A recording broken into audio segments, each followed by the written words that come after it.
Hello there, folks. How are you? It's been a while, hadn't it? It's been a little while since I was over here on the main channel.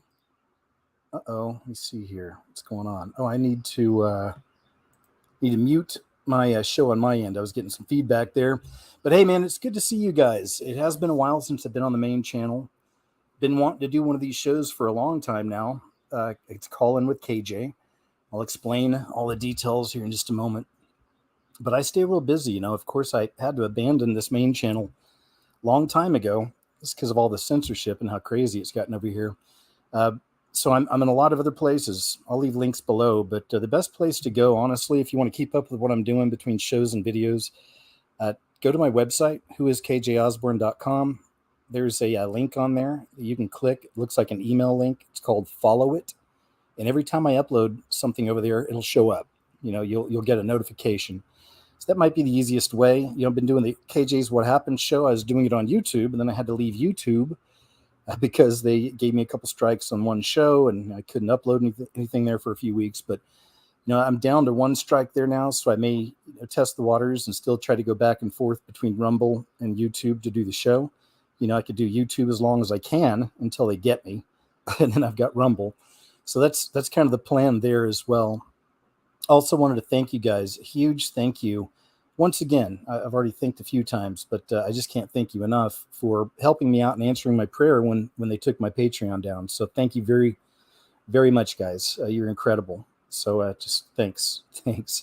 Now, as far as tonight goes, Call In with KJ. You might be new here. What I'm going to do is here in just a moment, I'm going to put a link over into the chat room. In fact, let me go and get the link ready now. Let's see. Let's do this. I'll put the link over in chat. All you got to do is click it, and then you're in. You'll be in like a lobby. It holds 10 people, and you have your own chat room in there also. So you may need to be patient. It can take a while sometimes, but I try to keep every call within about 10 minutes. Overall, just so we can keep the flow going, get people in, and that's what we do. So you'll be in the waiting room, and then you're up. Just once you're up, you're up. So you'll be in there. You can have your own chat and everything, and it'll be cool. It'll be smooth. And as far as topics, man, that's why I like these. It's anything goes. You want to ask me anything? Go ahead. I'm here. I'll answer. You got a story to tell, maybe a near-death experience or something like that. Maybe an interesting dream or even a prophetic dream or a strange encounter you've had. It can be anything. I cover it all. I'm interested in everything from the paranormal and supernatural to different religions. Not that I'm into any of the religions, but I'm interested in all that. And then everything in between. You guys already know I've got 16 years of work online here and cover all kinds of stuff. So whatever you want to talk about, let's talk about. It's just that easy, man. So don't be scared. Don't be afraid. If you've never done this before, I really hope you will. It's for you. I hope that I'm getting fresh people in, and we'll have a conversation. There's no reason to be nervous or scared. You won't be seen on camera. No one's going to be seeing you on camera. So don't worry about that. And the only thing I ask too is that you make sure you turn the volume down on your computer or whatever you're watching the show on in the background, because we'll get some feedback. Okay, so that's kind of that big thing.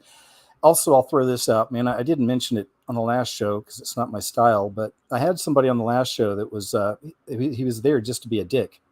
Honestly, he told a really long, slow story, boring story. The whole thing is I could see him on the computer, and while he's doing it, he's smiling and flashing me 666 signs. So I didn't want to call the guy out right there, but I remember who it was, remember the face, remember the voice. And if you're here again, man, don't even bother. That's don't even bother. If I see you on here, I'll just kick you out. No reason to come around here trying to be a dick, but some of you people are like that. Not many, but there's some out there. Mommy, I trolled KJ on his show. Oh, that's good, honey. I know you're obsessed with him. Yeah, he's mine. I told this really long, boring, stupid story. but honey, all of your stories are long, boring, and stupid. So anyway, if I see you, you're out of here. Don't do that, man. Nobody wants that around here. Got great people here. We always have fantastic conversations, and I really appreciate you. So let me go ahead and jump over to the chat, and let's put that link in here. Mommy, Mommy, I did it, Mommy. There you go. So I just put the link in. Hi, everybody. Hi, Brenda, Rebounding, Starbuck, Anthony, John, Dwell, Ava, Jeremy, Nelson, A. Gwen. And of course, Tamara. Thank you, Tamara. Man, my ride or die around here. Maybe we'll get some other mods in here as well. And I love all y'all equally. Okay. But I hope we get some more mods in. But if not, Tamara's a rock star and she can handle it. Armed Archangel, All Heart, Adam, Sharon. Great to see you guys. So the link's in there. Let me go over here and see if anybody's coming in yet. Yep, great. We already got them coming in. So keep on filing in, guys. I got Carl, Burt, Michael, Jared, Joshua, Richard from Australia. Cool, man. Australia. Maggie Grace, JC, Mick, TM, Matthew, and then a couple more will pop in. So I'm going to start off here in a second. We're just going to start talking, hanging out. And after a little while, I'll put that link back over there in the chat, and we'll just kind of keep it flowing, okay? How's that sound? Cool. Looks like it's filled up, man. I got everybody in here. So just once again, I want to thank you guys so much for being here tonight. These are always a lot of fun, and I look forward to it. So without further ado, let's go ahead and jump in with Carl Burt.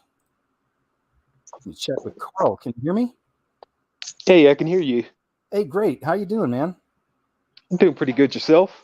Oh, I'm doing good. I love doing these shows, so I'm good, man. I'm ready to hang out. So, yeah, this is my first time talking to you, but I've been listening to you for a number of years now, man. Can't exactly say when I started, but at least a good 7, 8 years. Oh, thank you, man. That's huge. I really appreciate it. Absolutely. I guess I kind of want to jump into growing up. I kind of never really had any sort of like beliefs in God or anything like that. And around like 2011, 2012, really started getting into spirituality, and Great. I really thought Buddhism and all of these other things were kind of the way until I know this isn't popular to a certain degree, but the whole flat earth thing in 2015 just kind of blew my mind. Yeah. And just made me look deeper into the Bible and just saw the parallels of truth and everything. Obviously, I mean, like I've been following you in I know you hold strong beliefs, and I've always saw that you've put out qualitative, great information over the years, even if I didn't really share your faith.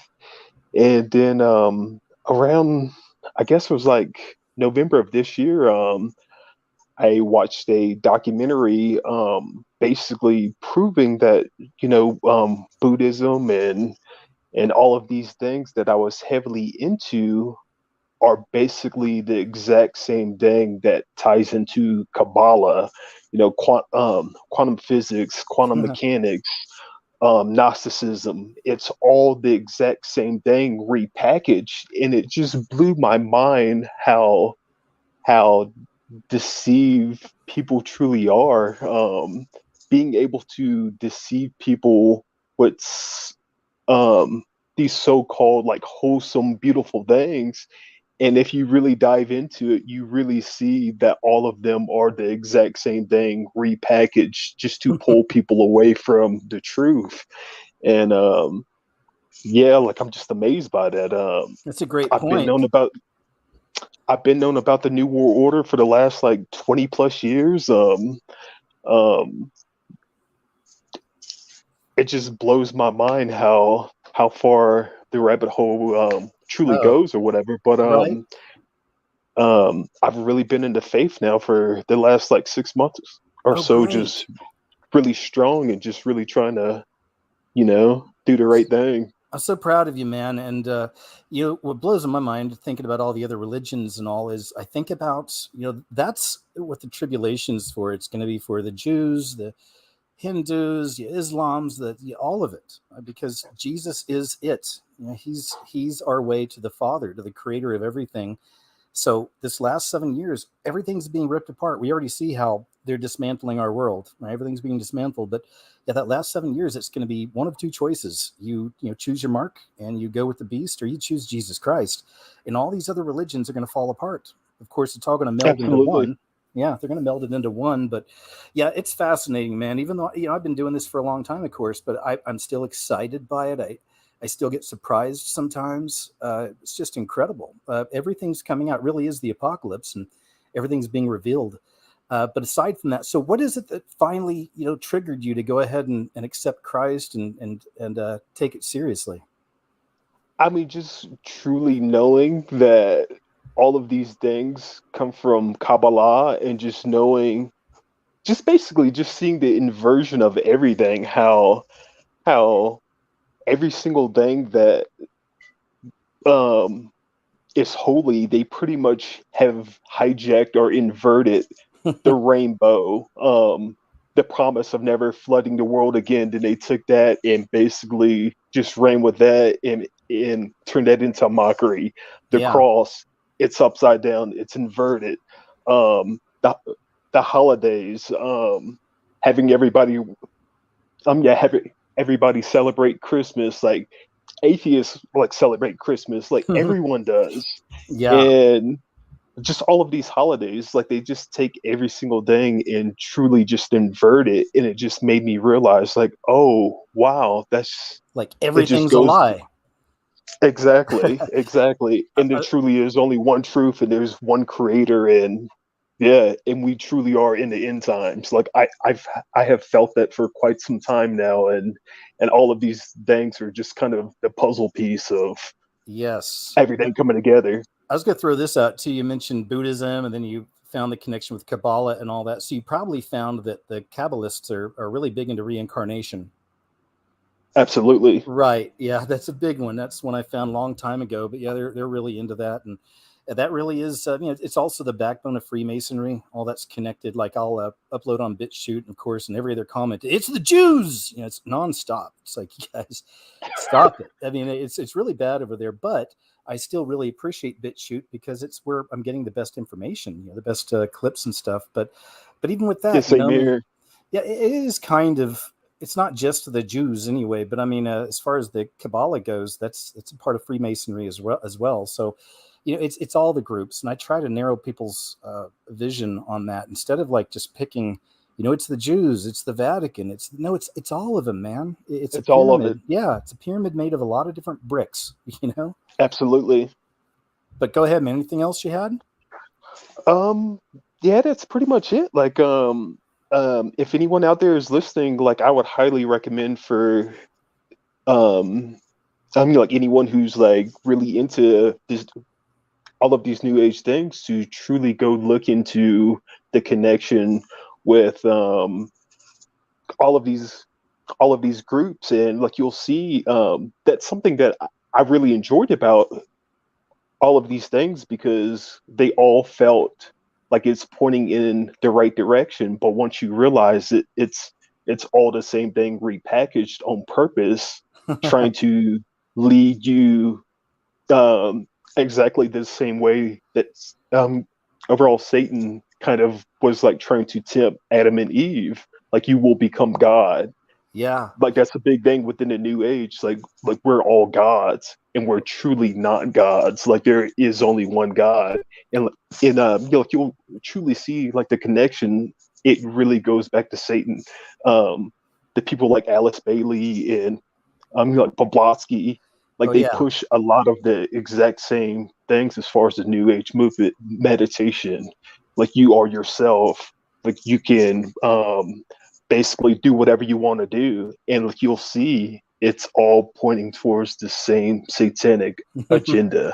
yep, But yeah, it's like true. KJ, I really appreciate all of the things you've done over the years, and I mean, yeah, keep at it, man. Carl, thanks, man. And seriously, I mean, like, I'm so proud of you for finding Christ. It's the best thing ever. I love it, Absolutely. man. And it sounds like you're an educated guy. You've been doing a lot of research, and you found your way, man. So, and also thanks for your points. Thanks for calling in. And it's been really nice talking with you.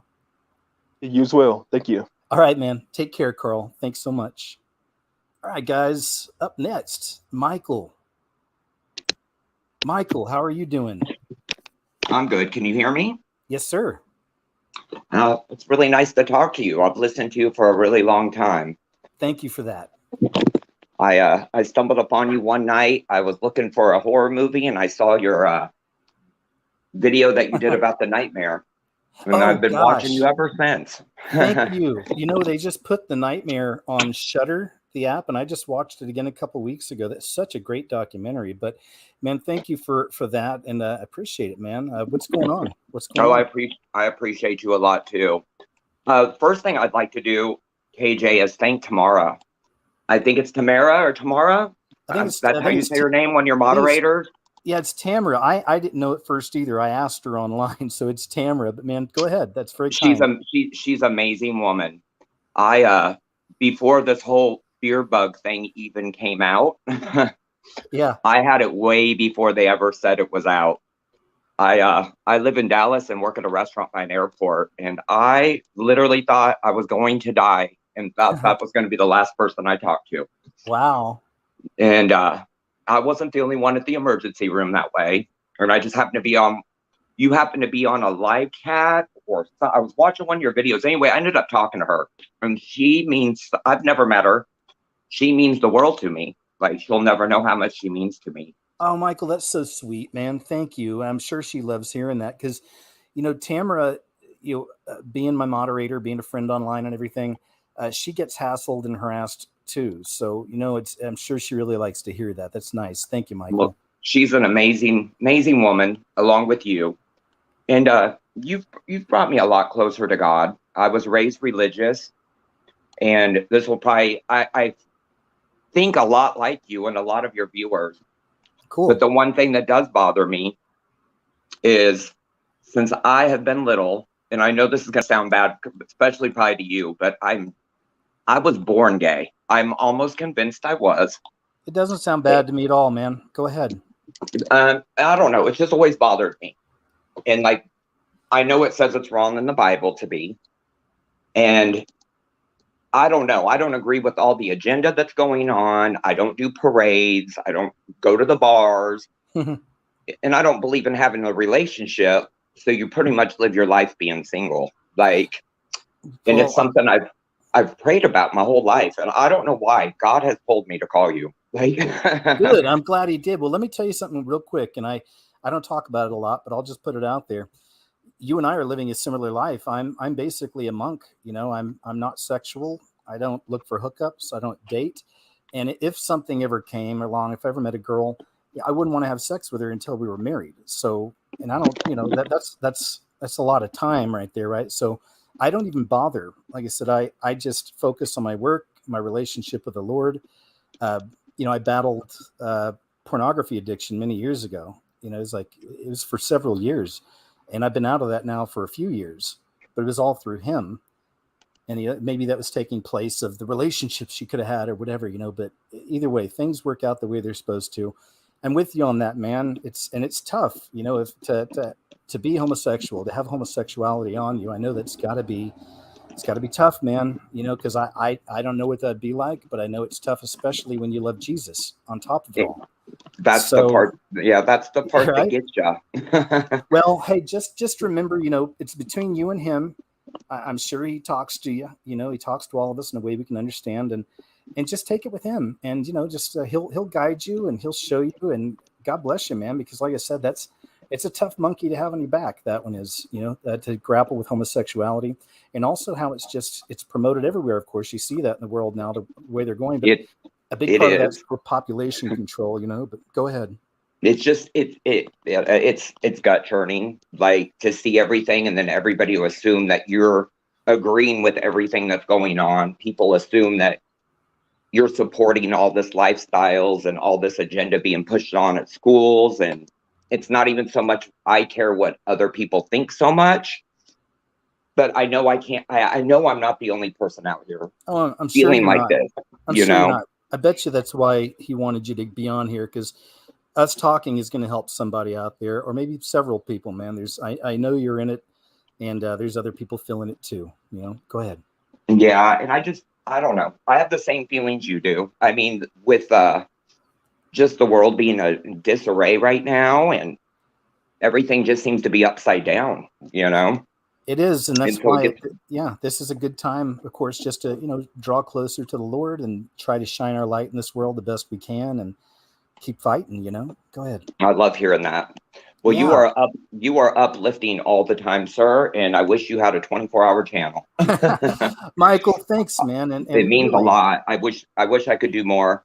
And like I said, I'm in North Texas, and I open a business here next month. So I will stay in touch with congrats. you because I would love for you to come visit it. Well, hey, you know what? I would, because I have family in Dallas, lots of friends in San Antonio, and I go to Texas probably once every 6 months. So let me know, and I'll definitely come by, and it'd be nice to meet you. And hang in there, man. Yeah, I think you're doing great. I think you're doing great, because it's a battle, and if you're not fighting, if you're not struggling and stuff, and it's all just too easy, there's a problem there. It's going to be a bit of a fight and a bit of a struggle when we're trying to love Jesus and follow his ways, but then we have to grapple with these freaking flesh suits, and they have their cravings. They have their cravings, and I've had sin, and I still have sin that isn't homosexuality, and all sin is equal. So I'm not the judge and jury on this. I'm just like, I'm a sinner too, and I've struggled with things. I've won some battles, I've lost some, but just hang in there and keep fighting, man. You're loved. God loves you, and that's what that means a matters. lot, KJ. Thank you. You're welcome, Michael. I'm glad you called in, man. Is there anything else you want to talk about? No, that's it. I'm really glad I got to say thanks to Tamara, just because literally I thought it was going to be my last words. Like I said, I had that way before they ever claimed it was here. Right. And you were hearing all this stuff saying it wasn't real. And I mean, I'm telling you, it was on another level. Like, I'm not exaggerating. Like, I couldn't breathe. It was passing out. I laid in bed for over a month and a half with it. Finally went to a doctor, then went to another doctor, and finally ended up in the hospital. And when I was in the hospital, they were just talking about it being in China. And literally the last person I thought I was going to talk to was Tamara. Goodness gracious. And I'll never forget her. So one day I want to be able to repay that girl. Well, there you go, man. And if not, we'll all meet at the supper up in heaven. How's that sound? I love it. Well, Michael, I'm glad I got to talk to you, KJ. I mean, I could go on and on, talk forever, but I want other people to be able to talk. It was just nice really getting to talk to you. I feel like you're a friend that I've never met. So it means a lot.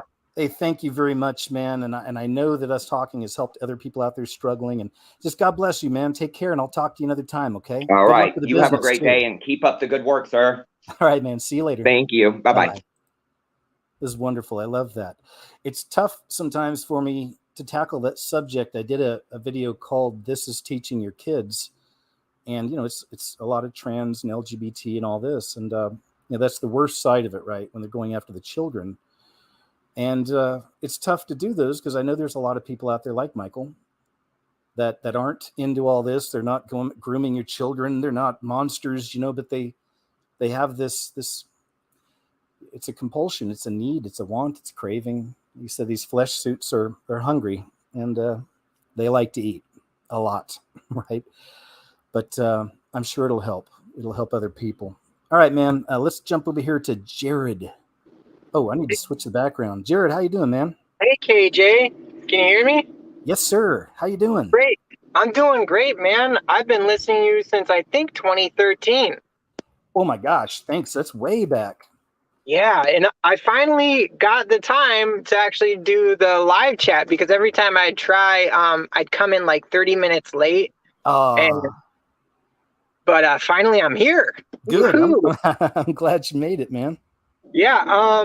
So what's on my mind right now is kind of just thinking about the mind control that is going on in today's world, like how crazy everything is, because and in the spiritual aspect of it as well, because it's just like the evil and demonic are having a heyday right now. Oh, here's one. I saw this a few days ago, and I thought it was interesting. So if you didn't know, Obama, when he was in office, he passed a law or whatever that said that they could use propaganda against the American people. You guys can look this up. But so there was something in place where they couldn't do it to the American people, but he passed it, right? And then I just saw him a couple days ago. He was at some some podium talking about something. But one of the things he said is he was really wanting to come after disinformation. So this is, it's demonic gaslighting is what these people are. I still hold out that Obama is the Antichrist. I certainly don't know it all, but it's what I'm feeling and thinking. And I hold out that I could be wrong. But if he is, we'll see. I think about it. I think about history throughout all of history. Satan always has a guy ready because he doesn't know when the end's coming. He doesn't know when he's just going to have 3 years left to wreak havoc. So he's got to have some guy ready at all times, Boy, does he. Obama is just one of those guys. Yeah, there's a couple of, I would suggest to people just to see why I think this. I covered it years ago. I've done a lot of videos on it.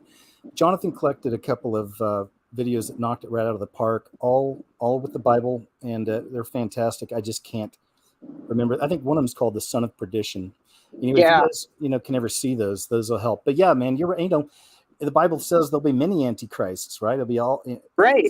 So we already see that. And I'm leaning towards Obama like pretty strongly because he is all that in a bag of chips, Yeah, and on top of that, I just read this earlier. There's a guy in Israel that is taking a flock of like 200 people or something to gosh darn it, to Ukraine. Sorry, he's taking them to Ukraine to build the New Jerusalem. So some people are saying, yeah. So some people think he's the another Antichrist, but yeah, they're all over the place. Go ahead. Yeah. Sorry. Well, I've also thanks to like a lot of your shows and going over like anomalies and stuff, I think like the closer we get to Christ coming, the more anomalies we're going to see, the more like the spirituality is going to come out into the material world. Because it's like the unfolding, the rolling up of the scroll, Yes. The veil's lifting, man. I mean, I'll just give you one little example. I put it in one of my videos recently. I think it's a couple weeks back. But there's a new creature that people are filming. Have you seen that yet? They look like the Dementors? Yeah, the Dementors. So when I see that, I'm wondering. Dude, that's like so crazy. Like it's so crazy. If J.K. Rowling even made the Dementors, I think she made them. I think she actually saw something like that. I think it works that way, like spiritually, because it's how so many of these things come into movies and TV shows, and then 2 years later it happens. It's spiritual. These entities are working through the writers, through the directors, through the producers. Well, and then Just a story. I struggled with sleep paralysis from the time I was 7 till about 11. Wow, that's a long time to have that. Yeah, I would every other night. Basically, my parents would come in my room, but they weren't my parents. It's like they were hollow souls, and then they would transform into like 3 dark, tall, slender, demonic shadow people. Wow. And it was like, Go ahead. It's like a soul-sucking fear. Like there is nothing that can make me that scared. Like it's so weird. They really wanted you. I don't know what you do in life or what you're up to, but it sounds like they really wanted you. Well, I found out later that my parents were kind of pretty evil in a way. Oh, wow. At least my dad. And he had demons for sure. But I didn't figure out till recently that my sister came out and told me about how some of the horrible things he did to her. And nobody in my family, I have 9 siblings, and none of us knew. None of us knew. Are y'all Catholic? No. Okay. No. So I have 5 biological siblings, and then I have 4 adopted siblings. Oh, that's great. I'm glad they adopted. I'm adopted too, so big fan of that. So, and I didn't realize this till now, but I kind of made the connection. I'm like, maybe like when you're a kid, you're more sensitive to the spiritual. And it's weirder because when you become an adult, you think about it and you can make the connections back to when you were a kid. And you're like, oh my gosh, I knew they were evil, but I didn't know, Well, I know because I'm sure a lot of children who have narcissistic parents, I'm guessing they're narcissists, right? At the very least. At least my dad is, at least. There you go. Like they get older and they, they can finally break free if they can, but sometimes it's hard. The narcissist doesn't want to let go of their property. They see you as an object, right? So Yeah. Yeah. I but mean, well, and that's another case where you can't separate the spiritual from the physical, yeah, like, I think like a lot of Christians and people who come from the New Age, they think like, oh, when you die, you're separated from your body, which I think that's true to a point, but I think that's an unnatural state. I think that's why Christ comes back to resurrect us all so that we interesting. can actually exist in our fullness of who we are supposed to be. That's a cool idea. It makes me get excited for the 1,000-year reign. Yeah, me too, man.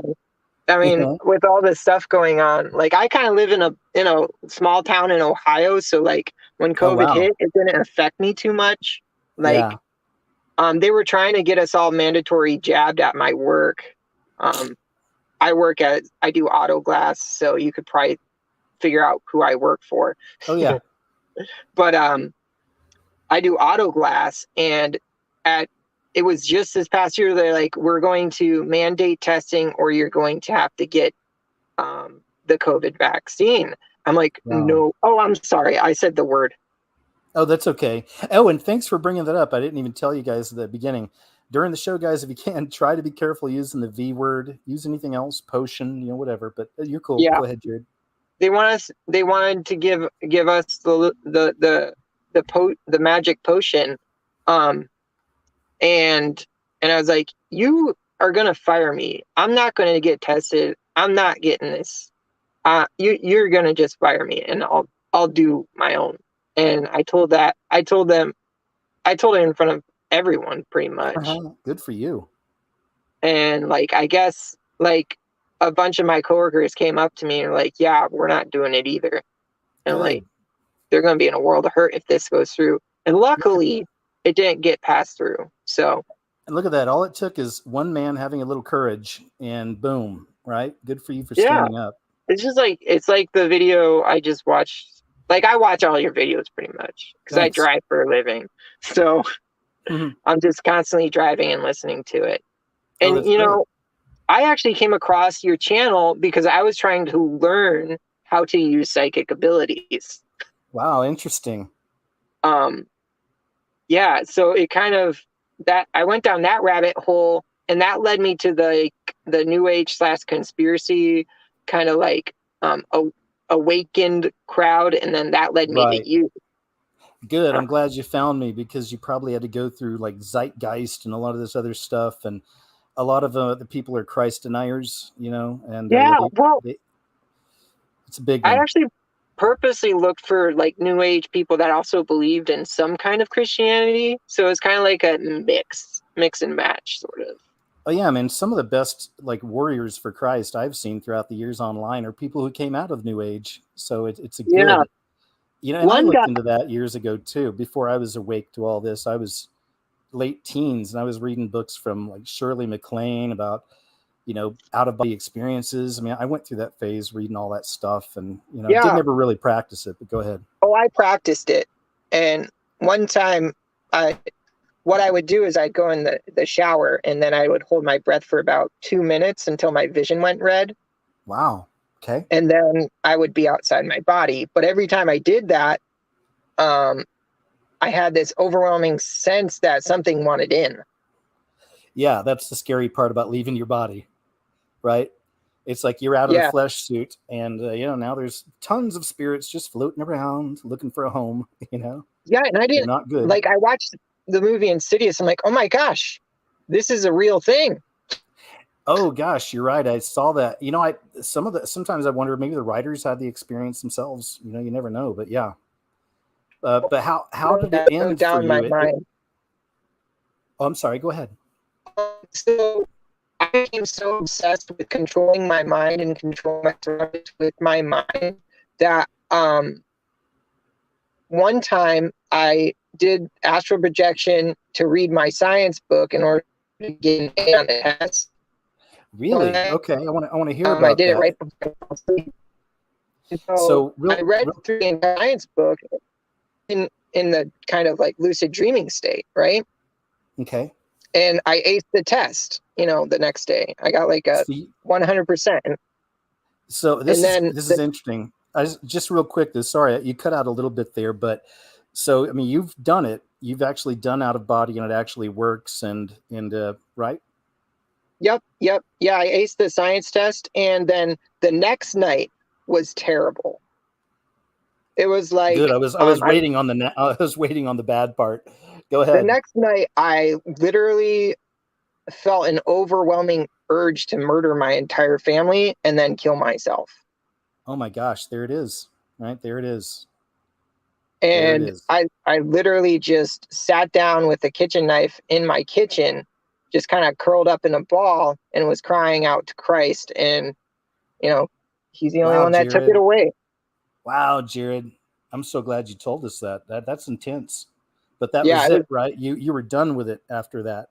Yeah, after that, I was done. I was 100% done. Because I wasn't interested in it anymore, because I realized you have to utilize demons in order to do miraculous stuff like that. Right. And that makes me think about some of the magicians who are using demons to perform their magic. They're out there. It's crazy. Covered but that. One last thing, because the guy before was talking, and I totally feel for him, because that's a really hard thing to have those desires and not being able to fulfill them. Has to be very. And that's where he's taking up his cross, and he's working out his salvation through fear and trembling.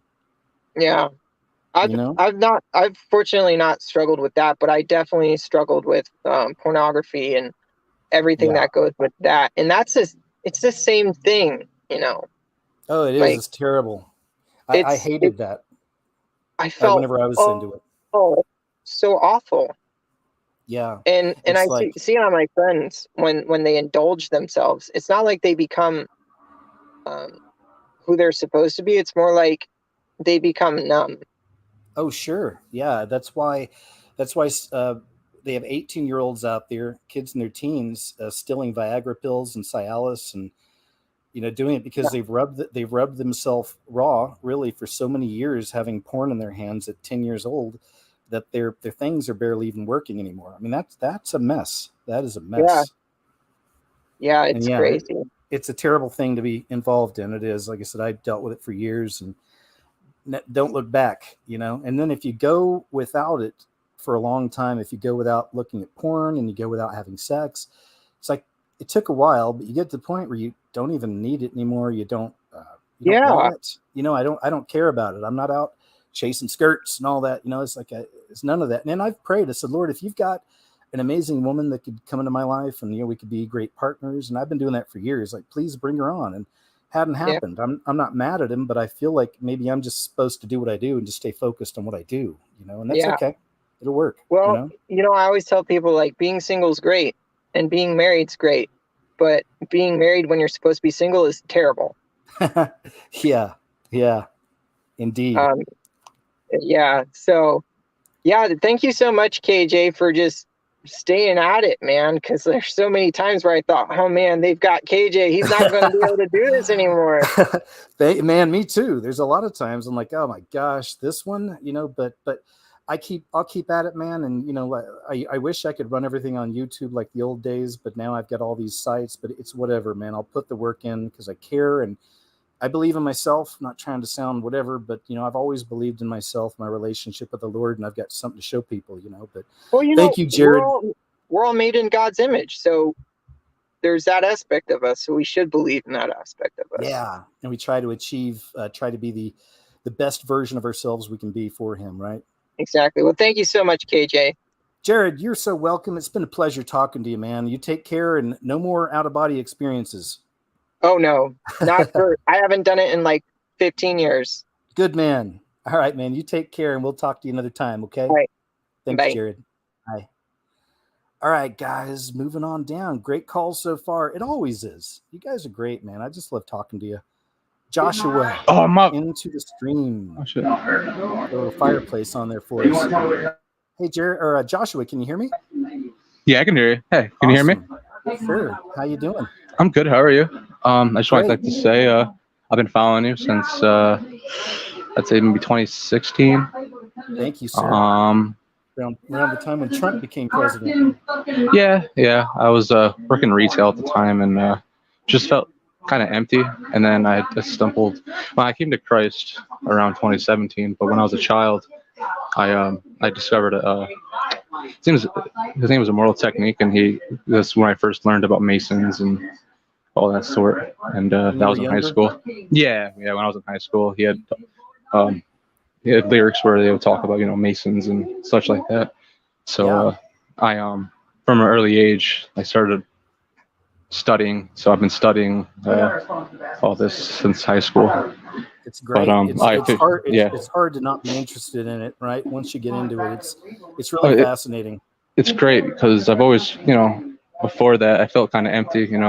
Both my parents were big alcoholics. My father's side was Irish Catholic, my mother was into like the Egyptian. She had the Ankhs, and she had an Ankh tattooed on her. And right now she's pretty decrepit, and my dad went blind growing up. So, man, how are they doing now? Are they? We have Christ or no?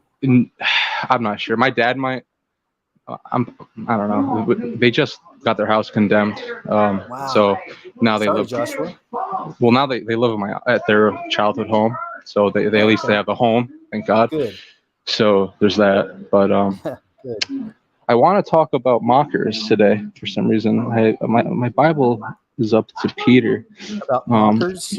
Yeah. Okay. Yeah. That mockers shall come in the last days, mocking according I'm on the to front their own line. lusts. Sorry, I see it. Go ahead. Sorry. Yeah, that's just because my friend is a MMA fighter, and it just seems everywhere nowadays is just mocking.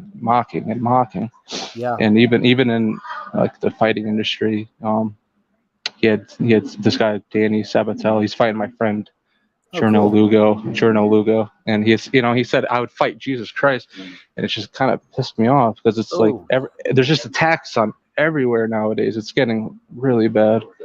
It is, man. Believe me, and like I said, I'm on the front line. I see it as far as comments and messages, and some of these sites I'm on, I got some real loons following me around and all this, but it's just a part of it. But yeah, man, I mean, everything's being dismantled, everything's falling apart on purpose, and it's chaos being created, right?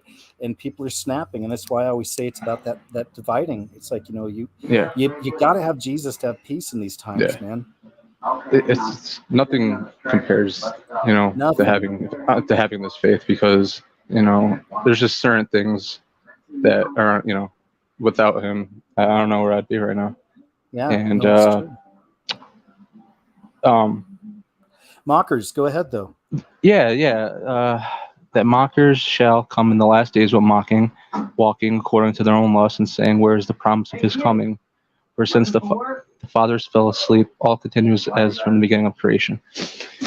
Yeah, we're totally like in the I don't know if it's Matthew 24-ish type area, but I feel like that's kind of where we're at, because there's a scripture in there that talks about how everybody will be offended. I mean, that's exactly what's happening. Right? I mean, I'm kind of on Facebook just to I don't know. It's so toxic. I can't say anything about or Jesus without some type of mocking or some type of satire. It's true. And it's just, I don't know. And half the people that say it, you can just tell they're lost. There's a lot of them. Yeah, it's sad. You can't hate these people. I see these people acting out, grooming kids and all this other stuff. But it's like, man, these people are slaves. These people are freaking slaves, and they're totally lost. There's just the term mass man of today, and it's so true. All the media needs to do is with the whole war situation going on right now. It's almost like they're turn NPCs. Playable characters. There are a lot of them. This system has created millions of NPCs. Absolutely. Yes. Absolutely. And I just, with the whole biosecurity state coming, it's just, I'm trying to figure out some type of solution to where all of us can come together as some type of community, because this is some serious stuff, guys. Like, hey, Joshua. The echo chambers of today. Sorry, go ahead. No, go ahead. I was just agreeing with you. Yeah, no, I don't go to church. I always tell people you do not need church. You are the body is the church. You are of Christ, the body. You don't need to go to some echo chamber. You know, all you need to do is sit home. You know, Yeah, if you got have your relationship with the Lord on your own, and you know, some people like to go to church for community and all this. I understand that, but or to raise children. Like, I'm glad I was raised in a church as a child. I was, so I got all the basics.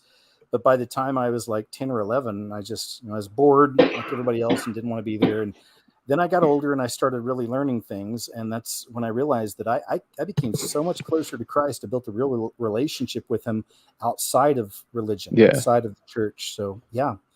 No, I did do to go, as a child. I did go to a church, but it was more like sports and such, you know, like playing kickball. I don't know. I'm good right now.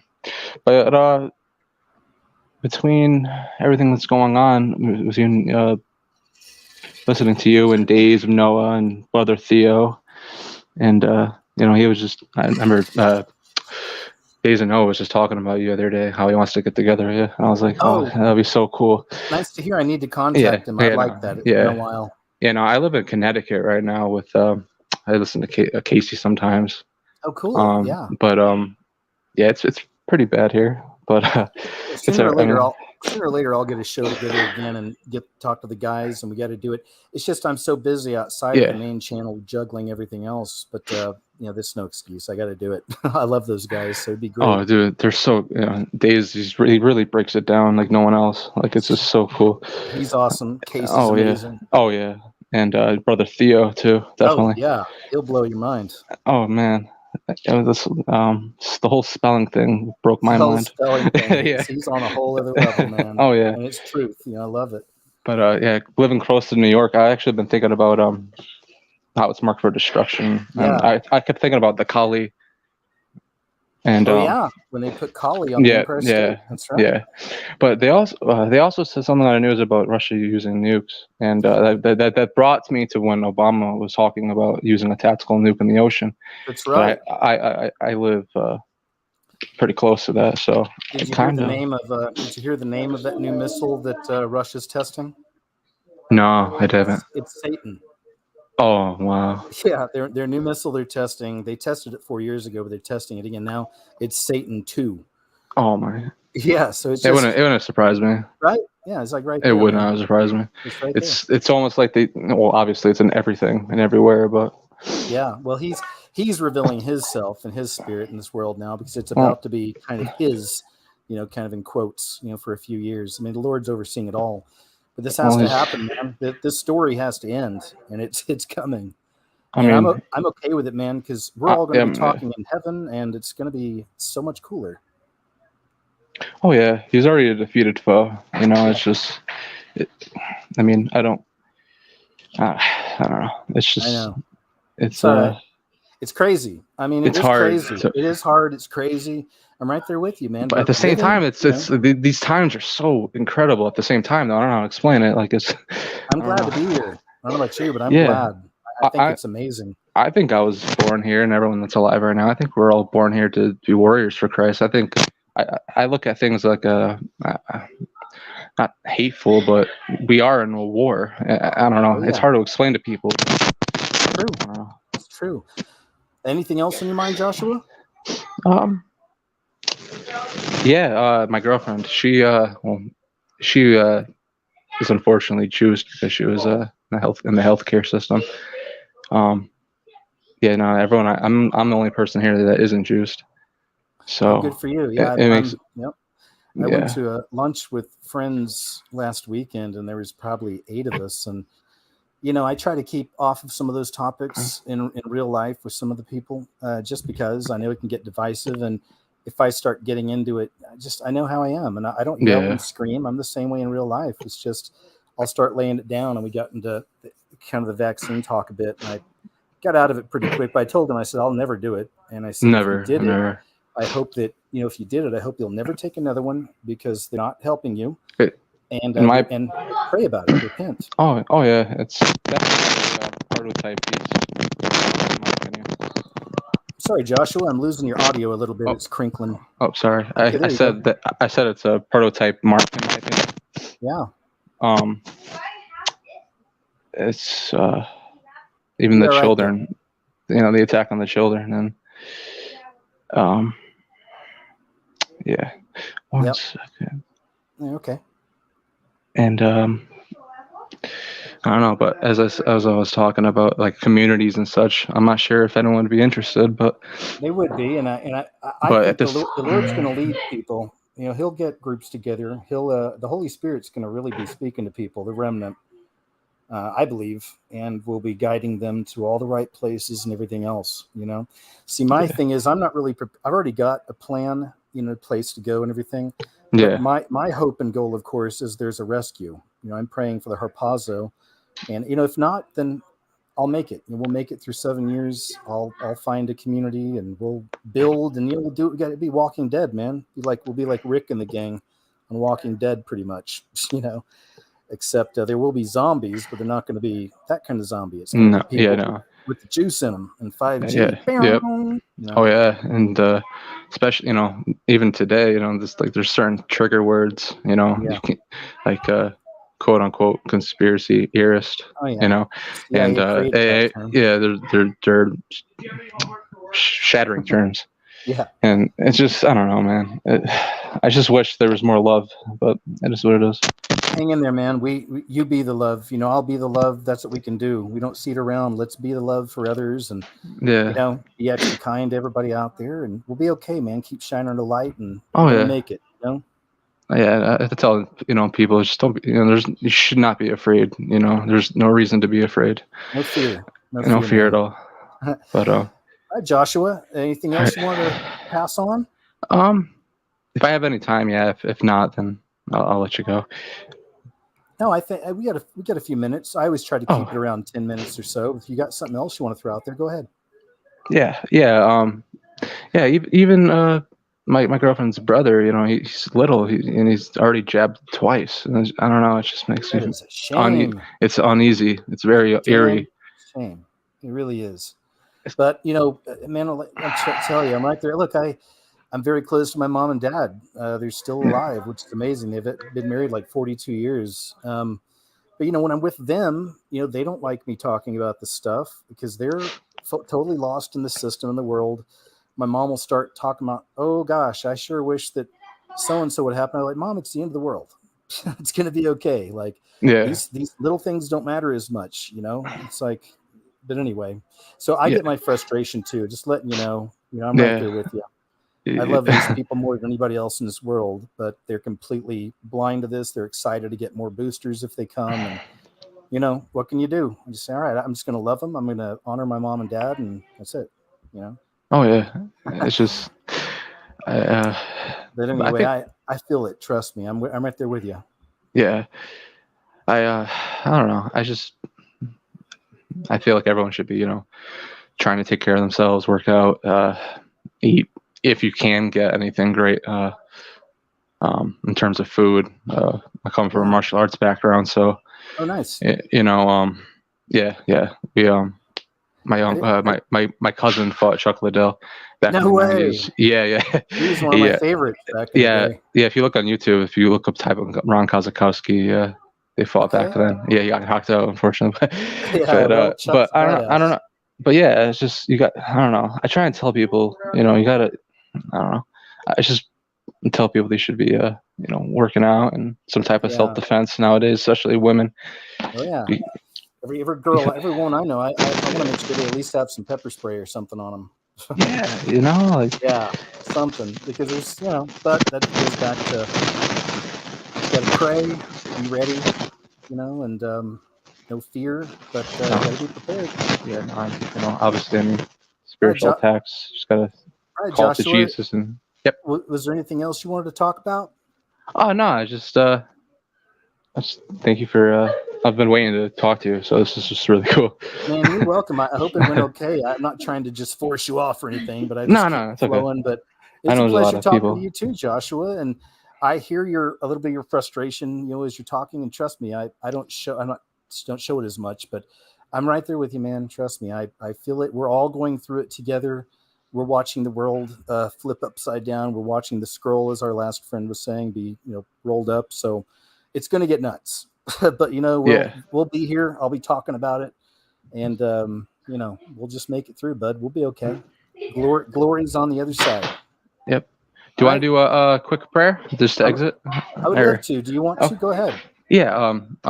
Lord Heavenly Father, thank you for watching over us and providing us strength and reason and spiritual discernment to cleanse our eyes to the deception and the outer world and the metaphysical realm. And thank you for guiding us in these end times. Thank you, and praise Jesus Christ. Amen. Amen. And thank you, Joshua. That's perfect, man. Once Thank again, you. it's good. You're welcome. And it's good talking to you, and hang in there, bud. We're going to be all right. I'll see you at the wedding feast. How's that? All right. You too. Thank you. Take care, bud. Yep. Bye-bye. Thank you, Joshua. Okay, I'm going to give you the lineup, what we got left here, then I'll put the link in again in a little while. Richard from Australia next. TM, Matthew, McKay, Nigel, Laura, Julian, Maggie Grace, Starbuck, and Jeff. Good crew. So let's jump over here to Mr. Ford. Let's give him a nice background. There you go. Richard from Australia. How you doing, sir? KJ, how are you? I'm great. We've talked, haven't we? Yeah. I said my testimony on one a while back. I remember that. It was great. Hey, I wanted to ask you too. How's it in Australia as far as lockdown and all this dumb stuff going on? What's going on with you? We've got an election coming up, so they're trying to roll everything back. But here where I am, I'm in a small town in Western Australia. They've still got the mask mandates. Like everybody has to wear one, like in a public space, and they're still forcing the vaccines. But like I said, they're trying to roll it back, but that doesn't mean they're taking it away. Right. It's ridiculous. It is. I mean, I'm so happy to see. I get some good stories on KG's what happened as far as states rolling the stuff back and fighting back, and I love all that. And I'm good with it as long as we can go. Let's do it. But the other side is I know that somehow this is what's going to be used to bring in the mark of the beast. So they're not going to just let it go real easy. And that's why I wonder if maybe it'll be like the events, New York City, Hoover Dam, different bombs, whatever it's going to be, a financial system collapse. But something will have to happen big, I believe, to get people, to force them to be back on board with this program.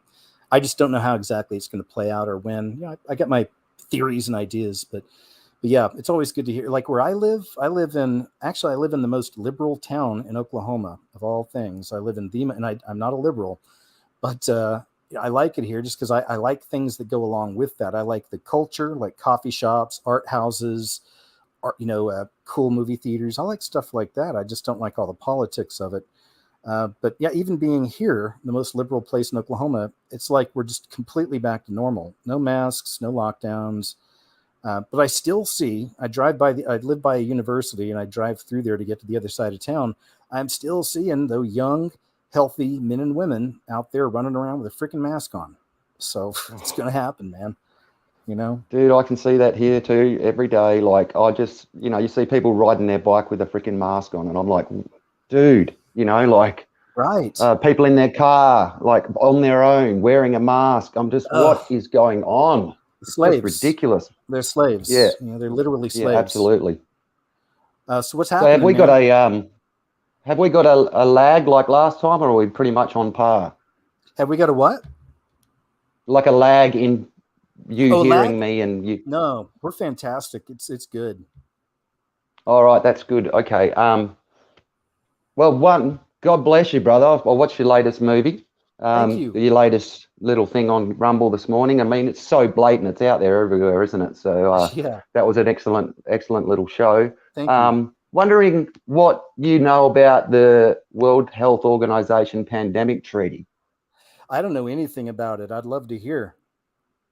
Well, I don't really know much about it either. I was hoping that you had some information, but apparently Australia's signed on to it and they're updating it.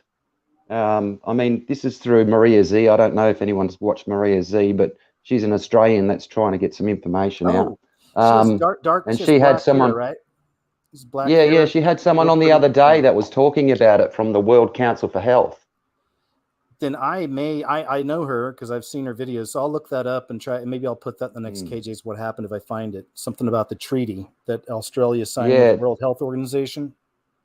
Yeah, it sounds like they're already on board, and if, according to this woman, like, you know, they're trying to make, you know, like the mandates and all that sort of stuff tougher. You know, we've just spent billions of dollars on these camps and stuff all around Australia. They're still building these camps, even though nothing's really happening. We've got bugger all deaths or anything, but these camps are still being built. I mean, come on, people. I know, they're getting ready for the future. This is freaking crazy. I know. I mean, it's freaking crazy. I can't believe it, man. How are other people, like, in your circle? I don't know who you hang out with, but, you know, just acquaintances, friends, family. Like, how do they feel about what's happening? Is there anybody on board with this? Like, man, I'm glad the government's taking a stand against this. You know? Well, I have a very small sort of. I don't really have many friends as such, just workmates and whatever. But there's one guy at work that's not on board with it, with what's going on. Like, he hasn't taken anything. I haven't taken anything, but everybody else in my workshop has, and they're the only ones that have been sick. Of course. Of course. Yeah, and the ones that are, you know, testing positive and all that sort of stuff.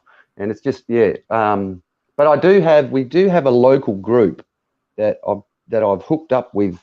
They call themselves Cal Tribe, and I went to a couple of their meetings. They put up signs and stuff in the local town area, and, you know, get together and talk and just about what's going on. But they seem to have dwindled. Like, the numbers seem to have dwindled, but I'm still in contact with them. It's a very small number that I know of, but they're trying to do something, you know, sending emails to council members and all this sort of stuff. I'm glad they're trying, you know. I mean, it seems like such a mountain, but still, I'm glad they're trying. Yeah, it is a mountain, but I tell you what, I don't know that we can really make much change when these people they've sold Australia out already. So, you know, like I said, with that World Health Organization treaty, like, if we signed on to that and they're trying to update it right now, then we're already sold out. Like, you know, apparently, according to the treaty, the World Health Organization can just. Oh my gosh, I just lost him, man. Like, you just disappeared. I didn't do anything on this end, but yeah, he totally dropped off, man. I'm sorry I lost you, man. I don't know what happened, but yeah, it was on your end somehow. Something, you just disappeared. I'm hoping you'll come back in, and I'll make sure I get to you.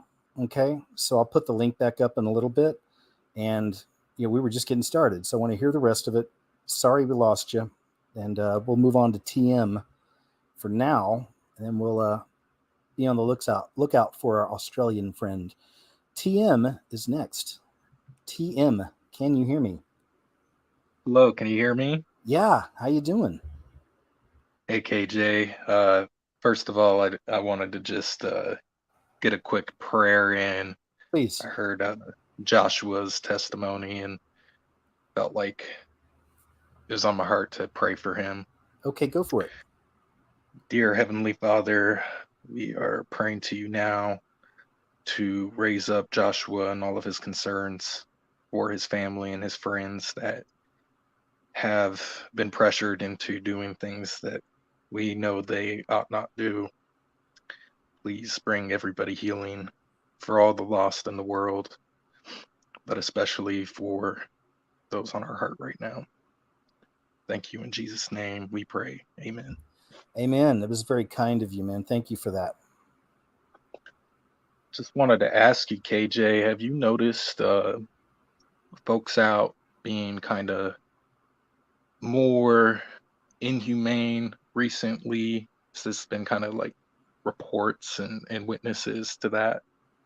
Well, with KJ's What Happened, I'm showing that like every week in different places in the world, but in my own personal life, you know, let me think how I feel about that. Let me think. And if I'm seeing it, I have to walk a fine line, because you know, I'm in this so much, like kind of the darker stuff and the bad stuff that's happening, that when I'm not online, like I'm just separating myself from it. I'm trying to just be at as much peace as I can be, go enjoy the weather, ride my bike, hang out with chubs, you know, whatever, just stuff like that. But I get out in the world. I'm still trying to be a light to people in the world, even in real life. Like, you know, I see the grocery store, I'm nice to the people, you know, whatever it is. So I don't know. I guess I know it's happening because the divide's taking place. But where I live, I'm in the Bible Belt, and, you know, it's really good people here. I tried to leave this place since I was a teenager, got out when I was 20. I come back every now and then throughout the years because I lived away from here. But now that I've been back 5 years, like, you know, with the way the world's going, it's one of the best places to be. So, you know, I can't say my own personal experience because I'm not seeing, you know, I don't get out a lot, man. I I see a few friends here and there, and then most of the time I'm just working or, you know, at the gym or just walking out in nature. So I really kind of avoid, you know, big groups, stuff like that. And I'm not looking to, you know, make a whole bunch of new friends or anything. I just try to keep my head down, keep cool when I'm out there, smile, be friendly to people, because you never know what they're dealing with. And I know everybody out there's dealing with stuff. And I guess that's it. That's kind of not much of an answer, I guess, for you. But I know that it's happening. I'm just not seeing it a lot in my own personal experience. But I know it's there. It Yeah, I has to be. remember the author of End Times Productions. I cannot remember his name offhand, but he put out a video like a few months ago saying that he was just noticing people, like even when he drive on the freeway, just seemingly more ruthless and heartless. And I feel like I've been noticing since last year a kind of cold-heartedness Sure. and wickedness that is more generalized, and I feel like good people are feeling more cautious. I've Oh, also yeah. kind of noticed in my personal experience, a lot of people have they just kind of don't seem to have any attention for anything. And I know this has always been kind of a problem. I mean, you know, human nature isn't new, but I feel like it's harder to gain people's attention. And like I'm I'm a sure. light to the folks out there as well. And whenever I capture their attention, they see that light and Good. they're happy for a moment. But then it's like they know that, you know, especially with those that are just kind of obviously lost, you know, you can just kind of tell right Hmm. away. It's almost like it reminds them of their despair, and then, you know, you try to bring them the gospel, and it, it's just so difficult It's to. difficult. Yeah, it's difficult. Well, you know, gosh, man, well, you look at what people are going through, and that's why I always say you got to have Jesus now, of course, just to be able to see it and to have that peace. But think about people who don't have Christ and look at the last 2 years of their lives. People are losing their businesses, they're losing their jobs. People who took the vaccine that didn't get oops, I said it. People who took it that didn't get the fake, you know. Well, think of all the Mhm. things that come with that, like brain fog, right? You know, hydras, I mean, all this stuff, but there's all this bad stuff. So you got all these people in this world right now that are dealing with that repercussions of the poison and then the repercussions of the trauma. Because what's happening, this is what the crown virus is. This is trauma-based mind control, and it's all around the entire world. It's insane. I mean, this is some really evil stuff. So look at all the lies, all the deception. People are screwed. They don't know what's right, what's wrong. There's fake news. There's this. I saw a video from Truth Stream Media. I always say that I had a hard time trusting channels with the name Truth throughout the years because some of them came at me the hardest, but not Truth Stream Media. I've always liked them. They're really good. Melissa and Yeah. Aaron, they used to be over at InfoWars. Um, but it was a great video, and she was showing, it's called What Happened to the Internet. I don't know if you saw it or not, but she's showing how I on did. Bing and Google, the two Mhm. main searches, right, that they'll tell you they have like a billion results for whatever word you're looking for. When you actually look, there's maybe 40 pages and it stops, right? And that's it. And that's on Right. any subject, man. So, you know, where'd the internet go, right? But that's just another example of they're hiding truth, they're hiding relevant information. It's all agenda. So that's what all these people in this world are dealing with, right? It's just all these Was- levels of madness, and so it's crazy, man. Go ahead. I was noticing that on Google like 2 years ago, that phenomena where the pages just end, Right. and then you can, click the button to see more, and it really didn't go any much Yeah. further and all that. But I didn't know about being Yeah. so bad. Yeah. But I had been noticing on DuckDuckGo, which is, a fairly good Fairly search good. I engine, use it too. but it's based on Bing, and I was noticing that it was harder to find things in the past like 6 months. It's Dude. been harder. It's such a And I was like, mess. what's going on? That's why I take these blessings when they come, and I really appreciate them. Like DuckDuckGo, I'm loving because it's better than the other ones. But eventually, it'll probably get tainted and twisted and turned, and we'll all jump over to another one because that's what life online is like these days. Especially if you're someone like me who's just trying to get their information out. You got to duck and dive and weave, and you got to jump to new sites and try this, and it's nonstop. Like I said, it'd be a lot easier on YouTube, but it's just obviously you can't do that now. Go ahead. Yeah. I have this little part of a poem I wrote. The larger poem is much longer, but Okay. I just wanted to do the end part. Yeah. It's only going to take a couple minutes, You're good. but it doesn't have any curse words or algorithm triggering words in it. Oh, so well, then I don't want you reading it here. No, I'm just kidding. Go ahead. There better be something in there. It's biblically based, and it's kind of between the confluence of the mental state and the spiritual state. I'd love to hear it. So it's from like the last third. Okay. Many distracted while satanic radio sound, then pollutants spread to compound. Death culture is abound, many rituals around the mound. The piper playing fife, where's the focus on life? Let's not perpetuate strife. Concrete is death, we trade asphalt for our breath. The car fumes too, deforestation subsumes you, preservatives entombs you. We're slaving for slave wages, and your spouse too proud to groom you. I've extracted the meaning from Kohelet. De-evolution is what I see. The surface becoming desolate, making my eyes bleed. Are you feeding your kids diabetes? They're needing recognition, still retreating. Critical thinkers and endangered species at risk for extinction, no longer a precinct. Consumer herds and invasive species, pack animals accumulating sewage feces, generations spewing nothing but entitlement, using political correctness to maintain this environment. They won't connect the eternal truth orders requirements. Another chance would need perfect maturity, but then who guides us to a better security? See, then we all get that pulse that we're all significant, like a divine message from the omnipotent. Then we turn around and rationalize that it's all explicable. Atheistics are predictable, yet that nonsense is not provable. The government sees you as removable, but the truth inside is immovable. Even when collided with an unstoppable force, they can take your life. That's on his pale horse, but the message has legacy with the bright source and the right course. The truth is out there too, but more viably, it's in and all around you. Notice the creation, it will astound you. For what philosophical assertions have bound you?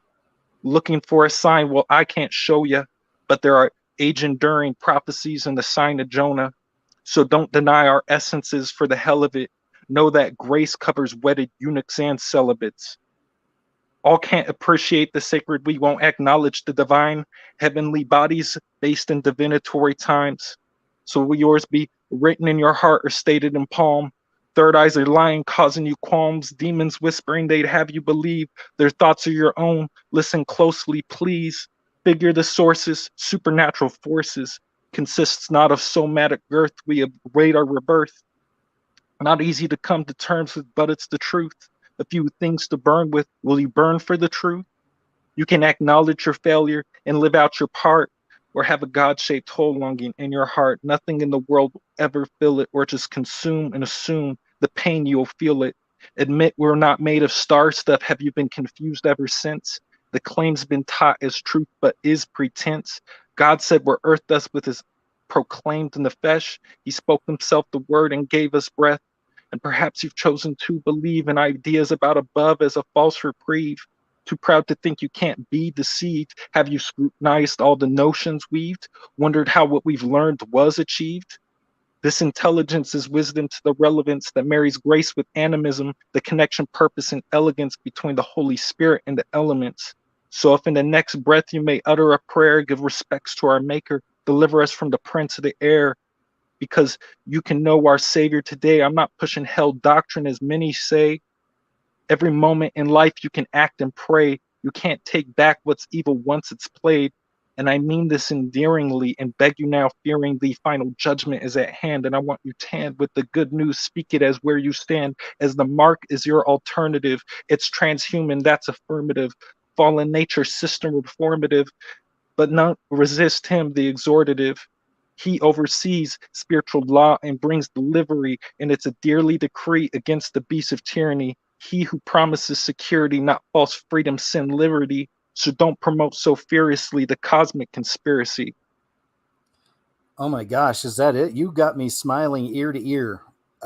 What a wonderful talent you have. The video creator in me was trying to animate it in my mind while you were saying. I can see. Do you know how to make videos? I don't know if you do, but you could. That's something. You could take a YouTube channel and just put images over that and then speak it. I mean, I'd love that. But thank you for sharing that. That's fantastic. Yeah, I need to practice video editing. I'm kind of terrible with computers, but maybe I'll figure it out. Maybe you'll figure it out and get it out to people. Even just show a video like I'm showing here, just like a cloud or something like that, and just talk. Who knows, man? But either way, I appreciate you sharing it with us. That was really good. Thanks, TM. Thank you, man. Yeah, and that's all about Jesus Christ, obviously. I love it. I try to reach the people kind of where they're at. You got to meet them where they're at before they'll meet in the middle. And I spoke to some like environmental things there. Not that I believe in Agenda 21 and all that. Obviously, pollution is real though, and we want to treat the creation like the stewards that we're meant to be. True. But it's difficult in a time like this. So you can kind of perk the ears up. I do open mics from time to time. I was just going to ask, because that's what I was going to ask. I hope you do, and I bet it's well received. It is. You can tell when even like drunk people just get quiet. that you've reached them. I've seen other people get online, and it's not to boast, or not online, on stage, and it's not to boast, but sometimes they just can't keep the crowd's attention. Sure. Your whispers all across the room, but man, I don't think I've ever seen people whisper one time I've done the poems. That's great, man. Well, you're doing, we're on the same team. You're doing what I'm trying to do. I use videos and whatnot to get my stuff out using my gifts, and you're using your gifts he gave you to spread the word as well. It's beautiful, man. Thank you, KJ. You're welcome. Well, I know that you got more folks on the queue, but I just wanted to share and pray. And thank you, KJ, for everything you do. And I've been, and one quick thing to say, I've been really appreciating all of your what's happened, but especially being able to hear you on the Uncensored, be able to get, a lot more out there. Yes. That's been very helpful in my walk. Yeah, well, you're totally welcome, man. And we're on it's nice to meet a fellow warrior for Christ, and just thank you, TM, and you're awesome, man. Keep it going. Keep knocking it out of the park out there in those poetry readings. Okay. Thank you. You have a good rest of the night, KJ. Be you listening. too, bud. Thanks, man. Take care, and we'll see you around. All right, TM. Wow, what a poem, huh? I've written some in the past, but next to that, I don't think I want to share it right now, but really, really well done. Thanks, TM. All right, we're going to move on to Matthew. Got Matthew coming up. And let me see if your mic, let me unmute your mic. You may have to do it on your end, Matthew. There it is. Hi, Matthew. I can hear you. Hey, how's it going, KJ? Hey, it's good. Good. How about you? Pretty good. I've been watching you since probably around 10 years. Thank you. I know you've always had these going on, but I never wanted to call in. I don't really comment too often, but I've had a lot going on the last. Hopefully it's good, or has it been bad? Few months, so I thought it'd be a good time to Yeah, a lot of bad stuff. Oh, sorry, man. But I'm glad you called in. Yeah, no problem. I actually found your channel through Jeff Censored. Oh, really? Great. Yeah, I found him because when you guys did that whole, when he did that whole Sandy Hook video, that really long one. Yeah, that was so good. I'd already been watching him for a few years. That's cool. You remembered that. It was. We need to talk about Sandy Hook. That really bothered me. Oh, me too. I still think about him, and pray for him, and hope to see him again someday. In the afterlife. He was great. And then and I don't know what happened to his buddy. I don't know if you know the guy that was going under Red Pill Revolution. Wait, who? Oh, Red Pill. Yeah, I know Red. What happened to him? He changed his YouTube name, and then all of a sudden he hasn't posted. Oh, he hasn't posted a few months after Jeff passed away, so I'm not sure.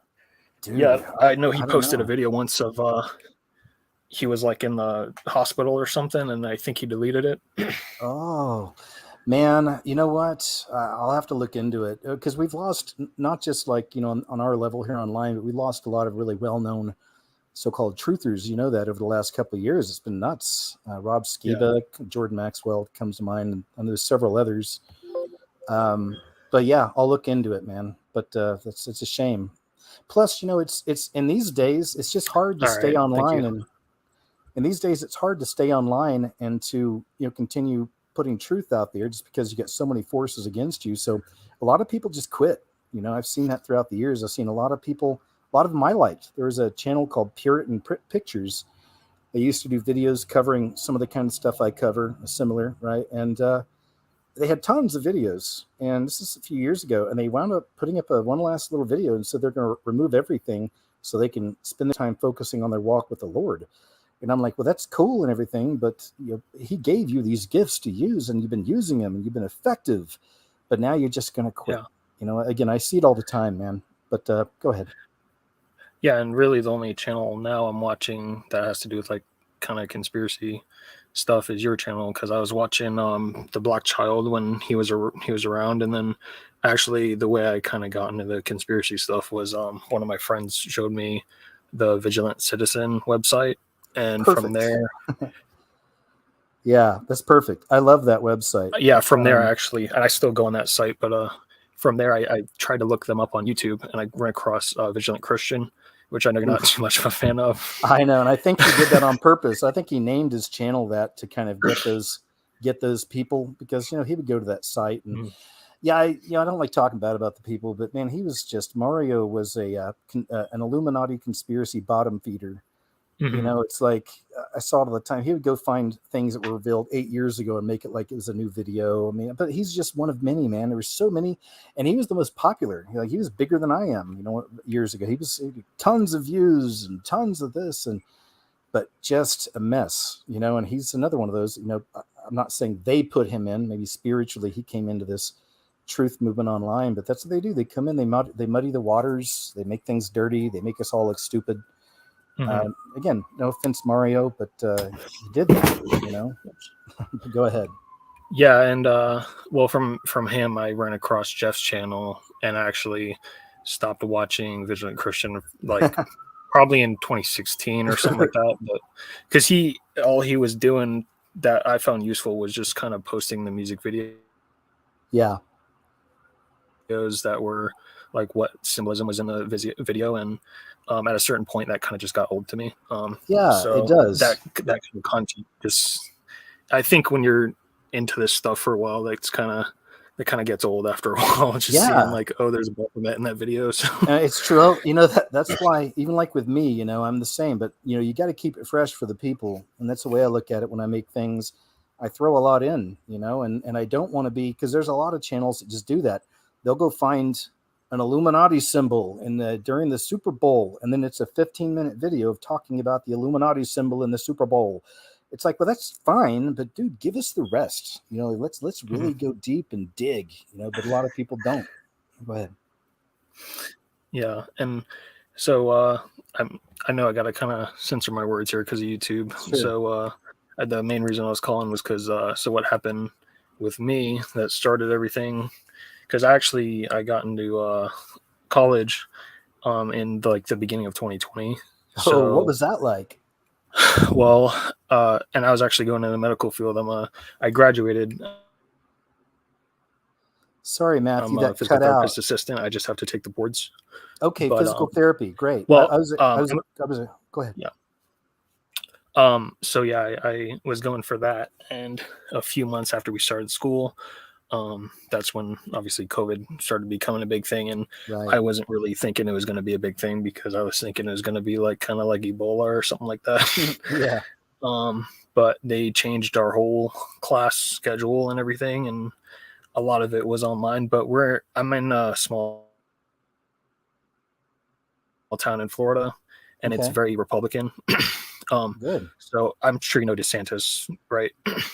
You know, man, I've been really, I just saw something new from him earlier today. I'm really happy with what he's doing. And, again, it's most of us here aren't in the false left-right paradigm, but obviously the left is much worse. Right. Mhm. And then the right, you get more Christians. That's what I'm always looking at. And every now and then you'll get someone who's a real rock star, man, who's like serious and seems like, I don't know, what do you think about him? It seems like he's the real deal. Yeah. He just took Disney's I'm a privilege big away fan for of being, his. for being their own. I mean, their I own would say government. more. Yeah, I'm definitely more Republican. I'm not saying I agree with everything Republicans do, but I'm Sure. definitely more on the right side. Yeah. And just for me, like, he made it very bearable being in college while this is going on, because like if you go to probably a town over like Orlando or Tampa or something like that, they're more left leaning, so they were more strict on the mask policies and the vaccine and everything. But where I was, they closed everything for maybe a few months, and after that everything was fine. Like, I mean, they made us wear masks in school, but I don't remember wearing a mask anywhere else, like in Walmart or anything like that.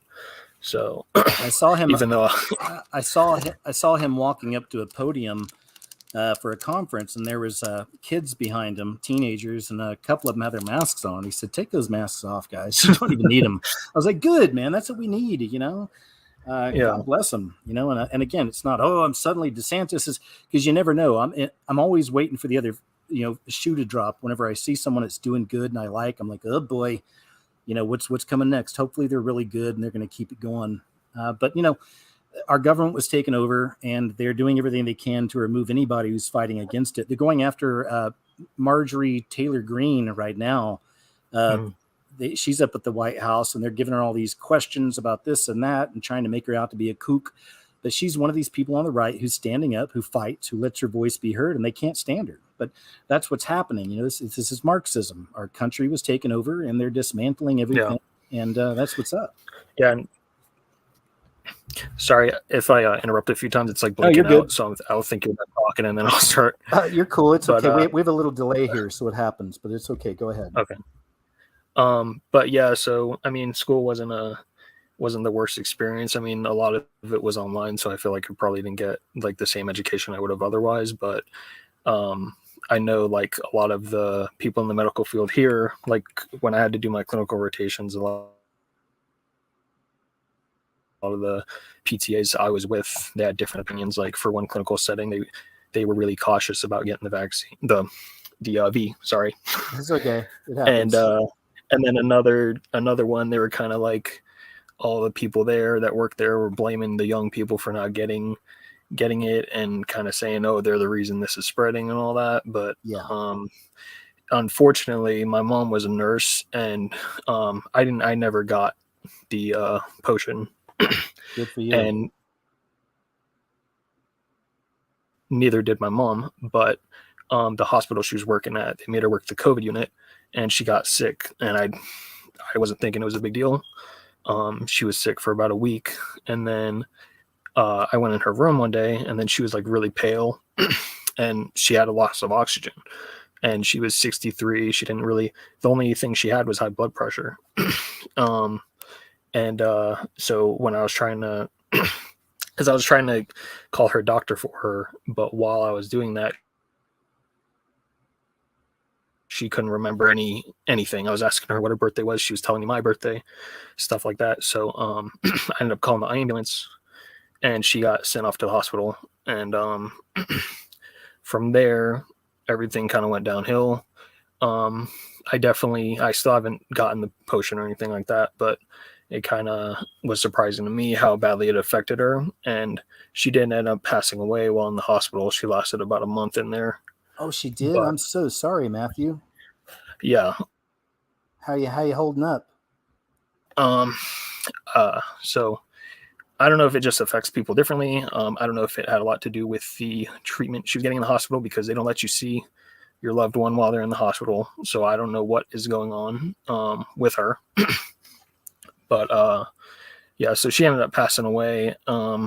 And I think the biggest thing that bothered me was that they don't let you be with the person or interact with them too much. You know what I mean? Yeah, I've seen that. Yeah. So it definitely, and I got it too, because she got it from a patient she was working with.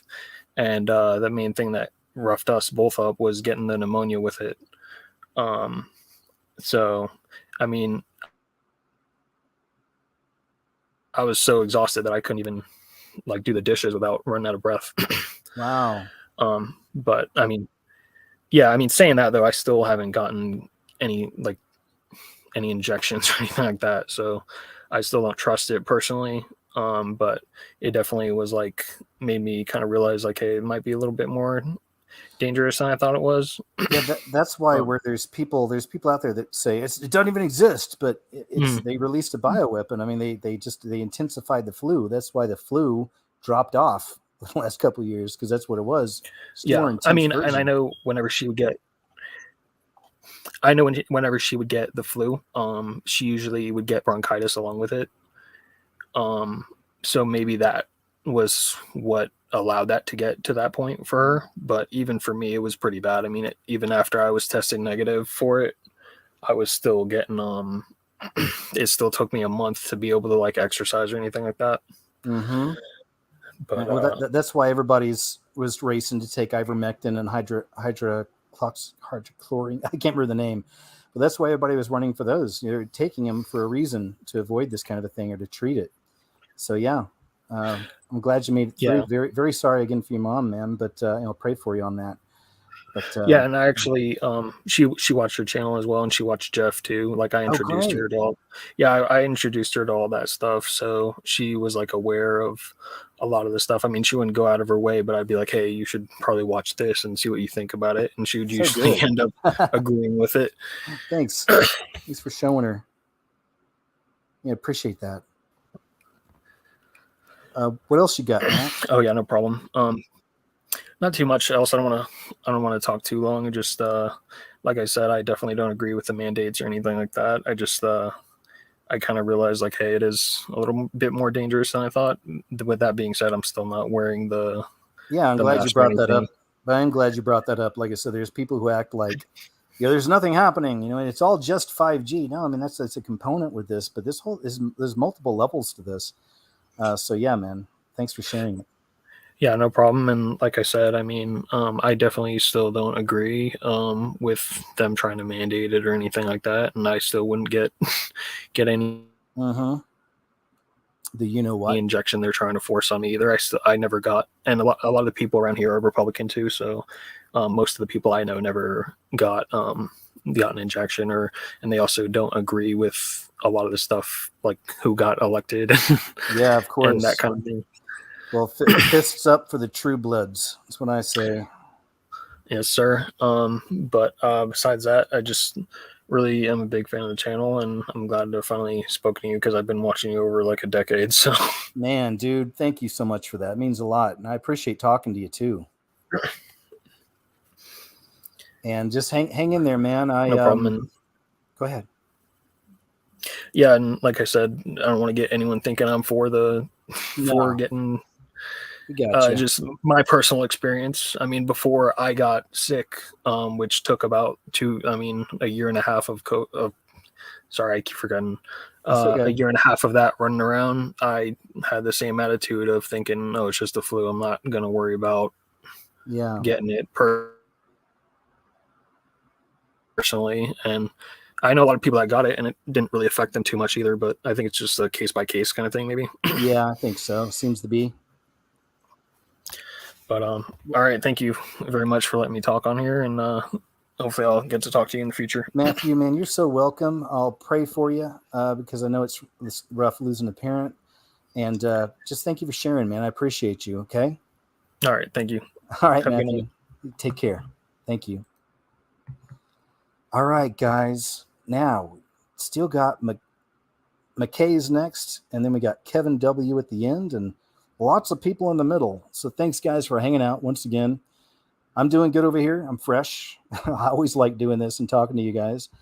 So we're going to be all right. I think one night the longest show I had was almost 8 hours. It was one of these. I'm not saying we're doing that tonight, but that was a while ago. But either way, I appreciate y'all, man. Speaking of which, let's say hi to McKay. Hi, McKay. Hello. Hi. Hi. Hey. How you doing, buddy?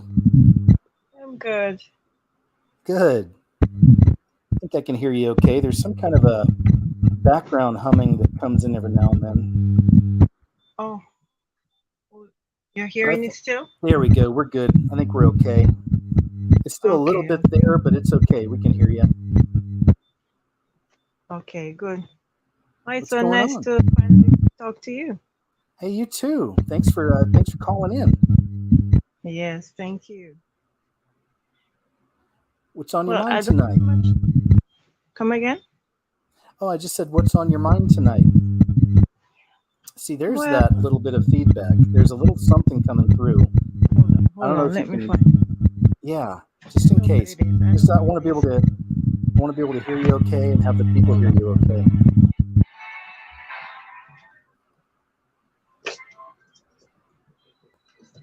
Now it's gone. Well, there it is again. Okay, good. Anyway, we won't worry about it. It's okay. This happens sometimes. Go ahead and let us know what's up. Well, I just want to say hello. You know, and it's been since 2017 since I found you on the internet. Great. Thank you. Yeah. I'm glad you stayed with me. I was one of those persons who were searching, just like everybody else searching. Yeah. Sometimes in research we lost our way. Yeah. Absolutely. Yes, but And it's you're good that I found someone like you. I found also, I think I found you through either Shaking My Head production or one of those guys. Oh yeah, I like those guys too. Great. Yes. Because sometimes they share content from you. They put a lot of stuff out, man. That guy's busy. He puts up new videos like all the time. Yes. But I'm glad you I found don't me. know if you remember me. I was that person who sent you a bunch of those link on the 33 in the COVID-19. Oh yeah, I think I do. I probably I'll go through the email and just take all those links you guys send. But I appreciate you sending all that. That was a long time ago, though. That was last year. Okay. Yes. Yeah, 'Cause, 33. It's state code. Yes. Even today, I saw a new article about 33 persons who died in that Afghanistan mosque that there was a bombing there. Right. And Every time I see it, I question what the story is. They had that subway shooting recently, and they said the guy shot his gun 33 times. So I was like, okay, what's going on with this? What's going on with this? Anytime I Yeah. see a 33, I always ask that question. Yeah, and then I start looking for confirmations. That's what helps. Because sometimes a 33 is just a 33, but if you can find other things connected, like we did with the death of, what was his name? The guy golly, the famous guy that put their knee on his neck. Well, that one right there, right? There's a lot of 33, and there's a lot of other things around him too. Like one of the only pictures out from him is him next to a Corona bottle of beer. It was interesting. He had the double-headed eagle on his chest. Hey, I'm still getting some of that feedback. I don't know if you know what that is on your side. I'm just trying to make sure it's okay because it's like I hear it right now. Oh, it's the washing machine. Okay, that might be it. Sorry, it's just loud. Away, but it's very noisy. It's one of those old machines. Oh, okay. I get it. Well, go ahead. Yes. So, I know you always say your parents are Jehovah's Witness, but I was baptized as a Jehovah's Witness, but I'm no longer associated with them That's because, good. they believe that they're the umbrella in which everyone is to be saved. If you're not a Jehovah's Witness, then you're doomed. Yeah. Well, my parents' church, the one I was raised in, they're not Jehovah's Witnesses. It's called the Church of Christ. And Okay. yeah, they too believe though that if you're not Church of Christ, you go to hell. Yes. Yeah. So that was a tough one as a kid coming up and hearing that, which is why I'm so staunch kind of against organized religion. You can use it if you like, for the community, but go ahead. But Sorry. I found this I don't know what to call it. It's called the Council of Time. I also found it through one of those guys' art videos, and it's not say an organization, but you go there and you meet other people who are seeking Jesus just as you are seeking Jesus, and you get. I don't know if you've heard about this guy, Mike from Around the World. You've probably heard of. He's with Paul Begley. Yes. He has his own little thing called the Council of Time, and I found them, and that's where I hang out most of the time. I listen to his broadcast, and it's very good. So if anybody is interested, you can go over there and find out about Yep. Mike from Around the World. Yeah, Mike from Around the World. Well, what else you got for us, McKay? Well, I don't really have much, but I've been having these dreams. They're nothing much. Both 3 dreams basically that I can remember. Both 2 of them was about bombs, and the last one I was like in the epicenter of it, and I was so scared that I wake up immediately. Wow. Yeah. They were bombs? No. No, what I'm were far they? away. Hmm? No, I'm sorry. I thought you said they were bombs. B-O-M-B-S. Bombs, Oh, okay, good. Right. Yes. You think it meant anything?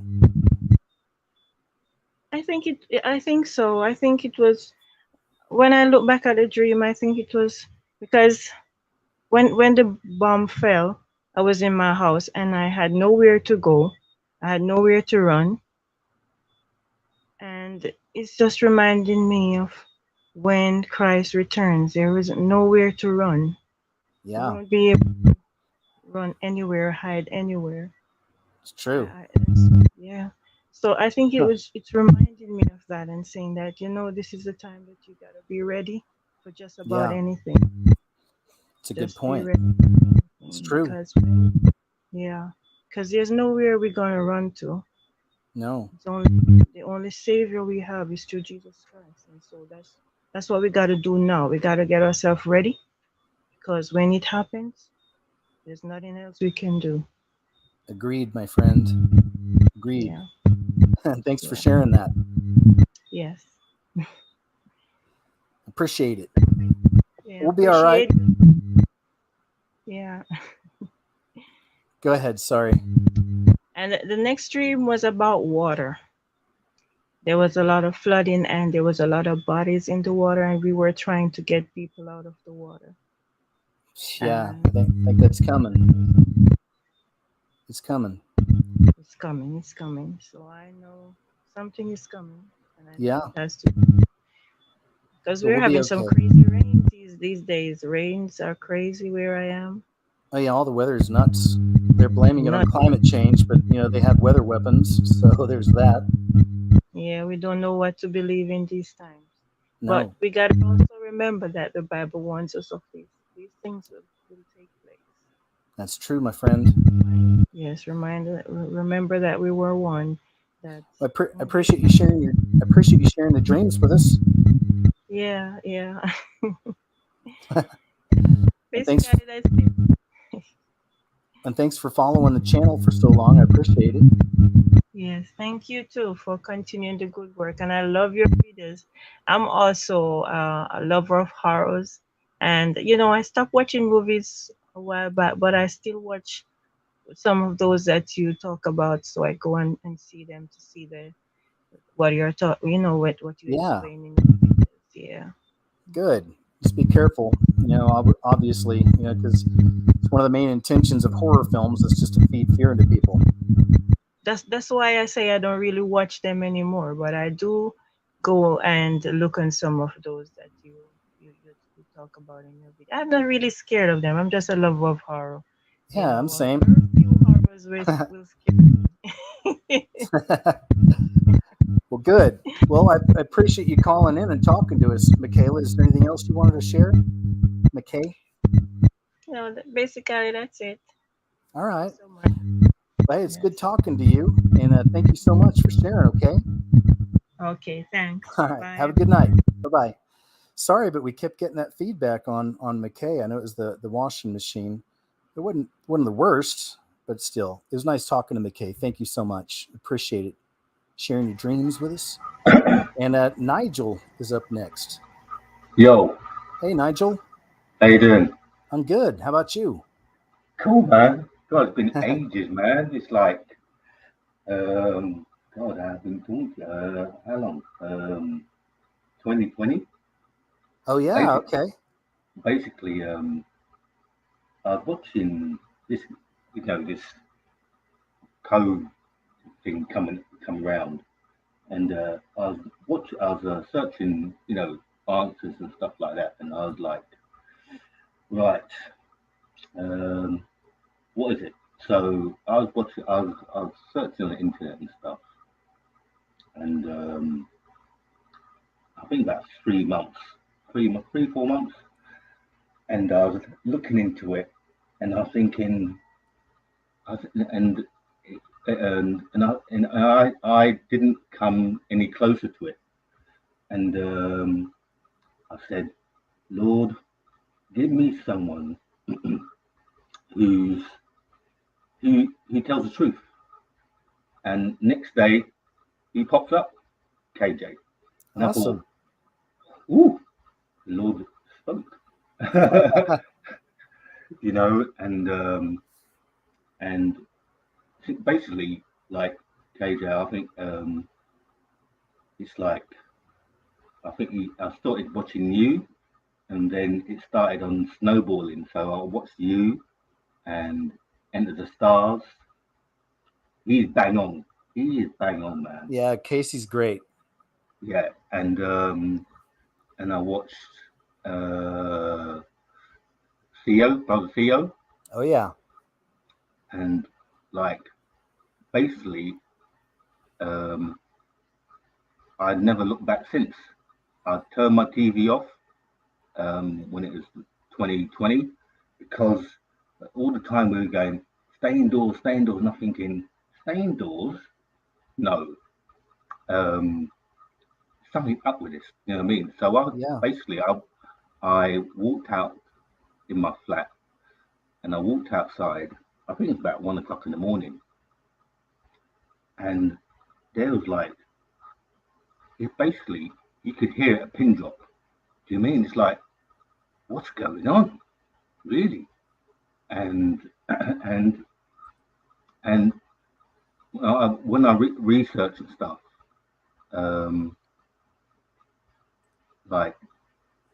it's like the Lord is talking to me. Do you know what I mean? And it's like, okay. And then it's like, it's, I don't know. It's just like, that's the path where I have to go on now. Do you know what I mean? Oh, it's good. Yeah. Well, once you find, you know how it is. Once you find Christ in whatever form that takes with you, and you're really with it, you really connect with the Lord. Yeah. All this other stuff, it's everything's so dumb and meaningless. Yeah. All this other stuff. Believe me, I live like that, man. and it's hard for me. I was with a group of people and not long ago, and some of them were talking about how cool it was to try these VR virtual reality goggles. Yeah. Stuff like that, man. It's like I want to say something, but then I don't, and I care about these people. Sometimes it's friends and friends of friends, but we're living in chaos, man. We're living in trauma-based mind control. So exactly. We're all trying to navigate our way through it. It's funny you say about the goggles, because I tried it. A friend of mine said, "Come around, blah blah," and I said, "Okay." And he said, "Try this," and I put it on, and 10 minutes into it, I took it off. I said, "What?" I said, "I feel sick." Yeah, I bet. I feel sick. You know what I mean? It's like an underwater thing, and sharks were going around and blah. And I basically, like, maybe half an hour, I took it off. I felt sick, and I'm thinking, you know what? This is not for me. No, it's bad, and that's going to be the future for the people who accept the beast system. They're all going to be on VR goggles, metaverse, and all this other nonsense. Mm-hmm. Oh, and I want to shout out to Tam, because she's bang on, man. Thanks, man. She's bang on. But what I want to say is like I've had the supernatural experience kind of thing. Okay. Basically, like, it was when I was 10 years old. I was in my mum's kitchen, and she was there, and my sister was there, and all of a sudden, I saw this white figure come to the back of the door, and I'm thinking, what the hell is that? And I stood there, and basically, like, it's a tall figure. It's like, whoa, what is that? So it's I don't know. I was basically, scared, because I was 10 years old, or maybe like 12 years old. But it's like, what was that figure? Anyway, 20 years on, I spoke to my mum. I said, Mum, when I was 10 or 11 to 12 years old, this figure come out and stood by the doorway, and it basically went away. And she said it like she's drinking a cup of water. "Oh yeah, that's an angel." I said, "What?" Mm-hmm. I said, "What was that?" I said, "But basically, like, she basically we were having problems with our dad. You know what I mean, like marital problems and stuff like that.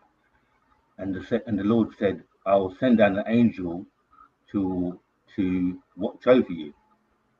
And I said, "But you didn't see it, and my Paul and my sister didn't see it, but I see it. Why is that?" She said, nonchalantly, "You were supposed to see it." And I think, whoa. That's cool. You know what I mean? It was like, whew, man.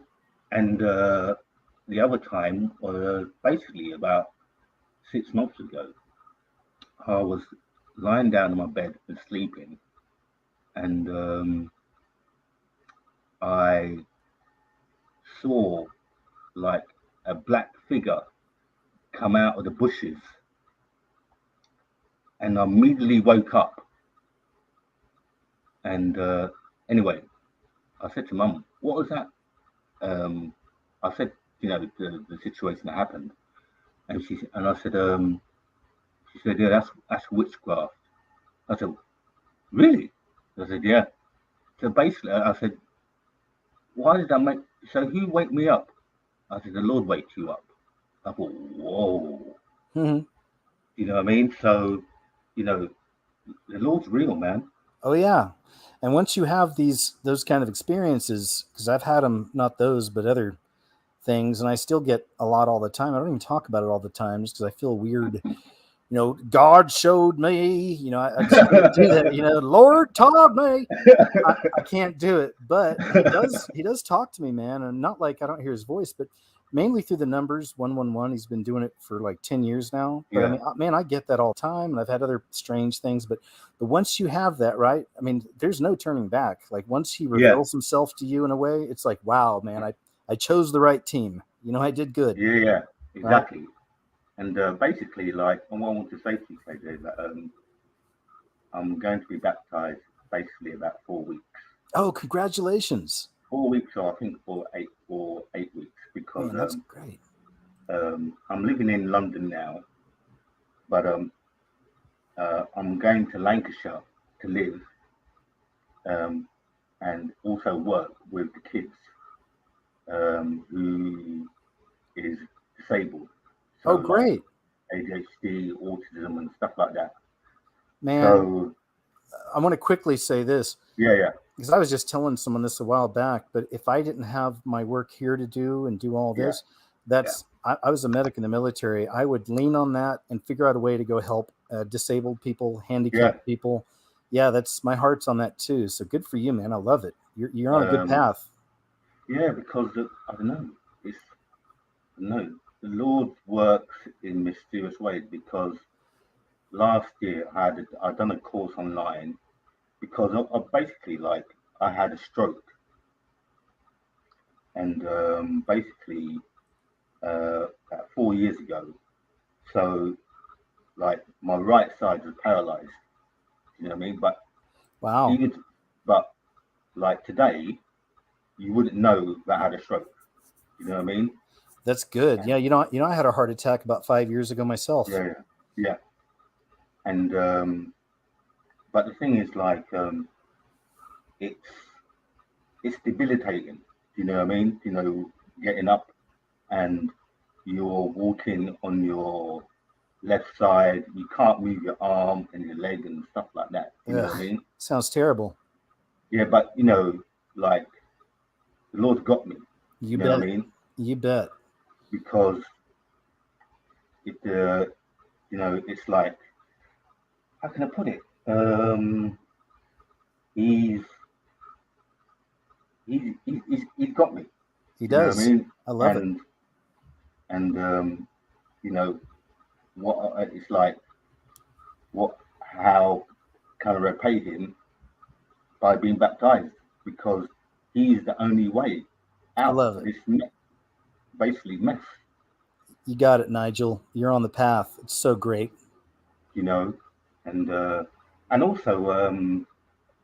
also last year, I think last year September or August, I was seeing someone, and she said, so, like, I don't know, a couple months into it, we were going good and stuff like that, and she said, I got, it's like I have a strange,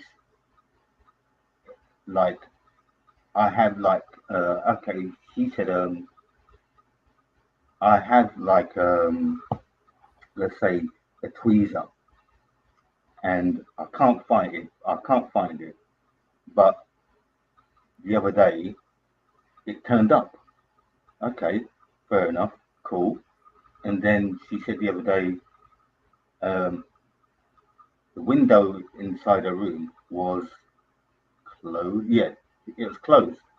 Okay, and I remember shutting it. I said, yeah, cool. And and we were, and she said, I'm getting kind of hot because I'm talking to you. No problem. And she said,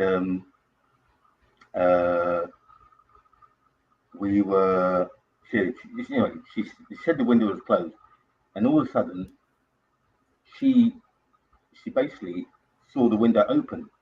And I think, what? I said, yeah. I said, okay, fair enough. And I said, haven't you got any books or anything, or it's like tainted with demons, or like supernatural things, you know what I mean? Mm-hmm. Said, well, yeah, maybe. Anyway, she threw threw out her books, Good. stuff like that. Mm-hmm. I said, let's go for it. So she threw them out. I said, you sure ain't got no other things and stuff like that?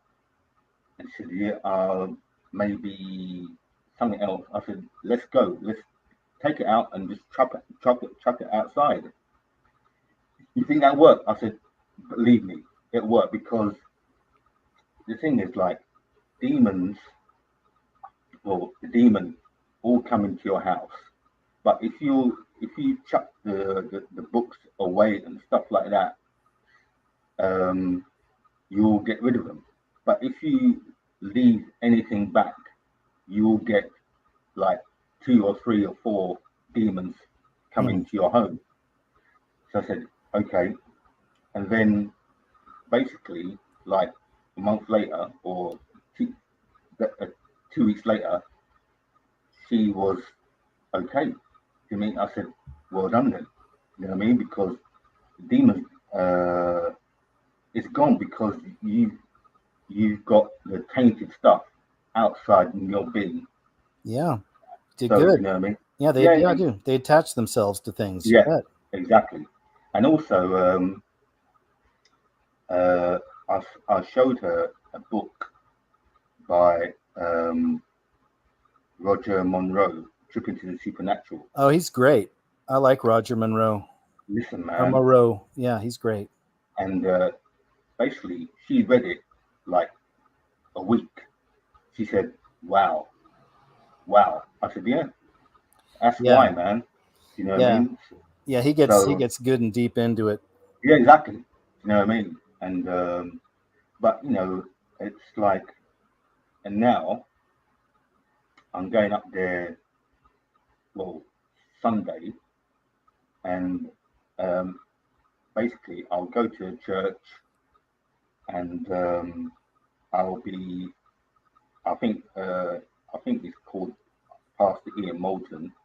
He'll have a talk with me and stuff like that, and he'll basically baptize me like 4 weeks or whatever when I come up and settled in, and that's it, man. Good. Congratulations, man. It's a great choice. I'm proud of And you. Yeah, it's in the, I don't know, it's not in the, it's not nothing to be proud of, but it's like, you know what, it's the only path I go on, man. You know what I mean? Because we've got 2 paths. You've got a dark path or the light side. You know what I mean? And me, I want to go to heaven. I don't want to go to hell. Me either. No thanks. No thanks. I mean? Yeah, we'll be all right, man. We found our way out. Christ is the key, and it's amazing. And then once we have them, like we do, then you just want to let other people know, and that's what I do, and what you do, and it's how we spread the light, man. Yeah, exactly. We're trying to help the kingdom. But good luck with that. It's going to go great, I'm sure, Nigel, and I'm proud of you, man. And good luck. It'll be great. Yeah, thanks, man. You're welcome. Thanks very much. And thanks for sharing with us too. No, it's cool, man. No problem. Like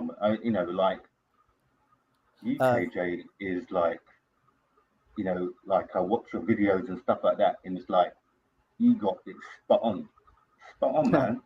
Thank you, man. Thank you. And I live it, and it's my passion. It's my everything. Yeah, I can see it. So thank you. No problem. Okay, I'm gonna go now because I'll feel a bit hot and. That's right. Okay. You did great, man. It's really nice talking to you, and I'm glad you called in. And good luck with your baptism. And you're awesome. We'll see you on the other side. Yeah, cool. No problem. All right. Well, hey, maybe we'll talk to you next time. I'll do another one of these, and we'll we'll hear about your baptism. Okay. Yeah, because I was saying to Tam, like, get KJ to do his chatting, because we need some. You know what I mean? Like talking to, and you know what I mean? Like togetherness. You know what I mean? I feel you. I'm the same way. It's important for me to talk to you guys too. Sometimes I feel all alone out here, and you don't have your big YouTube channel anymore. You don't get all the crazy views, and you're not even sure if people are watching. I mean, some of my videos will get 5 comments. I'm like, oh boy, I hope they're seeing it. But you just keep fighting, and it'll get to the right people. But thank you, Nigel, for that. I appreciate you, man. No problem. Thank you. All right. Have a good night. Okay. Cheers, man. All right. Take care. All right. It's another great call. I got Maggie Grace. Maggie Grace coming up next. Got Maggie Grace. How you doing, Maggie? Hey, Hey. can you hear me? Yes, ma'am. Hey, KJ. Awesome. Finally, I've I know. known you at your channel. I'd say, let's see, the middle of 2018. No way. Well, Um, I think I see you in comment sections a lot too, so I recognize you. oh yeah, I've been bugging you for a while, buddy. Oh, you're great. It's okay. No, praying for you because you're like a brother. I mean, honestly, you were one of the first channels that I started researching. My story's pretty, miraculous as our Father is. He wastes nothing, and everything he uses for purposes later in life. And I'd lost kind of the man of my life tragically. Suddenly Sorry. he'd gotten the flu shot that year and got super sick and passed away right as we were kind of planning our wedding after 4 years. Oh, and we had Maggie. really tried to be obedient. And, he's a very strong, godly man, PhD in neuromolecular biology, worked at Harvard. Smart guy. Led research teams for Alzheimer's and Lou Gehrig's. Just amazing, a gentle giant. And he loves my daughter. And, it was just amazing. But, That's huge. he was not one of us. He just simply confirmed some of my research. He worked at Harvard. He said it's not what people think, and that the FDA isn't either. It all depends who funds the studies. And that was part of the reason why he didn't work there. Him and I met in AA. Only by the grace of Jesus have I been sober for almost 10 years now from alcohol. Oh, congrats. That's great. And thank you. It's truly his glory. I was just willing and desperate. Yeah. But, and I've walked with the Savior for 17 years. I came to know him at the Salvation Army, ARC in Denver, cool. broken, hating myself, and in that gift of desperation, that place of absolute brokenness. He'd planted the seeds all along, people in my life over and over. I knew it to be true, but I wasn't, broken enough. And, that's such a good went on point. to become... Yeah, right. And got indoctrinated by that multi-billion-dollar global organization that is not at all what people think. And it's sad. It's horrible. I mean, I've got a lot of prior colleagues who are all poked up and proud of it. I mean, the increase of selfies. I mean, one of your other fabulous callers was talking about the increase of kind of the evil, that we can see it in the road rage. We can see it everywhere. And, I was working in the service industry. I've been in food and beverage on and off my whole life. And I quit. I sold my house. It was go time. Like the Savior is so good. I came to know your channel because like a fast at the church that I was very active in. I left the Salvation Army with a bang, a DUI in one of their vehicles with my daughter in the car because I came out more broken from 2 years of training than when I went in. Because it's militaristic. Is the Salvation Army, Sorry, it go legit? ahead. Or Salvation Army, is it legit or is it shady? Well, the Savior works despite us, right? At the heart of it, I mean, through my research and what they trained us, whatever, the history, whatnot, Bramwell Booth I believe he was the oldest son of William and Catherine Booth. I believe legitimately William and Catherine were legit. The Savior raised that couple up to preach the truth in the slums of London, England in the 1860s. And he used that. But their son, Bramwell, sold him out before 1900, right after they died, to the globalists. Oh, my gosh. What a mess.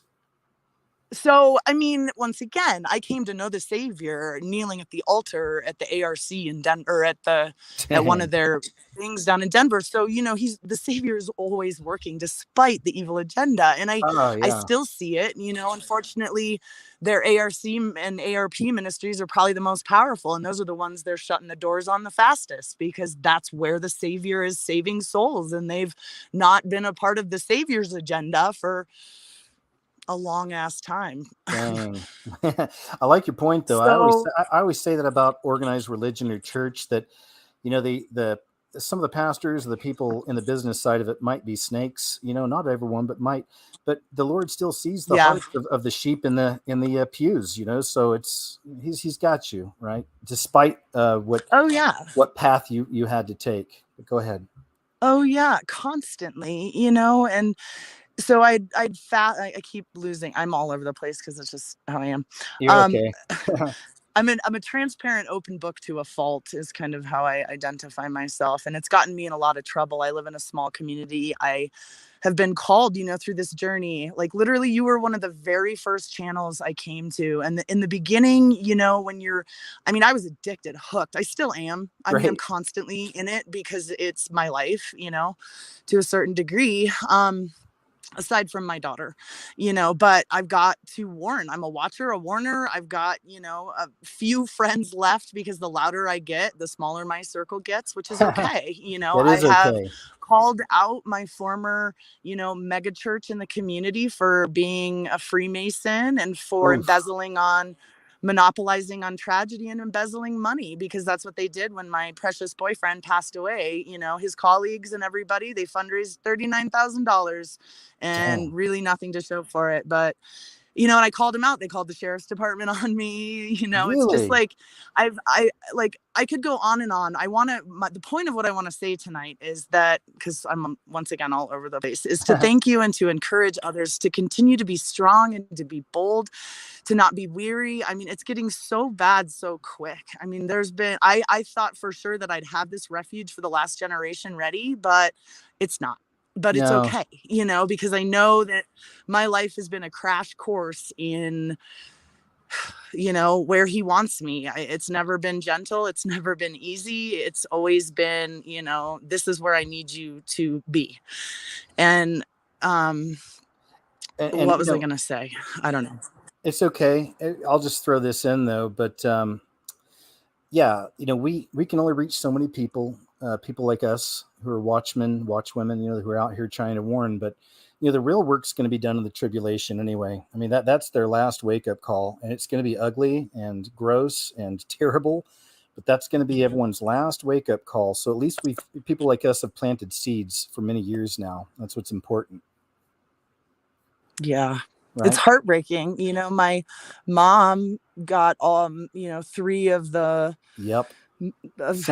sting and had it was my stepdad who I never liked. He threatened divorce on her, after I begged her, pleaded. So, ever since I woke up in 2018, I got louder and louder and louder. And I've, not really lost jobs, but kind of left jobs because I've been so loud, and I don't want to, jeopardize my wonderful employer in the food and beverage, because I am a loud person. I've called out, I've been active in the police department as far as like my human services degree and working in the mental health community. And I was really good friends with the former chief of police in my community. So I don't know. I'm not scared. And my last relationship was horrific. Total confirmation in my research. Top secret resume, worked for the Department of Defense, computer hacking genius. Wow. I can't even tell nobody would believe me if I told you what he did. But KJ, and I know I've heard your opinion on some things through the years, but I want to tell you that this guy wrote software at NASA. And I promise you, the math don't add up. We are not a ball spinning in an endless universe. I can assure you that, my friend.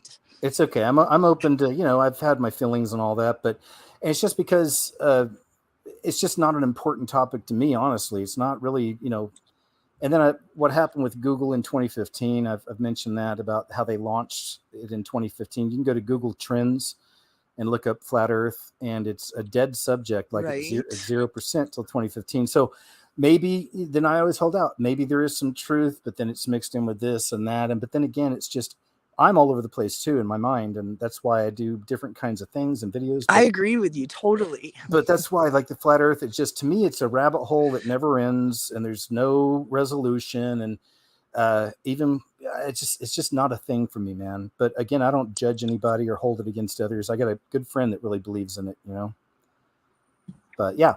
Well, I think, like, to me, the only relevance that it really holds, because the debate should never separate like friendships or anything like, or relationships or anything like that by any means, like, or get people all yelling at each other or anything like that. But to me, the importance of really having confirmation in our heart about it is the depth of the lies of the enemy. I mean, we are in the last days.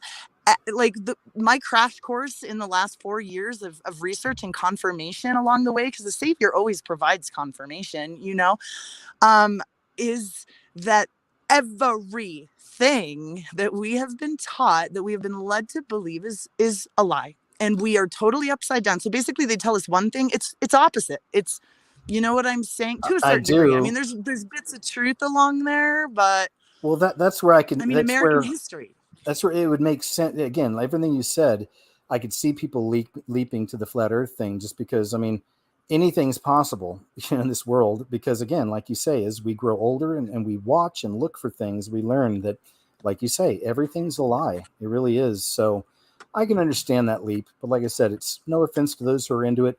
It just, in my spirit, it's not something for me to be digging into. It's not, I've got my stuff. You get it. No, I totally do. Because, like, for me, a lot of the spirit, like hardcore, paranormal stuff, like that to me is too much. I have to be really careful with a lot of that, a lot of the real dark stuff. I encourage others, because I mean, there was a time when I was crying in one of your live shows, just bawling, because that fragile point when you're there but you're not fully there. You're like okay, I've come to terms, and that whatever is happening in your heart, where it's that really hard pill to swallow, so to speak, where you're like, wow. It is. And I crossed that threshold, just like you're saying. I crossed that same thing. It was about 16 years ago, probably 17 years ago now, because that's what made me make that first movie, the scariest movie ever made, because I went through all that, the 5 stages of grief, all of it. I was not hardcore, but I was pretty much a Republican. I was ex-military, 8 years. So, and then all that just got destroyed, and everything got destroyed when I was researching. I'd never been on YouTube before. I'd never looked at any of this stuff.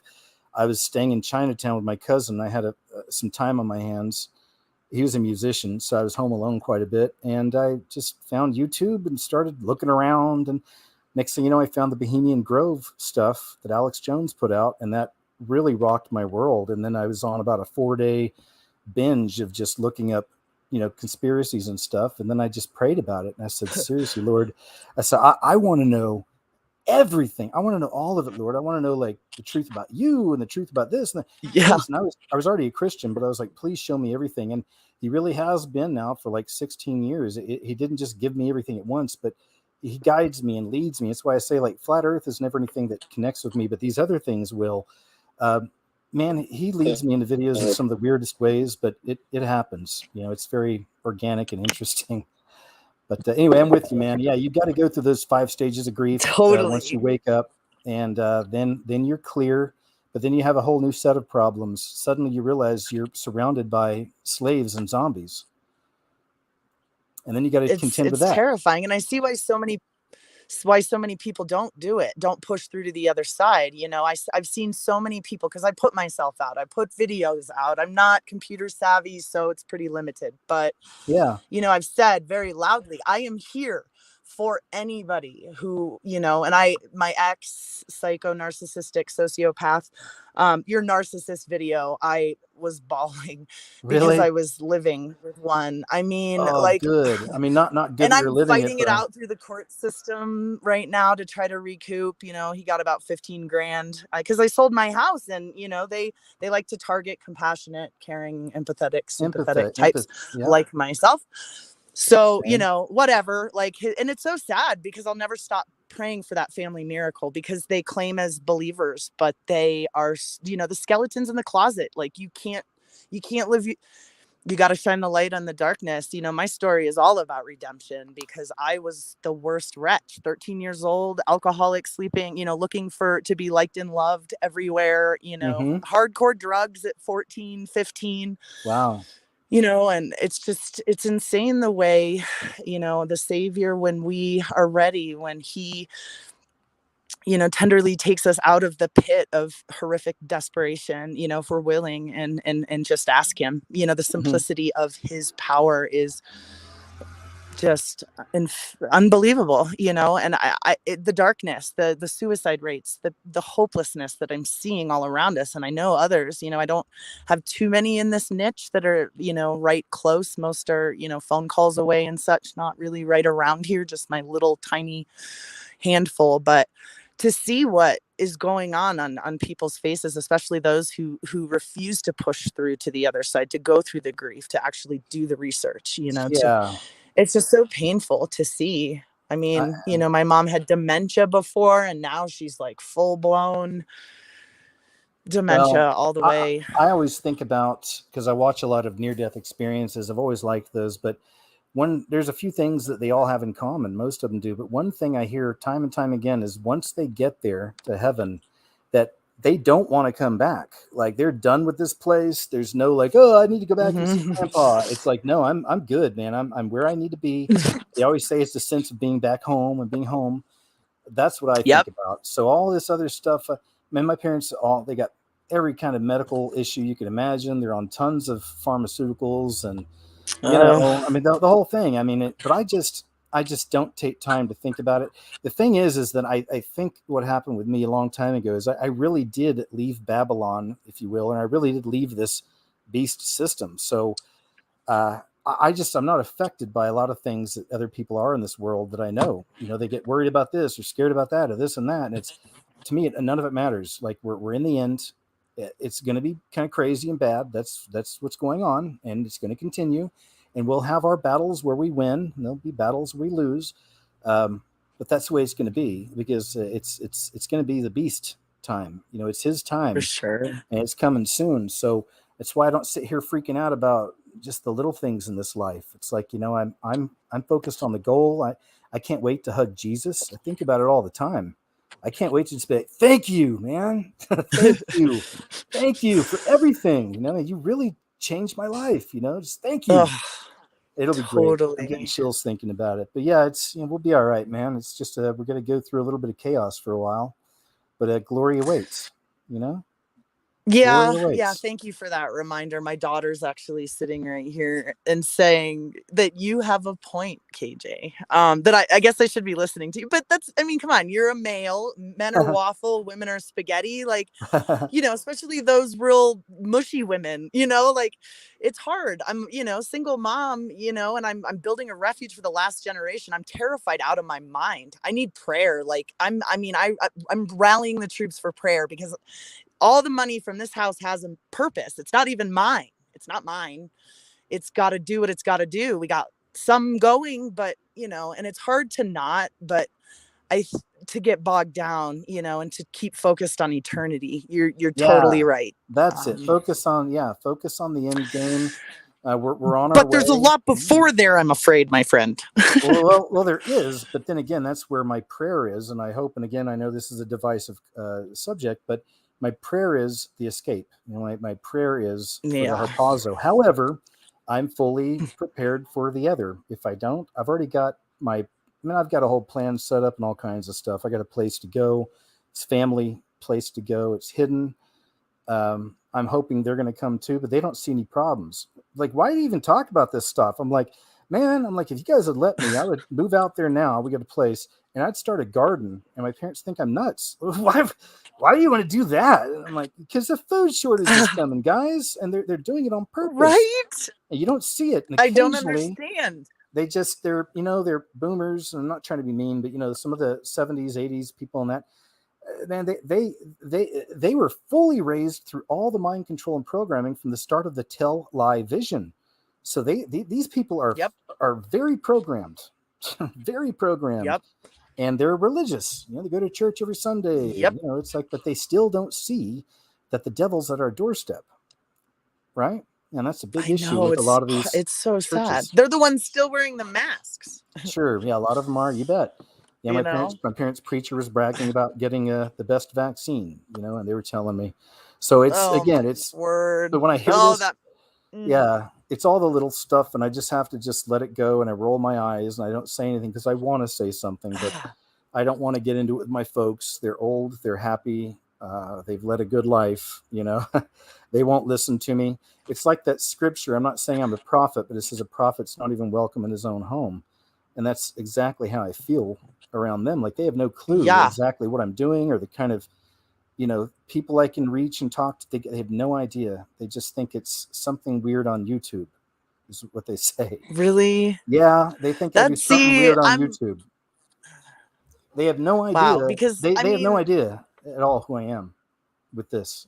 See, and I've only like been researching for 4 years. I don't know. I'm very opposite. Like I said, transparent, open book to a fault, to where, I mean, like I said, I have very few friends. I'm a social person. I've been active in the community. I know everybody from previous restaurant employee, Alcoholics Anonymous, the church, the help, I went to all the planning meetings and everything. And it's scary too, because I research targeted individuals, because I've called out the Freemasons and I've called them out too. And everybody thinks I'm crazy. I got to hide because, it's my daughter plus this ex, he's psycho and knows people. So, but at the same time, I will never live in fear. If I feel led to speak up, I will speak up. And I mean, if I don't know, if I feel like it's the enemy trying to hush me, I will get louder and bolder if I feel called by the Savior, because it's go time. And I can't, I'm different than you. I can't just be quiet. I'm not built that way.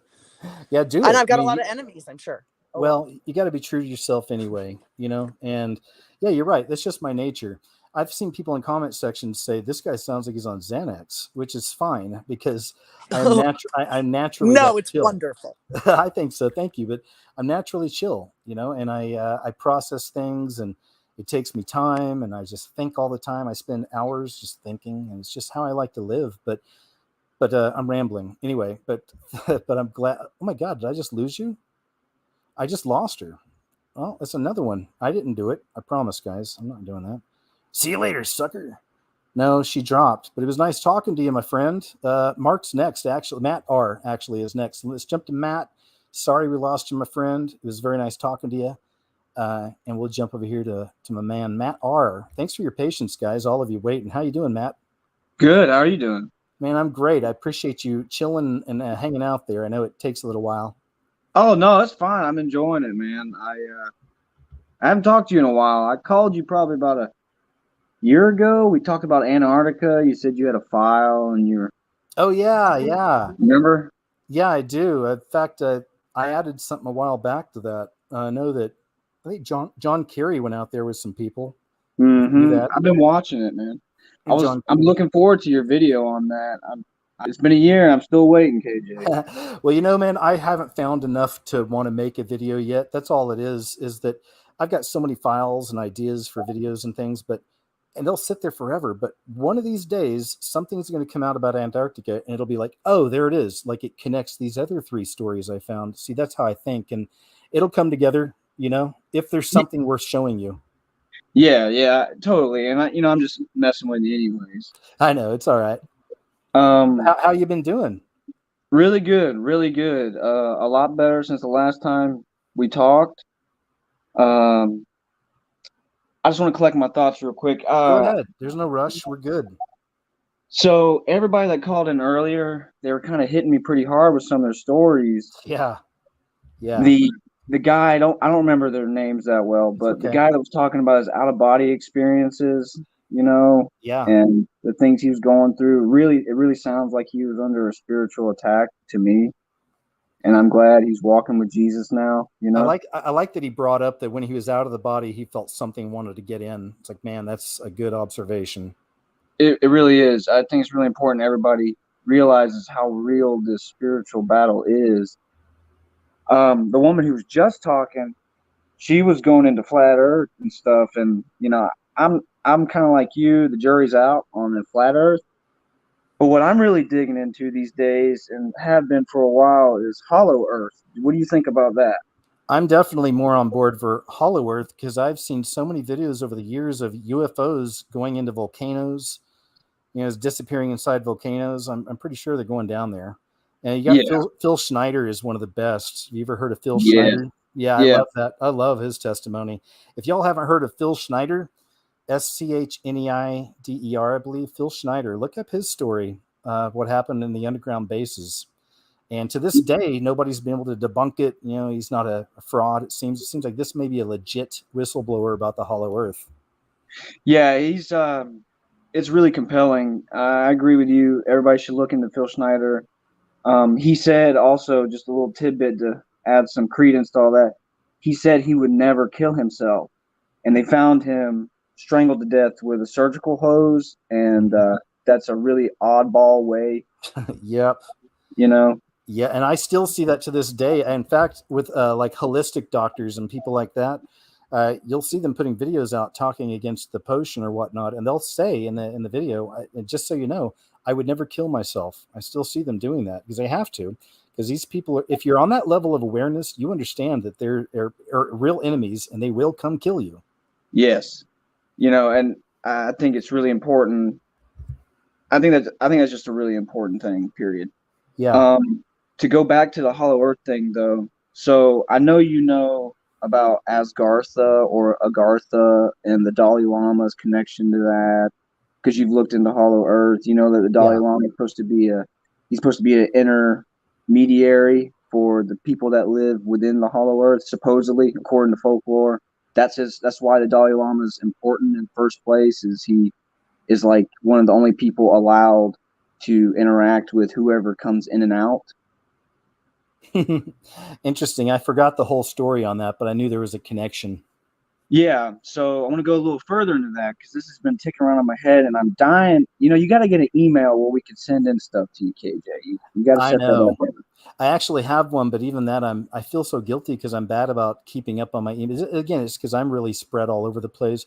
But you have a good point, and that's why I need to try to do more of these so we can get more people in, and you guys can tell us, you know, your information. But go ahead, Matt. Yeah, I'm sorry, but so the Dalai Lama is supposed to interact with these people. Agartha, just look up Agartha if you want to research this.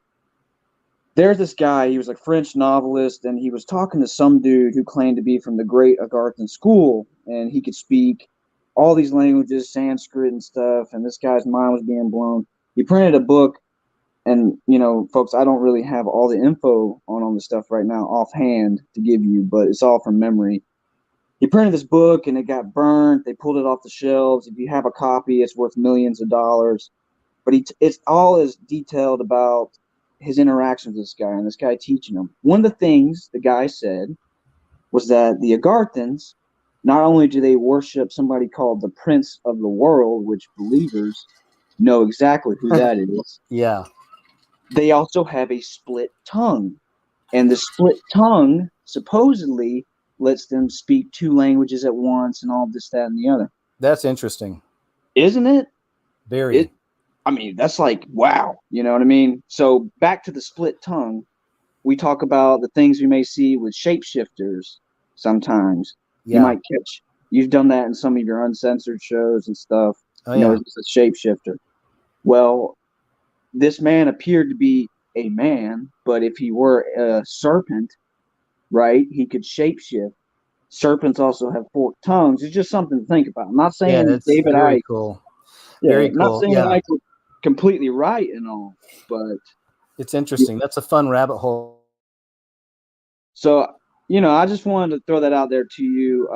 Also bring up Stu Peters' documentary about Watch the Water. Have you? Yeah, well, I did. I actually covered that on the Uncensored show, and then last week I'll show everything that I think's important, but I showed a clip of Stu Peters. It's an old clip of his, and it turns out he used to be a rapper. I don't know if you knew this or not. So it was a clip of him, doing his rap routine. There's a girl singing with him. He's doing like an actual rap video. I was like, whoa, no way. I knew he'd been a bounty hunter. I've told y'all I was a bounty hunter in Austin for a couple of years. So I liked that about him. I'm like, cool. He's an investigator. I get it. But the rapping thing kind of threw me off, but I didn't even make comments. I said, I'm going to show you this. I even told him, I was like, look, everyone has a past. Even with me, I worked in reality TV. And I've never had a personal social media. I've always been KJ Osborne. So if I had a personal media, though, and I put up pictures of me next to the all-seeing eye at CBS working on Big Brother, can you imagine what people would be doing today to me? That'd be all over the place. Yeah. Look at KJ, blah, blah, blah, right? So I said that, I played the video, and then some people got really pissed off. I had people like, I can't believe you're throwing Stu Peters under the bus, stuff like this. I'm like, hey, man, I'm just showing you the information. I'm not saying I'm still going to watch his clips and, watch his interviews and stuff from time to time. But just, it's good to kind of see it all, know the full picture. Make of it what you will. Go ahead, Matt. Yeah, you got to take all these things into account, man. You're not an idiot. You're pretty wise. I've been listening to you for years, man. Thanks. You taught me a lot. I've told you this before. You teach a lot of people. So your approach is correct. And if people looked into me and saw things in my past, they'd see a lot of crazy stuff. And I'm not ashamed of the stuff that I've done. I am ashamed, but I'm not ashamed to admit it. Yeah, same. You know what I mean? Yeah, so, it's your past.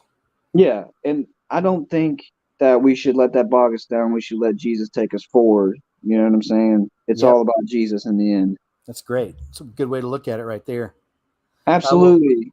There's a lot of people who called in tonight that seem like they're struggling with some things from the past, and they need to remember that Jesus is taking them somewhere new. You're not looking in the rearview mirror. I love that. Well, it even goes back to, and this isn't, I'd like to think it's more having like a Christ mind or whatever, but it's about being in the moment. And I know that like New Agers talk about it, Zen and all this, but Jesus taught us everything. And then it all came from Jesus in the beginning. So to me, it's all about really being right here in the moment. And I always think about how I want to be the best version of KJ Osborne I can be for the Lord. So doing that, I have to be in the moment. I'm not looking back at my past. It's done.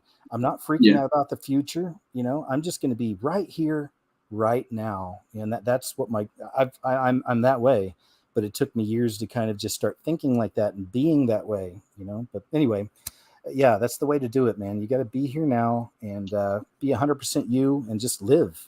Let your little light shine, right? Absolutely. And speaking of light shining, I was telling you I was doing better, man. And good. I want to share with you some of the things been going on. Everybody else is sharing personal stories, so maybe mine will touch somebody. Please do.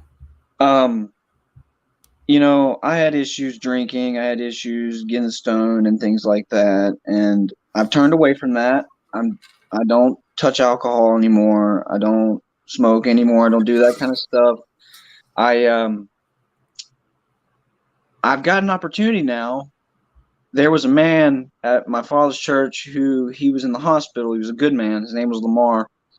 And he was the worship leader. You know what a worship leader is, right? Oh, yeah. Yeah. So he did that for years, and it's a small church, and real small, like a handful of people, and yeah, that's the kind of church I was raised in. Go ahead. Right. And this isn't the first church my dad's preached at, and I've traveled with him, and I'm a member of a different church right now currently, but they asked me to step in to help. And I said, of course, Lamar's in the hospital. He'll probably be out in a couple weeks. It's no big deal. Well, he passed away while he was in the hospital. Wow. And he had taken, I'll refer to it as the venom, Oh, that's what it was, huh? Oh, boy. That's what I think, That's my supposition. I'm not saying for sure, but that's what I think, my personal opinion. Well, I'll give you this one. We lost 3, really famous comedians within a year of each other. Louis Anderson, Bob Saget, and I forget who the third guy was. Some of y'all might remember. I forget. Anyway, but all 3 of them had been double jabbed and everything else. So, but of course, it's not reported that way. It's always going to be something else, or they'll blame COVID. Well, officially, I think it was some kind of throat cancer or tumor he had. Oh, okay. Which people can take that as far as they want. You know what I'm saying? Yeah, I wouldn't be surprised if the hospital still blamed COVID so they get that money. They get federal money for that. Go ahead. Oh, he was on a ventilator and stuff. They put him on things to help him breathe. So they got a kickback some way. Oh yeah, if he was on a vent, they got a little extra. That's such a shame. Yeah. It's gross, but go ahead. Well, where he's at now is much better than where we are. Absolutely. But because he's gone, I've had the opportunity to lead the worship service every Sunday since then, and do that. How long has that been? It's a little over a month. It's been like one of the biggest blessings in my life to just go up and sing these Baptist hymns that I've known my whole life with these people. And I'll have them like, I'll call them out, you know, in the middle of the verse and be like, all right, John, I don't hear you, and all that kind of stuff. That's You know good. what I mean? Yeah, you have a talent for it, it sounds like. Well, I've just tried to have as much fun with it because I'm kind of a nervous person normally. So I try to step outside of that and just enjoy it. That's so smart. That's what you got to do, Matt. I do that too. Challenge yourself. There's something you don't like or makes you feel weird or whatever. Just go do it. You know, like I love that. Good attitude. Yeah. And it's kind of brought home this idea I've had because, like I was saying before, you know, I was in a little bit of a different place over the past few years. But God has been giving me these dreams. And I don't know if anybody else in the chat experiences this or if I'm crazy. I got hit in the head too hard before. I don't know. But I'll have like a vision. It's like a slideshow montage, you know, real fast. They're not like regular dreams. They're super vivid. You just see certain things, be in certain places, doing certain things happening, and it happens real fast, and you can't particularly remember it until you're there in the moment, and you're like, oh my God, I dreamt this like months ago, and I'm here. And that has happened with my dog. That's happened with bad things in my life. Like recently, my radiator blew. So I remember dreaming about having car trouble, being in a shop for a whole night. Like it's nuts. It's to a T, man. And I can't explain it, but you know, for a while, that's a gift. And I always kind of thought more women had that, and I think they do. But my sister has exactly what you've got. Really? She's got a gift for that. Can see things before they happen. She even like one night, this isn't just a dream, it even happens in real life with her, but I was driving her truck and my nephew and niece were in the back seat and it was dark and they live out in the country, and we came over a little hill and she said, hey, watch out, you know, like real quick, and like grabbed me. And I was like, why? There's nothing there. It's like I was coming over the hill. I thought maybe she saw something. She said, I thought I saw a deer. And then moments later, a deer ran across the road in front of us. So there's something there. You know, some people have that. Like another sense. Yeah, I don't. That's not the same as yours, though. But go ahead. Yeah, because mine is like I have to be in that moment where it's like it's kind of like deja vu, but not deja vu because it's brand new experiences. You know what I'm saying? Like it's stuff I have never experienced before. For example, I was at an entirely different job.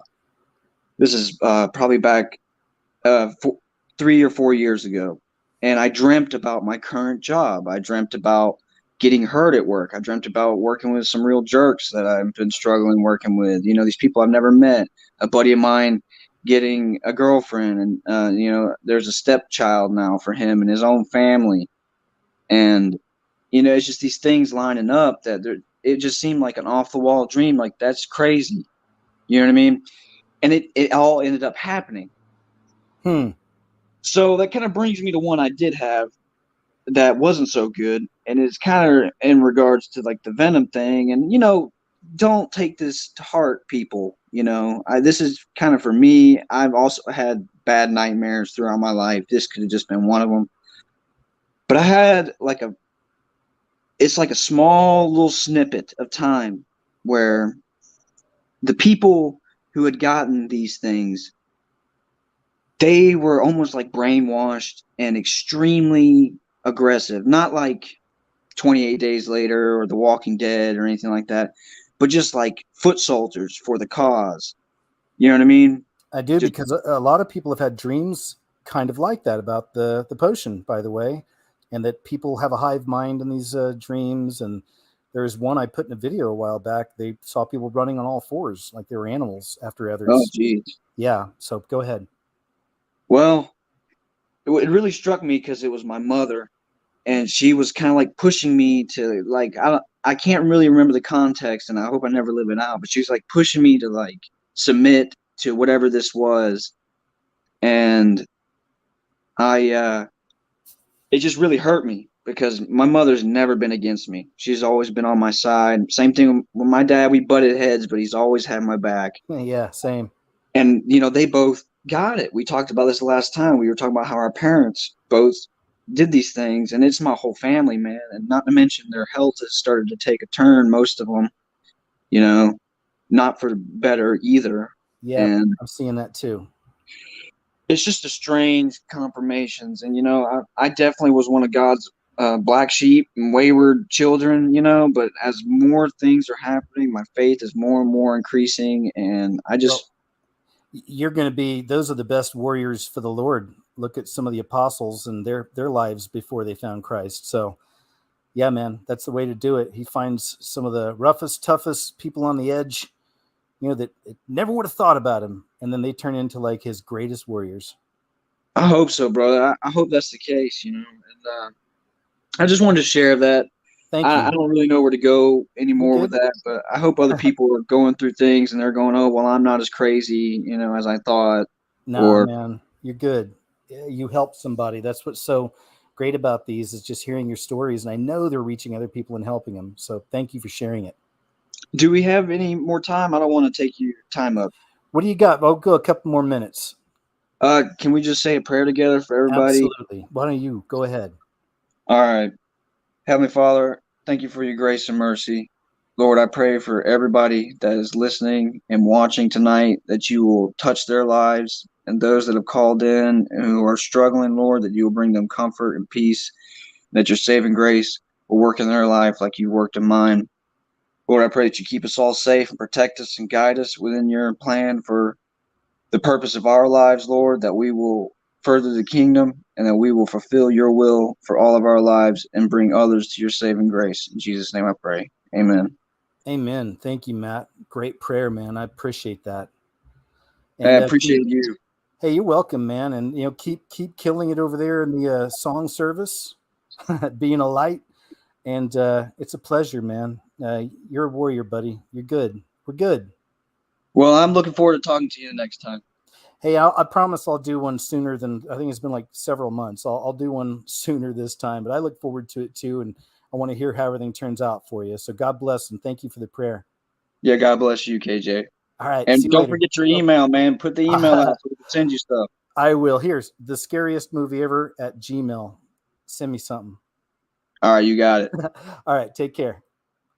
All right, guys, let me give you the lineup. Got Brenda, Strongman, Matt from Pennsylvania, Anna Barker and Luke, Maggie Grace, Starbuck, Richard Australia. They're back. Good. Fishing for You, Daniel, and Kevin W. So let's jump over here. Oh my gosh, Brenda Weaver. Can't believe I get to talk to Brenda. Are you there?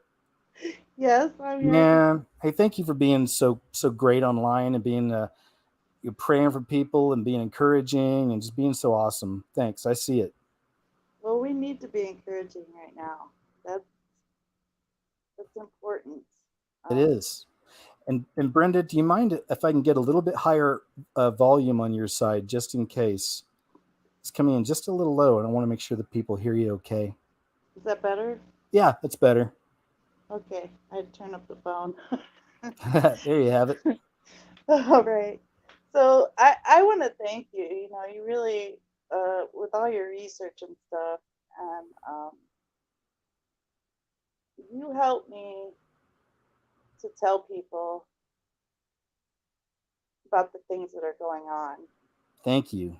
Thanks. Because there are people that are scared that don't want to watch. But if you put the right cool song on there and some cool visuals, right, then you can kind of get them in.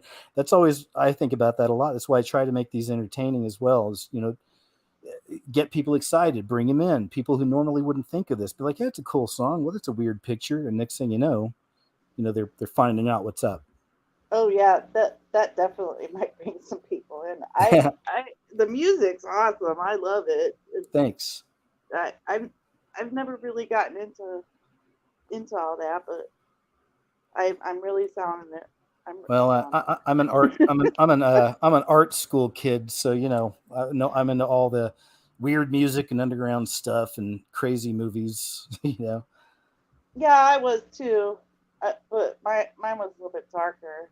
But I was always in the underground when I was, back before I got saved. I was in the underground death metal, and there you go. So yeah, yeah. But I kind of want to talk about the spiritual battles that we're in. I'd love to hear it. What's on your mind?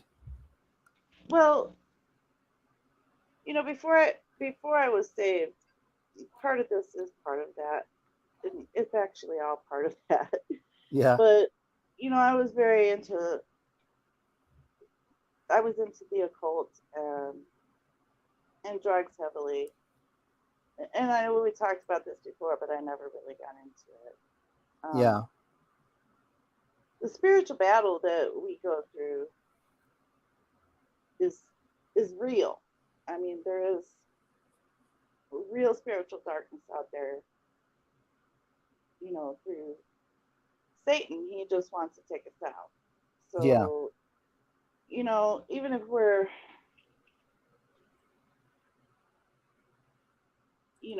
saved by Jesus or we're not, we're trying to be spiritually ripped apart by him. Yeah. But yeah, the devil still got his mission though, right? He's still coming to steal, kill, and destroy. Oh yes, for sure. So I mean that's what this is right now, especially what is coming out, left and right. So, but Jesus has us. Yep. Go ahead. So you said you were in the occult. Like how deep? Well, pretty deep. I mean, I hung out with witches and. Oh yeah, that's pretty deep. Yeah. Yeah, that's pretty deep. Yeah, not really. Being a witch, they say there's light witches, dark witches. It's all magic and it's all wrong. But it was pretty dark. Yeah. Well, good. I'm glad you made it out of that. I mean, I've read a lot of occult stuff over the years and some satanic stuff and all that, but it was just to get a better understanding of the enemy. It's like you're being a coach of a football team. You're going to learn everything you can about the team you're about to go up against. So throughout the years, I've done that. So I've told people and warned them, just from my perspective, be careful with a lot of the occult stuff, Manly P. Hall and Blavatsky, the Theosophists and all that. Because it's intoxicating. It could be, if you don't have Christ and you're reading this stuff, it's all very intoxicating and it brings you in. And I could see where people could easily fall into it and start, conducting spells and rituals and things. So I never did, but you got to be careful with it. Anyway, go ahead. I'm rambling. No, we love to ramble. I know I do. So, right. Yeah, so it does totally brings you in and you let things in. Okay, when you start dabbling in that stuff, you let things in. Mm-hmm. I wanted to let things in back then. Yeah. And so it happened. And plus I was a meth addict as well. So that opens your eyes up, in my opinion. Oh yeah. Yeah, it's good you made it through that too. I'm sure you I'm sure you got attacked a lot spiritually, didn't you? Oh, very much so, because from letting everything in and from playing with all the, Ouija boards and all that stuff, it just, I was in a very dark place, and I believe that what I was seeing was real. Okay. Mm-hmm. The majority of it, I'm sure I had paranoia and all that, but things that were shown to me were awful. And everybody was like, "You're crazy," and I'm like, "No, I'm not crazy.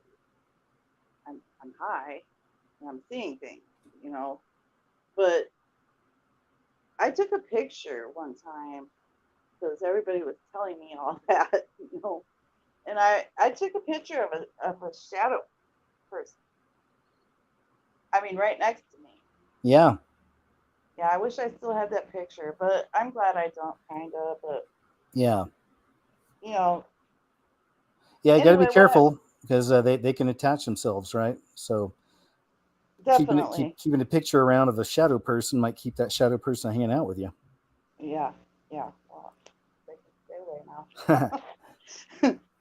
But where I'm going with this is, when I went to jail, I got saved and asked Jesus in my heart. My whole life has changed. Excellent. And the spirits that are around me trying to torture me couldn't do it anymore. That's right. Okay, they couldn't get near me Mm-hmm. anymore. I could still see them because I still had all the tinges of, I still have meth in my system and stuff. But Yeah. They're there. You got the protection now. Yes. So I want to encourage people to understand that we are really in a spiritual attack right now. And things are happening to us with our families and, the people that we care about and love. And, everybody is going through this. And Jesus is the only way. He is the only way through this. Read. Yeah, Good message. You there? I want to encourage people. Yes, Brenda? I'm there. I'm here. Hey, Brenda. I'm here. Oh my gosh, did I lose another one? Yes. Brenda I'm Weaver. here. This is KJ paging Brenda Weaver. I'm here. Coming up on aisle 2. All right, Brenda, I'm sorry I lost you. I don't know what happened, man. But I'm going to go ahead and move on, okay? Okay. It was nice talking to you. And again, I thank you so much for being so cool and encouraging and praying for us all the time. And thank you. But I'm sorry we lost you, man. All right, I'm going to move on, Brenda. And I'm going to move on to Strong Man. It's a great name, Strong Man. How are you? Hey, KJ, could you hear me? Strong Man, are you there?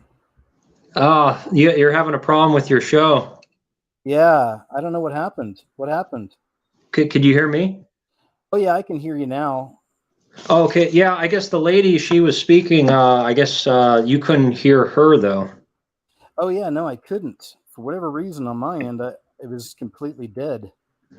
So she was still there? Yeah, she was still there. She's like, I'm here, but I'm not sure what happened. I thought the same was going to happen to me here, so. No, I hear you. I don't know what that is. Brenda, I'm sorry, man. I couldn't hear you over here on this side. So sometimes there's these glitches, man. They happen. I don't know, how to describe it or how to explain it. Maybe it's the Prince of the Air, perhaps. But Strong Man, now that we got you nice, loud, and clear, how are you tonight? And thank you for calling in, man. Yeah, absolutely. I've done a couple of shows with you in the past, and it's amazing to think that I think I did a show with you about probably 6 years ago. Man, time flies, doesn't it? Oh my gosh, yeah, it does. That's crazy. Nice Yeah, talking to you again, though.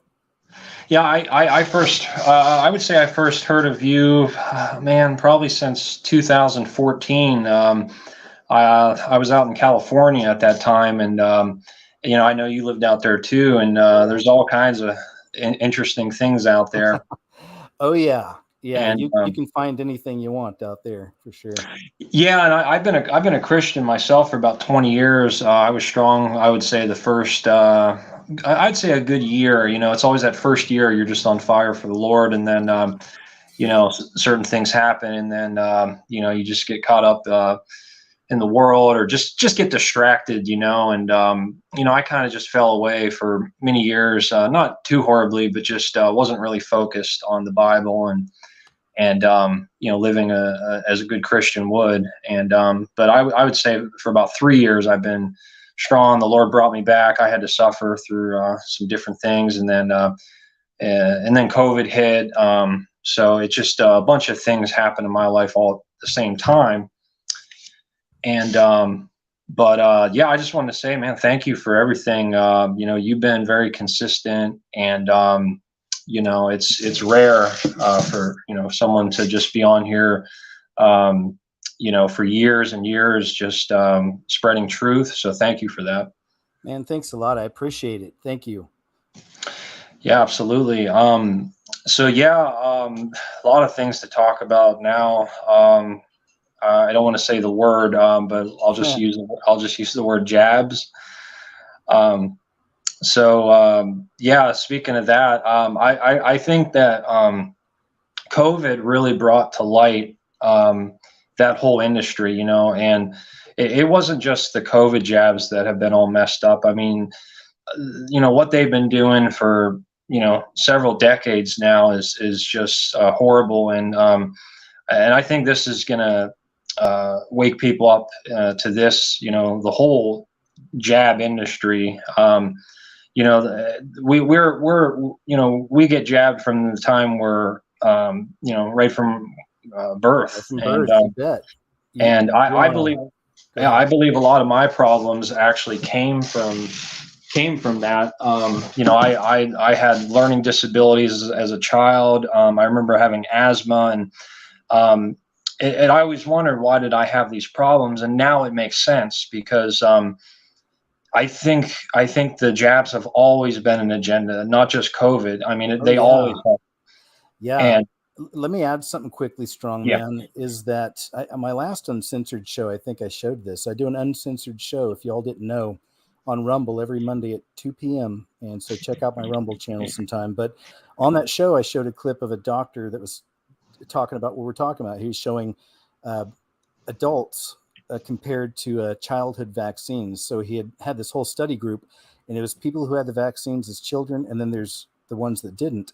And it showed that the ones that did, it was like diabetes, cancer, everything. And the ones that didn't, no diabetes, man, no cancer. Now, I was diagnosed a type 2 diabetic. This is 7 years ago, before I went to Costa Rica. But then I changed my lifestyle. I went raw foods. I mean, I've done all kinds. Well, that was after the heart attack. So I've had my issues. So see, I've got my heart issues. I got that. But I mean, now, it lasts several years. I stay in shape, and I eat right. Don't even eat much, really. I mainly take a lot of herbs and vitamins.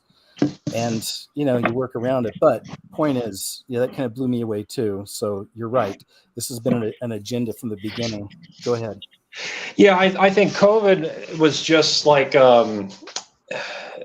It was a little bit different, because this whole thing has been a lie. I mean, there's obviously something that's been going on, but do we know exactly what it is? I mean, it could be from chemtrails, it could be from 5G technology, it could be from, from a whole list of things that they've been doing. And the jabs are not gonna, they're obviously not gonna help us in any way. I'm glad that more people are going to hopefully wake up to, if mothers are having more children, that hopefully they won't have their babies get jabbed. And, I believe a lot of people's problems are from that. And, the diabetes, man, that's a big. It's a big one, but I'm in a good place now, I'll say, in case anyone's like, I don't take any pharmaceuticals for it. They give you, I can't remember what it's called. Something with an M. Metformin. It's metformin. I don't take anything. I exercise. I eat right, and like I said, I take a lot of herbs. It's like 8 things I take. And then I take vitamins with that. So, but I did it all, man. I did raw foods. Did vegan. I got turned into a skeleton after raw foods. I had circles under my eyes.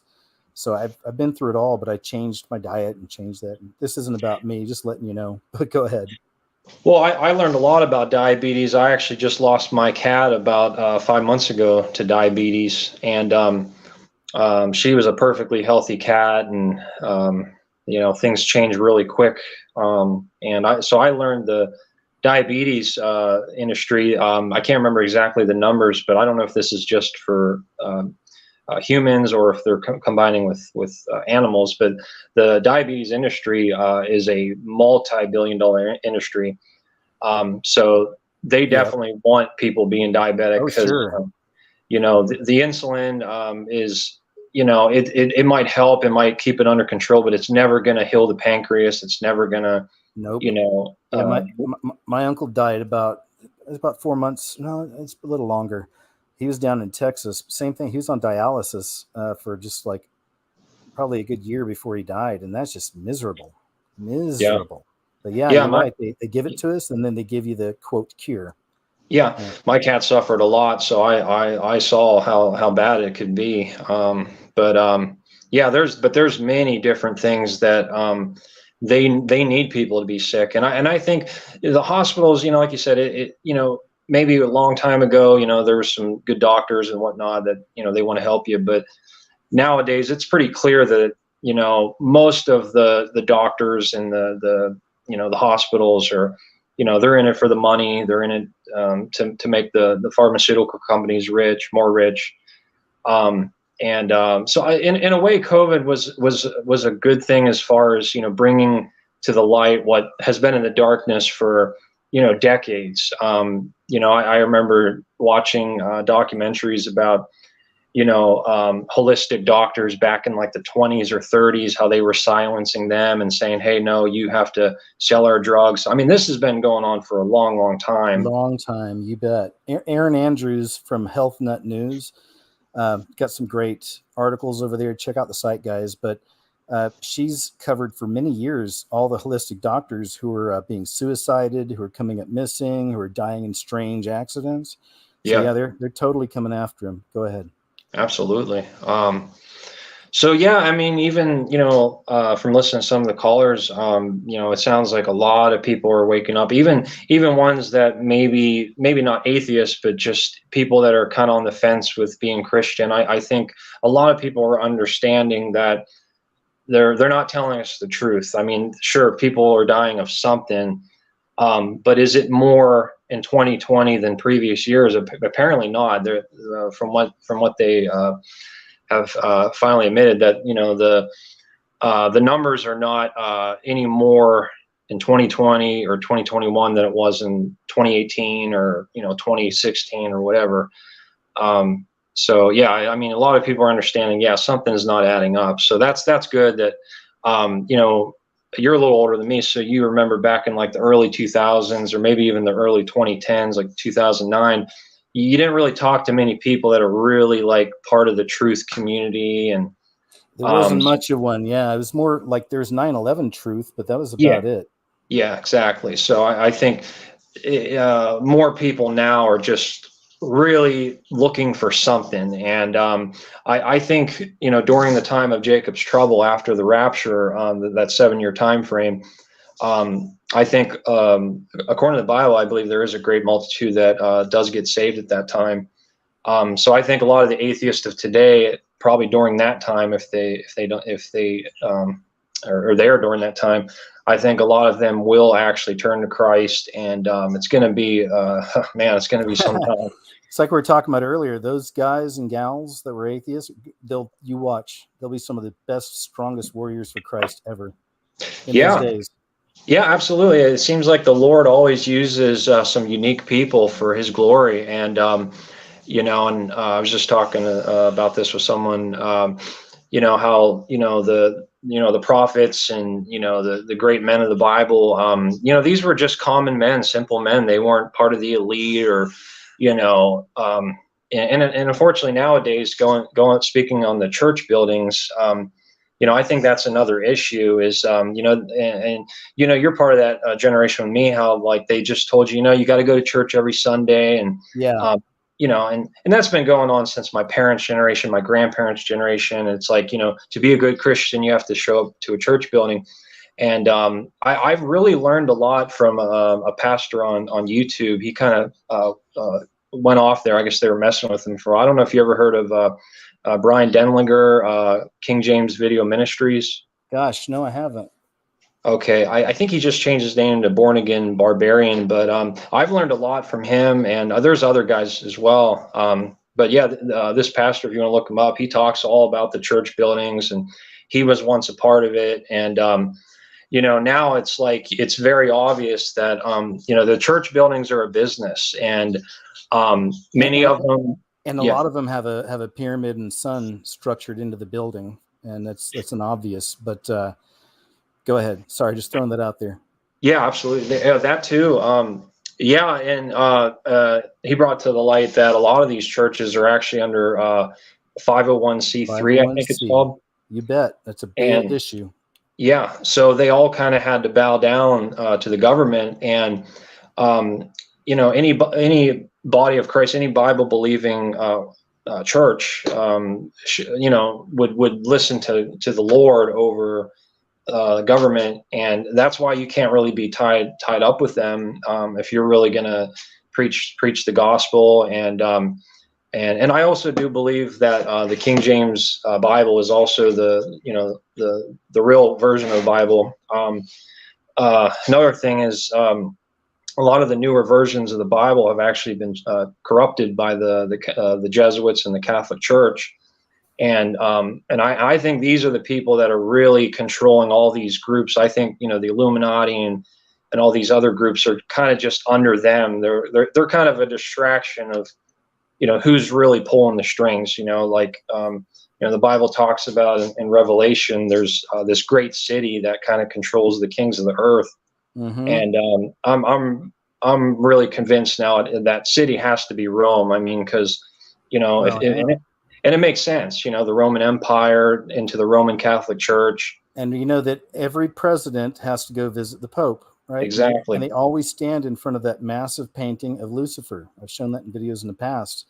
Yeah, all of them. So yeah, I'm with that for sure. But according to he was a limo driver for the quote elite, right? For many years, this guy, and he was on a show. It's called Brad Metzger's Decoded. You'd still got to be careful because Brad Metzger's a Freemason, right? But he would do these conspiracy shows. It was on Travel Channel or Discovery, something like that.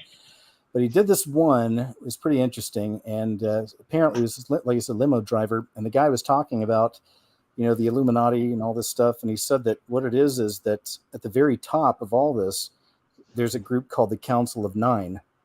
And they're from, different parts of the world or whatever. And these are the ones that channel spirits, like they communicate with Lucifer, they communicate with demons, all this stuff. I've never ever found anything else on that. I've looked forever because I'd dig deep into that. I can't, but so I don't know for sure if that's true or not, but it's very interesting. So just throwing it out there for the folks. Go ahead. Sorry. Yeah, it's interesting. I mean, it's really waking me up to that whole thing because you mentioned that guy earlier, Mario, about his teachings about the Illuminati and all that. And it seems like that was a big distraction over the last decade about the Illuminati. It's like everything was the Illuminati. And it got out of control there for a while, didn't it?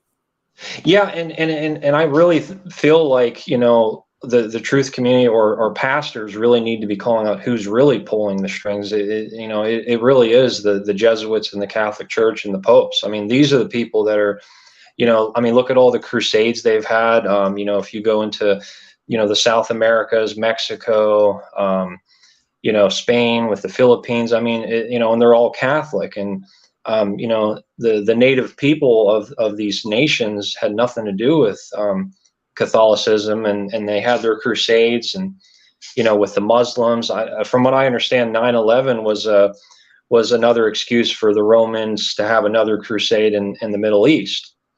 And so they blamed 9/11 on the Muslims, which obviously that wasn't right. The truth. Yeah, right.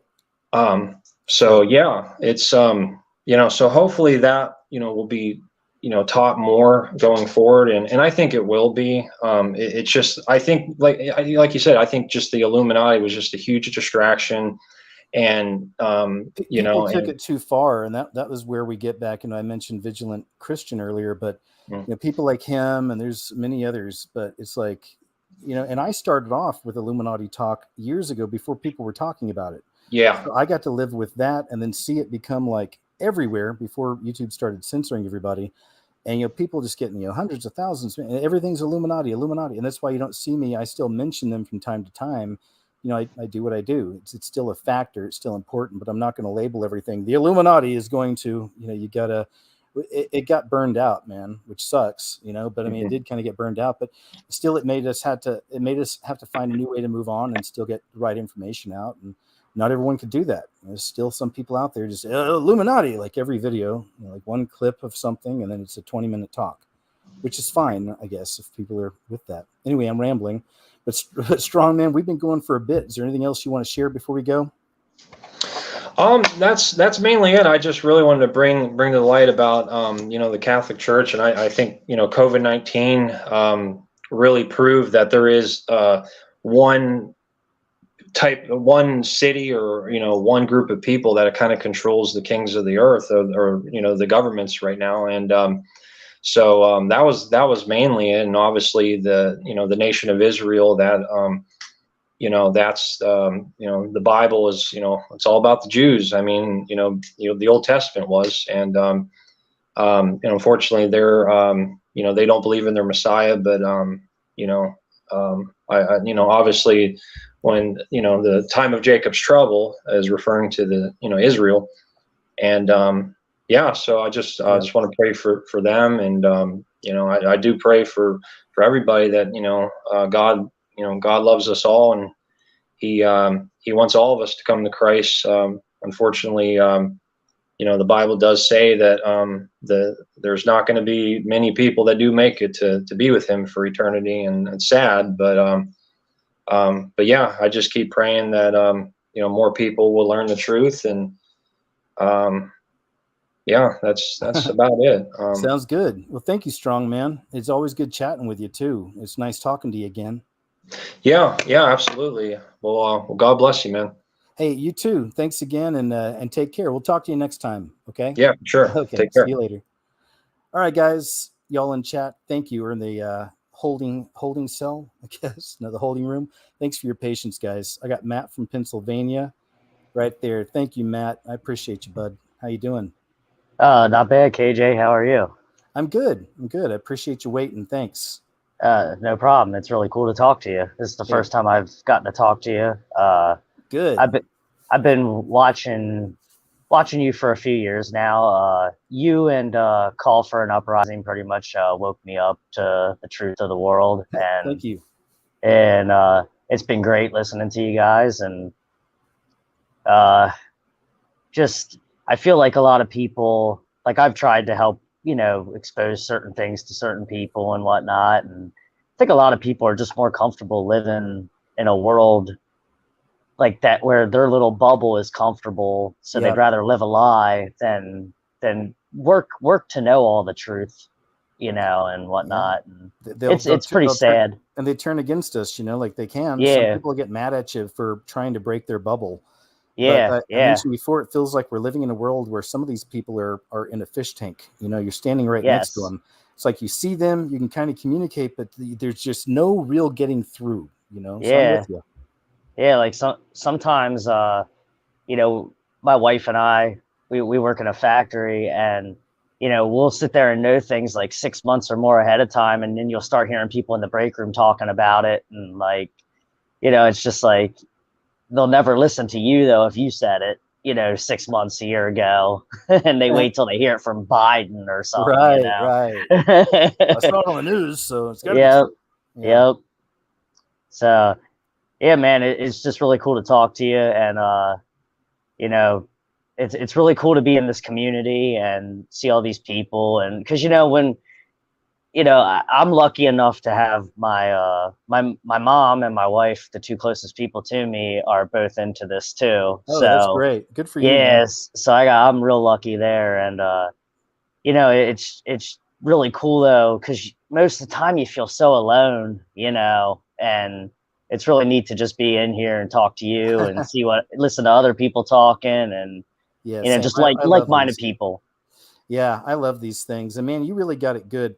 Man, I would so love to be able to run home to my mom and dad's house and be excited to show them some of this stuff on a computer, Yeah. I can't, but yeah, that's cool. Good Yeah, for you, no, man. I feel for you on that, man. Like, I pray for everybody, and, the world is, it can be a very sad place, and everyone's got their, problems, and yeah, like for me, I've always really just struggled with like anxiety and stuff. And going back to the last guy talking about, how, diabetes and everything and how he felt, like a lot of stuff makes more sense once you awake to it. Like how much of me was engineered, by a Yeah, society for and real. everything. For Yeah. real. Yep. Well, they're coming at us from every angle. We know that. And I pray against it a lot, not as much as I should. I used to pray more over my meals, like, Father, let this food be nutrition and keep all the bad stuff out of me and stuff like that. And I don't do it as much as I should. But yeah, it is Yeah. important. We got to remember that. Yeah. Oh, yeah. It definitely is a job, staying close to Christ. It's easy to get caught up in things, even when it's, the truth of the matter. It's still easy to get caught up in it. It sure is. And I don't forget Christ, but I will purposefully try to forget the things I do here online. When I go hang out with family and friends, I just almost blank it out a little bit and I'm KJ. I'm just the KJ they know, and it's the same person you guys know here. It's just the information. It's the only thing. Yeah, that's no, held I got out. what you mean. Yeah, Yeah. Oh yeah, and I try and stay in my Bible and just stay in prayer, and it helps me a lot through my anxiety and whatnot. And good. Watching you guys and your shows, and then I'm always open to new other channels that I find too, because it's just really cool. I always think it's real cool to see you guys even talk about different things and whatnot. And yeah, it's hard to find, because I'm looking too. I don't just make stuff. I like to find people that are interesting, but it's harder and harder to find that, just with how the censorship and everything being removed. But BitChute's got some really good stuff. Rumble's coming around, ain't bad. Odyssey's okay. It's kind of out there on the fringe, but those are some pretty cool places to find things you can't find on YouTube. And YouTube, I can sometimes find a little something, but it's just not the same, man. I grew up on YouTube, if you will. I've been there for over 10 years here. Oh yeah. So and they're the big platform, so yeah, when they censor stuff, just like Facebook and all of them, they're trying to dictate what people hear. It's so gross. It's so gross. Yeah, it is. But I know what it is. We know what it is. It's the Antichrist spirit. Oh and, yeah. And it's that time, and it's America's time, and it's coming, man. And it's good. I'm good for whatever. Whatever comes is good, because I know I got Jesus on my side. I know I'm with the Lord. I'll be okay. But exactly. And like I said, a whole eternity awaits, man. I mean, this whole life we live, it's just a page in a freaking book. Yeah, exactly. And books in a library with other books with tons of pages. It's just going to continue, man. So, let's try to enjoy the ride. And, even though things are going crazy, it's okay. We'll watch it. We'll talk about it. It's funny. It's funny you said that. My mom and I were just talking about that the other day, how everything's just, it feels so, it feels so unimportant, is the best word I can think of right now. But, because everything's about eternity with Christ, and a lot of people don't really think about that, and it's sad. Yeah. Well, they're going to have their chance. They're in the grace period now. The idea is that the grace will end when the Antichrist arrives, and that'll be 7 years for everybody who never thought about this, never cared, looked the other way. Well, they're not going to have much choice, because we think the internet's bad now. There's not going to be hardly anything for people. It's going to be full-on beast system, total control, or you're living like the 1800s out in the mountain, which sounds fine to me. So that's what it's going to be. And these people are going to break, and a lot of people are going to break, but it's their last chance to get Jesus.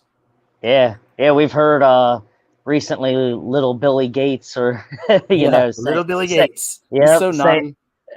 Saying how Australia did it right, during the pandemic, and you know what that means, Oh yeah, we know little Billy. Such a little jerk. Yeah. Well, hey man, what else you got, Matt? Anything else on your mind? It'd be cool to say a quick prayer with you. I love it. Please do. All right. Heavenly Father, I'd just like to thank you for this community and all these people, and thank you for KJ and others like him that help expose this darkness. And I just thank you that we're all here, and and just fellowshipping with each other and sharing things and all that. And it's really great, Lord, to have other people that feel the same as us, us and everything. And I just thank you, Father, and in Jesus' name, amen. Amen, sir. Thank you, Matt. It was a perfect prayer.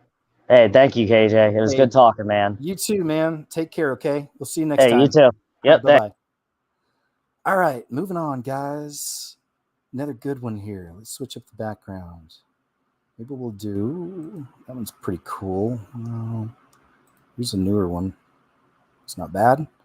Maggie Grace. Welcome, Maggie Grace. Hey, I lost you. Can you hear me? Yes. How are you? Good. Sorry. I know I talked a lot last time, but I didn't want to you're end okay. without a prayer. Yes. No, you're fine. And yeah, I'm sorry. It's just the audio dropped on my end. It was weird. But please go ahead, Maggie. I'd love it. No, it was totally my end. I almost dropped my phone and pushed a button, and I don't know. It's all good. No problem. So yeah, I mean, and thank you for all the work that you do, and I hope I'm pretty sure you'll continue to be putting it out, KJ. Your stuff, Thanks, the you're way welcome. that you put it together, it's just, I mean, some of it can be really hard to swallow, but the vast majority of it, I just think it reaches such a broad range of people, from beginner entry level to the advanced. So that's awesome, because you really do serve, a massive broad range. So, and you introduced me to all the ones that were mentioned too tonight. So thank you. You're welcome. But yeah, I just want to take a moment to pray. Mighty Savior, you are amazing. You are precious. You are in control. You are the comforter, the healer, the everything. You are our foundation. You are our hope, our eternity, and the truth. And we are so grateful that you are our gift, our most valuable and precious gift, the salvation that you have given us through your sacrifice, but also the next best gift, Father, and that is to know the truth of the enemy's plots and schemes, that we have the ability, we have eyes to see, ears to hear the truth of what the devil and the enemy is up to, and what a gift that is. And help us to remember that you're pouring these gifts out in the times of difficulty and frustration and overwhelming emotions that bring us so often to our knees or on our faces or just in puddles of mush on the ground. I pray that in those difficult moments that you tenderly remind each and every one of us that you got our back. We are in the palm of your hands. Our family members are in the palm of your hands, that you have plans and purposes that are mightier than we could ever fathom. And you work everything out for good, that what the enemy means for evil, Father, you mean for good. You are precious. You are amazing. You are trustworthy. Help us to be your hands and feet, to be salt and light and examples of your love to everyone we come in contact with. Help us to be bold. And for people like me, a heavenly muzzle to shut our mouths, our pie holes when necessary. I pray that for myself. I pray for discernment for every ear and every mouth hearing, listening to this, that you will do powerful, mighty things, mightier than what you've already done, Father, through us. What an opportunity it is to know you, to serve you, and to be examples of you. Help us to not disappoint you. I pray that the wretch that I am, that is continually transformed in a powerful way. Thank you for your promises. We love you, we adore you, and we serve you. Thank you, precious Father. Thank you, KJ, and for all your work. You're welcome, and thank you. It was super powerful, and I appreciate you giving that to us. Thank you, Maggie. Absolutely. I'll try to catch you another time. Yes. Hey, you're awesome. Thanks again, and we'll talk to you next time, okay? Definitely. Thank you, brother. Bye-bye. That was great. Man, love it. You guys and your prayers tonight are fantastic, and I appreciate it. Starbuck, here's the lineup. Starbuck, Daniel, Kevin W., Pete, KB, Anna Barker, Luke, Ann Be Cheesy, and Pigs Can Fly. So I'm going to go into, Starbuck in just a second. Give me literally like 30 seconds. I'll be back. Okay? 1 sec.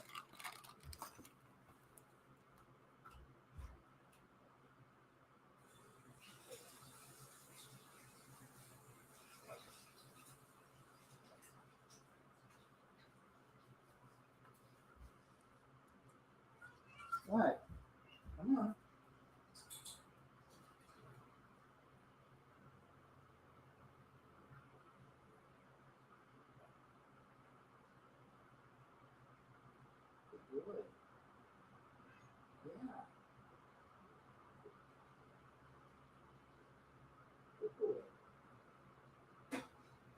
Come on.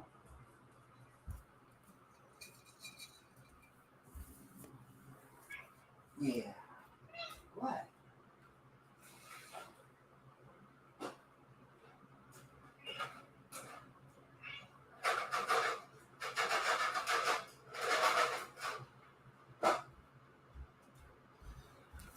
All right, guys. Thank you very much. We are back. So let's go ahead and go to Mr. or Miss. I'm not sure. Starbuck. Hello, can you hear me? Yes. Hey, it's Miss. How are you, Hi. Starbuck? Hey, good. Meow. Just heard your cat in the background there. Yeah, I had to take a little Chubb's time and get him back inside, so he's good. My little Yeah. buddy. Hi. Thanks for having me on the show. Hey, you're welcome. I'm glad you guys are calling in. I like talking to y'all. Yeah. Just a thank you to, was it Maggie Grace? That last prayer. Wow, right? Just I felt it in my heart, and I think I felt the power of that, and I needed to hear that right now. Good. I just wanted to call in and just kind of express my feelings and opinions and experience with everything. Like, it's been a lot, and to take in. You mean like the last couple of years mainly, or has it been longer than that? Well, I mean, the last couple of years, yes. I've watched your show as I think since 2016. I never really went on like the chats or anything like that until lately. I'm glad you did. Thanks. I've just been unemployed for like 6 months almost. It's been pretty difficult where I'm at because of mandates. Obviously, I chose not to get vaccinated, and I had the option. I work in the health field, mental health field, and even I was working computer job.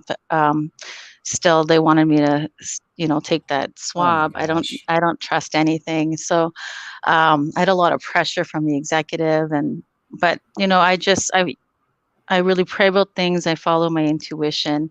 But yeah, basically maybe some other people are experiencing this too, so I thought I would call in. But I've had a lot of losses. Ever since this COVID, like I was supposed to be married, and then I lost my fiance like a year and a half ago, and just oh wow, sorry. Yeah, he didn't pass away. He's very, very sick. He's getting sicker, and we just and then I had a bunch of jobs in the health field. Then I lost those, and then I lost my uncle. He took the vax and got the COVID, or I really believe he passed away from the vax. Oh, and hey, just in case, sorry to cut you off. Sorry. You got to be careful with the vax. Okay, sorry. Too. It's okay. Sorry. And I'll tell the people too right now, just in case, because I've done it tonight. A couple others have.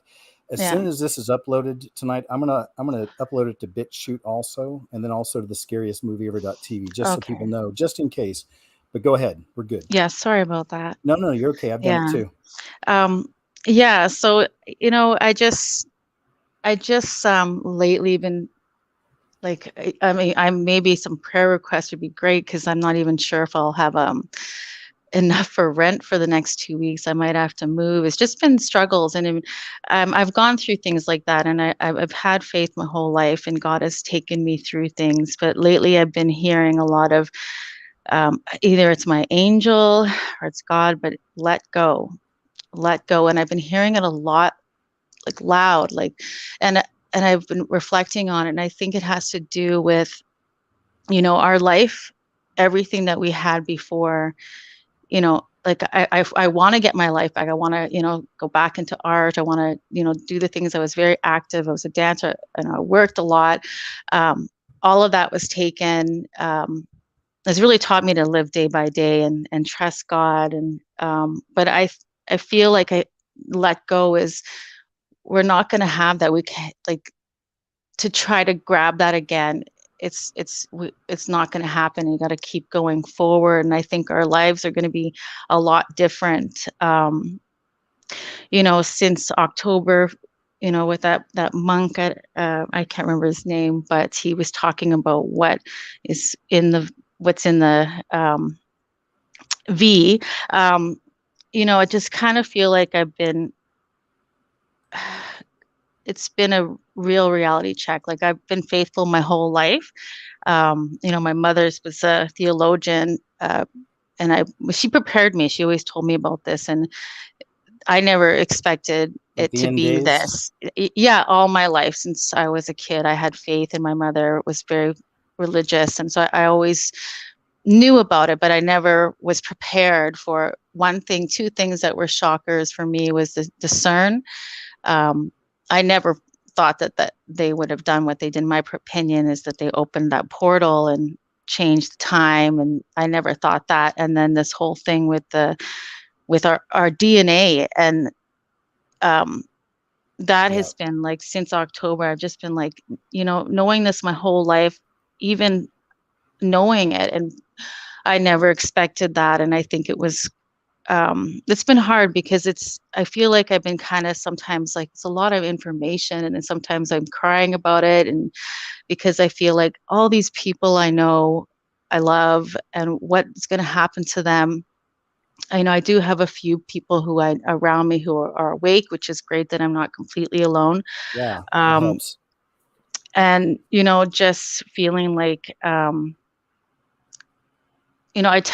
trying to tell people, like, have that other lady, Maggie Grace, like, I admire that she has that moral courage, and to be able to, it takes a lot to tell the people who are really believing everything around them, and then to tell them something else. And you're called a conspiracy theorist. Are you effing crazy? And Oh, yeah. like, I try to share links, and they're like, it takes a lot of more moral courage to speak up and tell them this. And like, I feel like, maybe even if with our efforts, like, maybe only time will show them, like, which is hard, because how else can we reach them and let them know? And the not knowing what will happen is hard.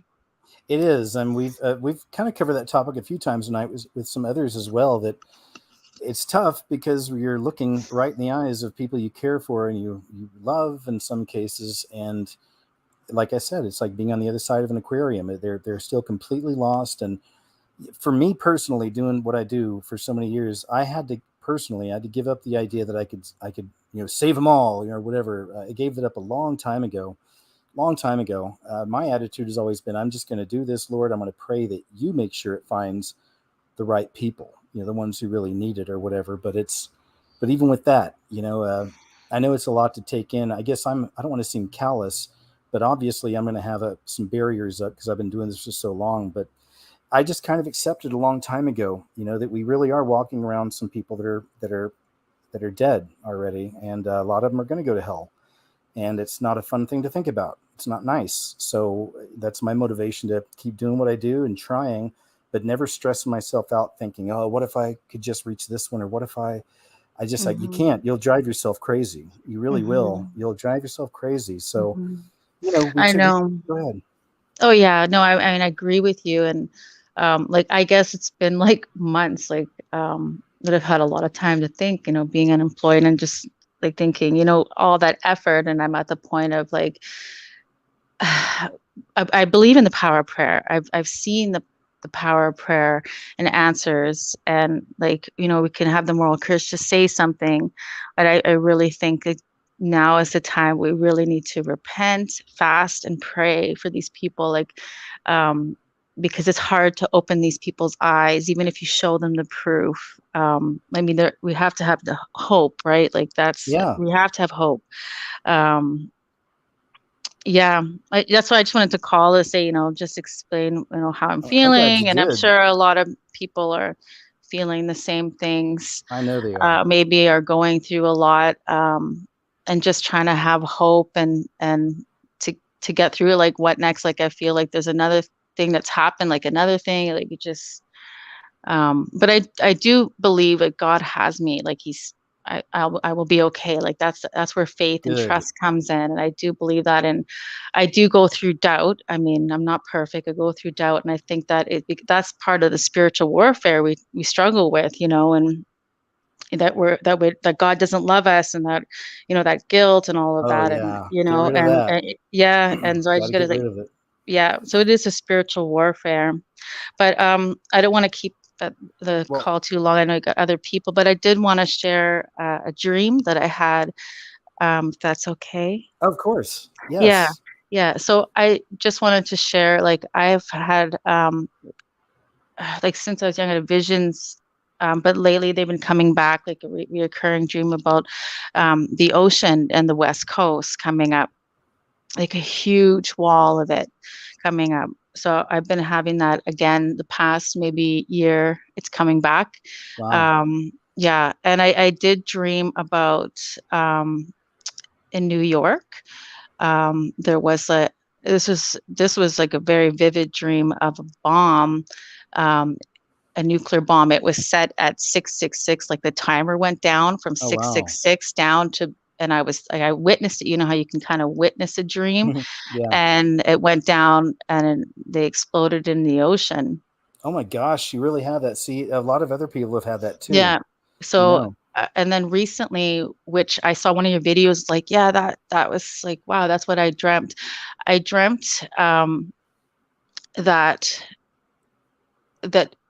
basically I was in this compound, like a city, and everybody was like a shell, like the people who were vaxxed, they were like a shell. You look them in the eye, and eventually they called me out, like they could tell that I wasn't, and I had to escape, but there was only one exit, and I kind of hid, and I went through a wall with this guy and this just big truck, and we got out, and it was like this, like a symbolic, right? Like it was the city, and I had gotten out and went through the parking lot, and then I realized that the whole entire city also had a perimeter, and outside was the army keeping everybody in. So I managed to kind of like sneak away and get away, and there were like a group of people who were on horses that were living outside from that, like living like the way you say back in the 1800s. 1800s, yeah. Yeah, and so I just was like, wow, like it just made me think of one of your videos with the Aboriginal people, and then the army coming towards them, and they were confined to an area. So I wanted to say that because I do have a feeling that will happen. Yeah. I believe you got a real vision there.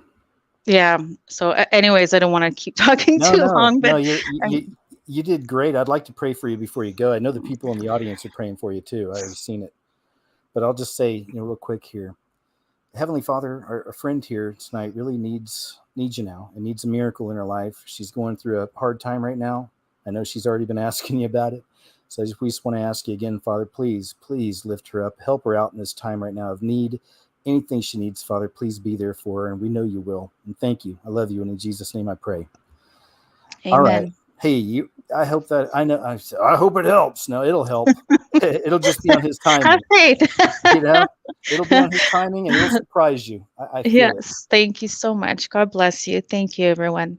Hey, you're welcome, Starbuck. Great talking to you. All right. Take care. You too. Okay. Bye-bye. All right. It was wonderful. All right. Let's go ahead and jump over to Daniel. Daniel, are you there, buddy? Hopefully you're not asleep. That's happened a couple times on the show. Daniel, are you there? If not, I'll keep you in here. Oh, there you are. Yep. I heard a little something. Tell you, Hey, sometimes I wonder if the Prince of the Air doesn't kind of do things to kind of. Oh, mess I up your show a definitely little think bit. he does. He's for I've been years, even getting back to static catching on up with my phone KJ. over here on this side, off and on, so hopefully it doesn't come through on your end. Nope, just maybe if, let me see, maybe it's volume on my side. Maybe, yeah, let me raise my volume. Okay. And I made sure to turn off the Bluetooths and, all that stuff and try and keep all the electrical distractions down to a minimum. But hey, you're good to talk to you and hopefully you'll be able to hear me okay. Yep, so far it's pretty good. I live just about an hour and a half north of you up here in Enid, Oklahoma.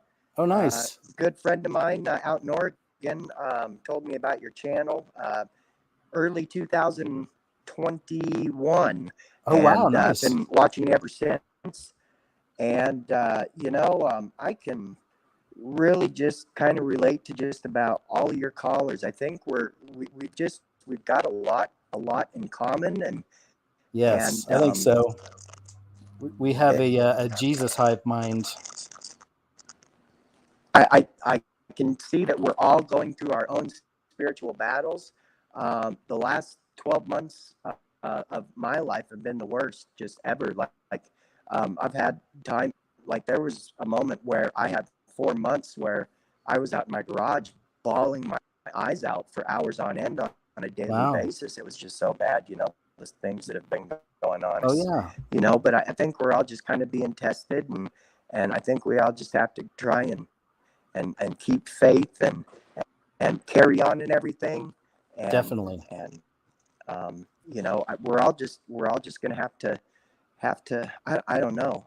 Well, I want to throw this in real quick because I'll tell you this, that even in my life, and this is all the time, and I don't want to call it anxiety. Maybe that's what they call it. It's a feeling I get. It's a tightness in my chest, and it's all the time because I know the end is here. I know we're super close, but then I still struggle, like we've talked with other callers tonight, with all the people I care about, and and then their friends and their families. So it's a constant. I'm right there with you, man. That's my anxiety, I guess. I get some of that sometimes. But yeah, we're all, like you said, being tested, and that's a part of the process. It seems like you're doing better though, right? Are you coming out of it okay?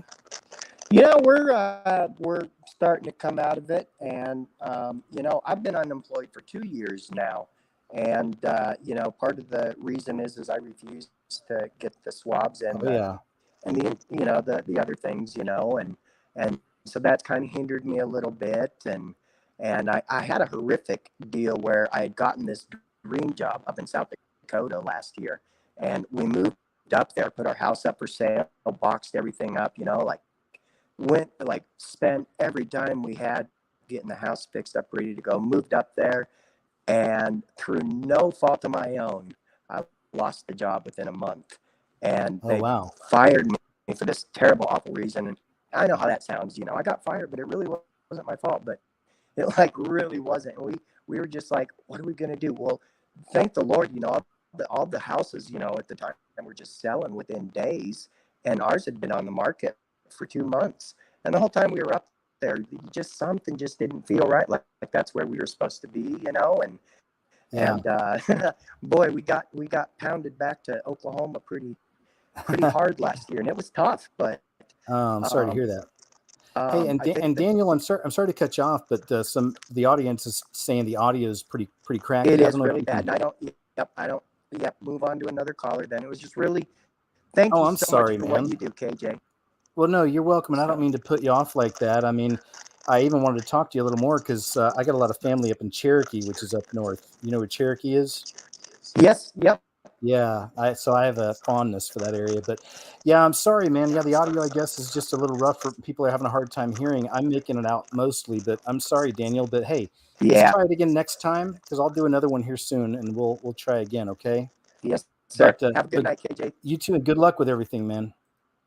I hate doing that to people. I really hate to have to, have them go, but I know the audio is rough, and I will sometimes jump over to chat for a second and just see how y'all are doing. And then I saw you guys are having trouble hearing. So sorry, Daniel, not your fault. And it's like you said, Prince of the Air, most likely being a little stinker as he is.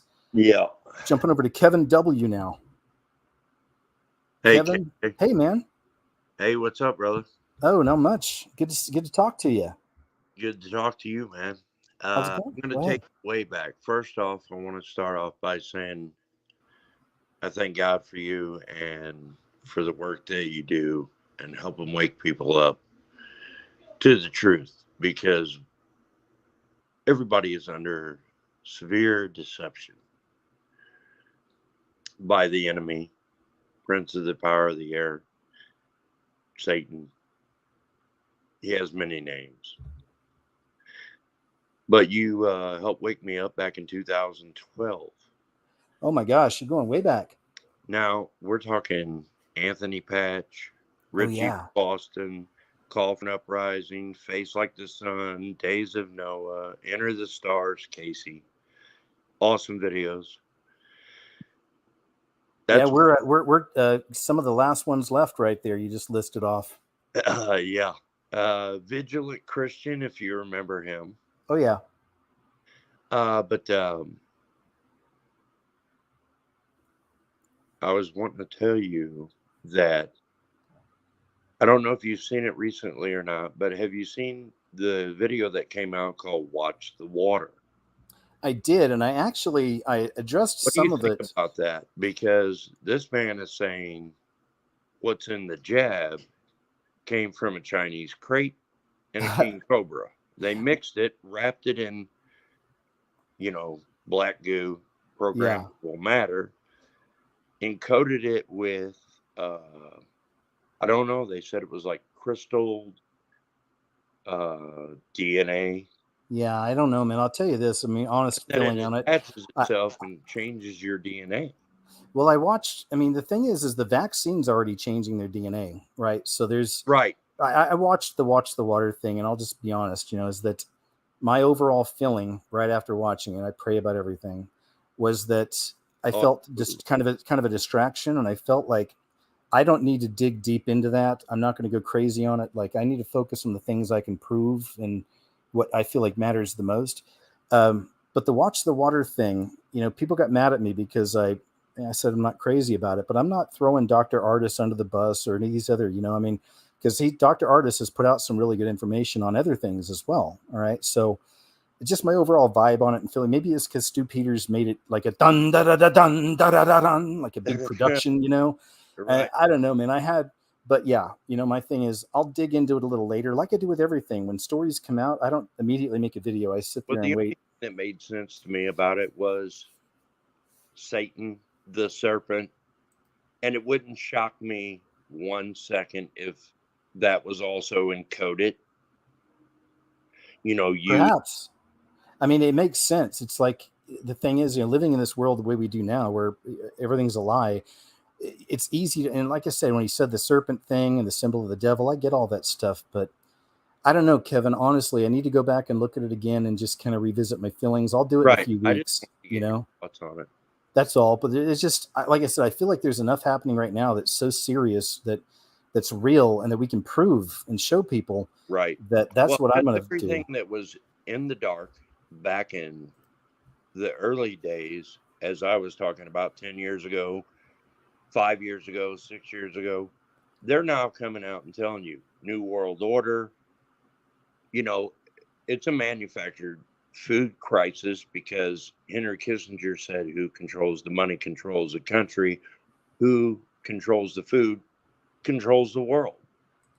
So they're doing it on purpose, I believe. The World Economic Forum, you got Yuval Noah Harari. Have you heard of this guy? Oh yeah, I put him in a few of my videos. Yeah, he's the devil's mouthpiece right now. Did you hear me? Oh no, go ahead. Sorry. Oh well, he said that we are now hackable animals, and your free will is no longer. Yep, that was a clip I put in there, and others. Here's another one that I put in there that a lot of people probably didn't see unless they saw the video. Right. But he's also talking about what the future for humanity is going to be. We'll be sitting around playing video games with VR headsets all day long. Right. And no one's going to work. It'll be universal basic income. So yeah, he's just telling us what we already know is coming. He's just being honest about it because it's happening. We're really close. So they're going to tell us. Oh, we're at the end, and our only hope is our blessed.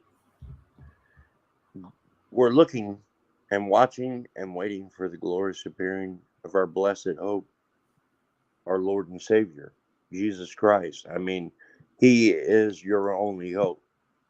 Without him, you are lost in this system, and you feel like you're alone until you hear everybody that is called in and everybody's on the same page for the most part. And you would never believe that there are so many of us out there. We're just not in a group. No, that's all it is. Yeah, and plus we're being removed. I mean, online censorship, and then Well, people cancel culture. So yeah, how they're many people believed in QAnon? And QAnon was to tag, trace, and track Christians. yeah. It turned into that because I played a video. This is maybe KJ's What Happened. I showed this, but they actually talked to the people that created QAnon, the original people. And it's Right. just like 3 different guys, just goofing around, making funny memes, and eventually they're not even in it anymore. Like after a couple of years or something, they just it got pulled over. Yeah, it Somebody became else started AI. using it. Yeah, so it's God only knows how many alphabet agencies were involved in all that. Right. Well, they said it became an AI computer named Tyler. I haven't heard that one. That's interesting. And well, I don't know if you've heard of this guy. He's heavily into gematria and Tommy Truthful. No, I get a little edgy on that because there's a guy, he runs a thing I call the Gematria Grift. His name's Zachary Hubbard. Okay. He does a lot of that. I'm not suggesting you watch him. He's terrible, but a really bad guy. He's one of these so-called truthers that's gone after others for years. He hacked into my a bunch of my social media, him and Russian vids. This is Great. Yeah, Perfect. 7 or 8 years What ago I you did always it. never wanted. There's a video on my channel, the main channel here, where I showed you guys. So these people are not good people. And he made a website called KJ Osborne is 666 or something like that, where he shows his gematria, showing that my name means. Well, the gematria grift is that when you do gematria, it brings up all the positives and the negatives of whatever term you're bringing up. So these grifters will do that, and then they'll make videos showing all the negative aspects of your name. See. Well, the only thing that I don't agree with this guy, with Tommy, he talks about a lot of things that I have learned from yourself and Call and Richie and Casey and Days of Noah and all you guys. And I appreciate every one of you. But the only thing that bothers me is he talks about the Most High. He believes Yeshua came to give the message of the Most High, and he knows he was sacrificed on a cross, but he doesn't worship. Because his name's also Yeshua HaMashiach, the Mashiach, because he was God in flesh. Point blank, pure and simple. And it's like, without him, there is no other way. There's no other sacrifice, But he thinks that we're in a simulated reality, and we know that CERN and D-Wave are opening portals, and that's why everybody is seeing more and more anomalies and supernatural things, because that's what they're doing. Jordy Rose headed up this for how many years now? D-Wave, gosh, long time, and it's a big black cube. Well, I mean, they're Jordy Rose, he's headed up this whole thing for how long now? Long time, man, many years. And I mean, how many videos have you shown, or where he comes out and says, these entities are not aligned with what we want, and they're really just talking about the fallen angels. And when God said that the Nephilim were before the flood and after, because they became disembodied spirits after the flood. And they're the ones walking the earth, roaming the earth, looking for people to inhabit. And, you hear about lizard people and all these things. And I think that it all comes back to demons. It all comes back. And serpent and the serpent seed idea as well, that these are tares, like there's the wheat and the tares. Right. Yep. Another thing is, I wanted to tell you, though, the only thing I disagree about this is the one where he worships the Most High, but not Yeshua. I don't get that. But then he thinks we're in a simulated reality where we're going to exit through the sun. And it's like, what? Yeah, Like I don't he's know about all that. losing me there. Yeah. But You got to be careful. I mean, Oh, that's yeah. the best deceivers give you plenty of truth, but then it's just, it could be 1 or 2% of a lie, and the whole thing's a lie, right? So you already know. Oh, then you hear that Alex Jones' real name is Bill Hicks, and that he's actually a gatekeeper for. No, yeah, I know that. See, that's one of those Russian vids things. He's another hack that's been in the so-called truth thing for many years and responsible for putting a lot of these dumb, weird theories out there. And no offense, okay, but I mean, I even saw a good clip of. I saw a cool clip of Bill Hicks the other night I was watching. He's super tall. He's tall and thin. He was like 6'3". I mean, real tall, thin guy. So I'm not. And this whole Alex Jones thing, man, it started with Russian vids and a bunch of those people that just put out trash, you know, like Dave That's J. why I wanted your opinion. Oh yeah, that's okay. I'm not getting mad at you or anything. I get upset with these people. And then Dave J was another one. They're poison to the truth. He put out a video saying that Katy Perry was actually John Benet Ramsey. Now this dumbass wound up making the news. that went nationwide, man. It was huge, and right, and people are laughing at it because they should be. It is ridiculous, but see, that's what some of these people do. Like crazy. It's like, what? What are you talking about? Right. Yeah, some of these people, you just got to be careful, man. There's, especially nowadays with all of the just all the lies and BS out there, and we got to be careful, right? This other thing I wanted to talk to you about was, we know the elites, the globalists, we know they worship Satan. That's why they do what they do. They want to live forever without God. They want the eternity, but without God, right? They want to live forever. So, and I think the comedian that you were thinking of earlier was Gilbert Gottfried. Yeah, that's the one. Thanks. Oh, it's no problem. Yeah. There's a whole slew of them. Oh, sorry, man. Go ahead. You know,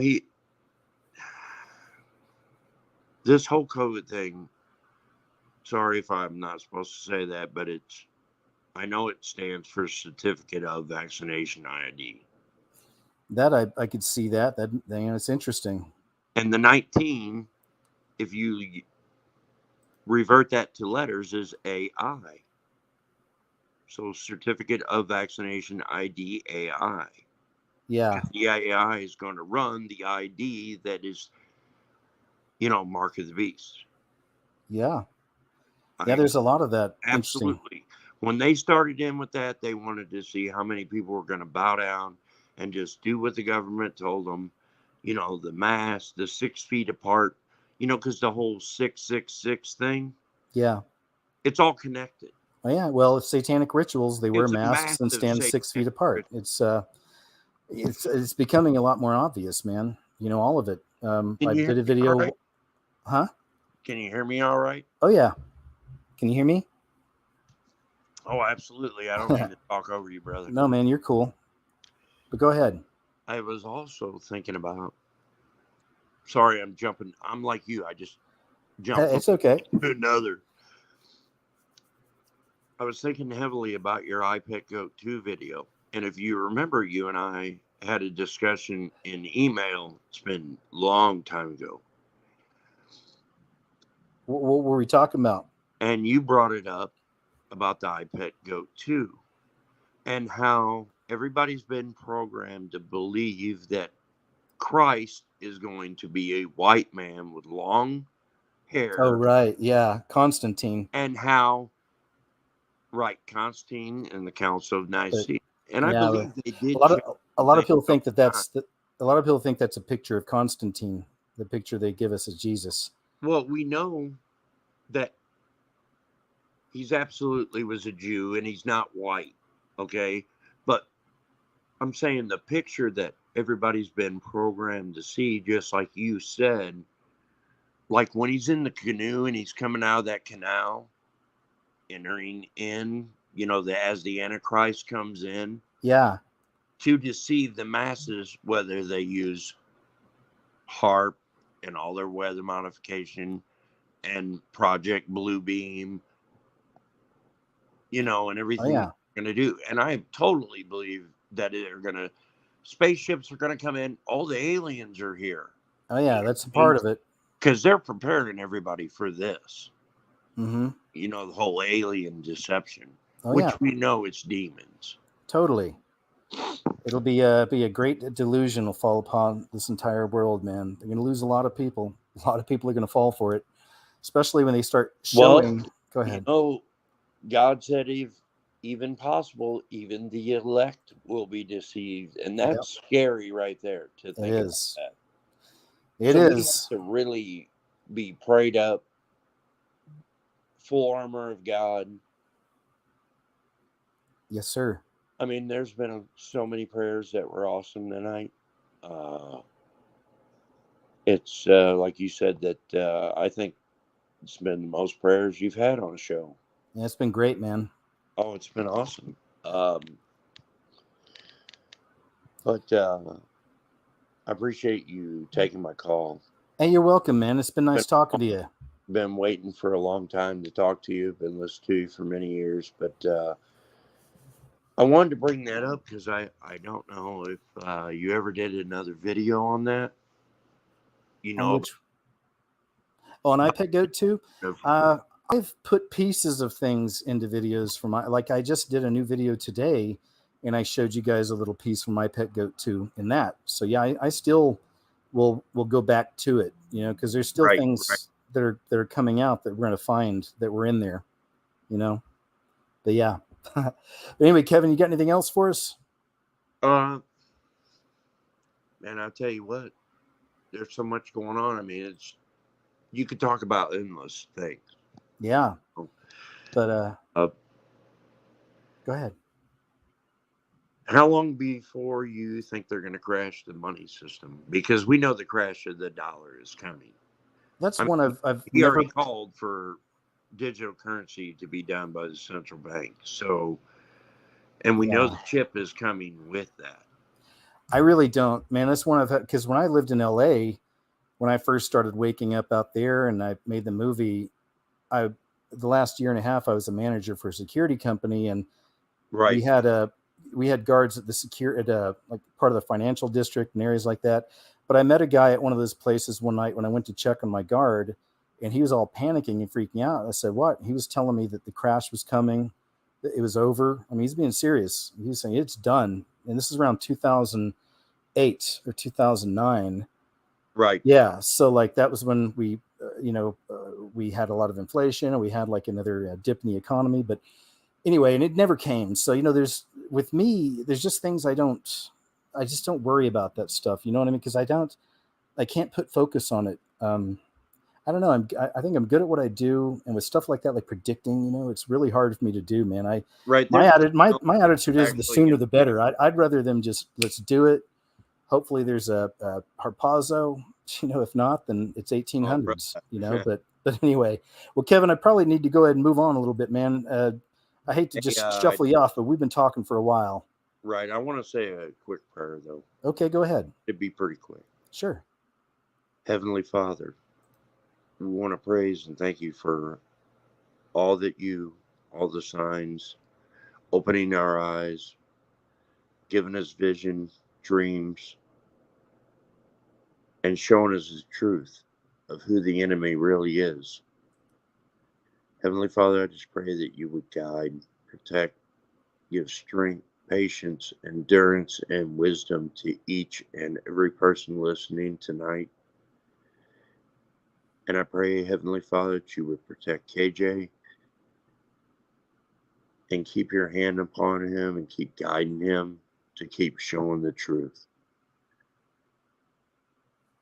Heavenly Father, we anxiously await, watch, and wait for your glorious appearing and for the shout, for the harpazo, Lord. Heavenly Father, we just praise your holy, righteous name In Jesus' mighty righteous name, we ask it. Amen. Amen. Thank you, Kevin. Loving it. You guys are prayer warriors, man. Thank you. Well, hey, it was nice. It was nice talking to you. I appreciate you. Oh, it's been great talking to you, KJ. I appreciate it. Thank you. All right, man. Hey, take care, and we'll talk to you next time. Thank you. All right. All right, Kevin. All right, guys. Here's the lineup. I'm not putting the link up anymore. I got Pete, Anna, and Be Cheesy, Pigs Can Fly, Xero, and KB. And I'm going to stop there just because we've already done 4 hours. I can go a little longer for sure, but I got to stop it eventually. So we'll do that. We still got plenty to go. And I'm going to bring Pete in right now. Patient Pete. Yeah, absolutely, man. Hey, how are you? Pretty good. Thanks for having me. Good. Thanks for your patience, man. Yeah, and thank you for your videos. I also wanted to say, and all the callers have been great. It was amazing listening to them. Thanks. I agree. And man, I wish this was like 5 years ago when you could just do your videos. I know, right? Yeah, I miss those days. It's become a lot of work, to be honest with you. No joke. I can't imagine. But anyway, I just want to say thanks for your videos, especially the older ones. But thank you for the shows, and especially the Uncensored show. I watched the Uncensored show. Good. Thank you. Your show. Yeah, sorry. Go ahead. No, I said good. Thank you. I'm glad you're watching it, man. When I first saw the Uncensored show, because I kind of put it off, right? Because you were still on YouTube. I was watching the regular show on YouTube, and yeah. From time to time, I would check in on the website, see if you had any videos. But then I watched the Uncensored show because now you're putting them straight on your website. Yeah. And my jaw dropped. I couldn't believe the videos I was watching, and I don't understand how this isn't in every mainstream media outlet. I don't understand how it's not. You and me both, Pete. You and me both. And I care a lot about that show. Thanks for watching. Go ahead. No problem. So just like a brief background, like I came of age in the 1990s, kind of like you. I'm a bit younger, and I was totally brainwashed by the media and that whole dialectic of left, right, of the older generations versus the younger generations, Coke versus Pepsi, whatever. Yeah. So I was totally stuck in that dialectical paradigm.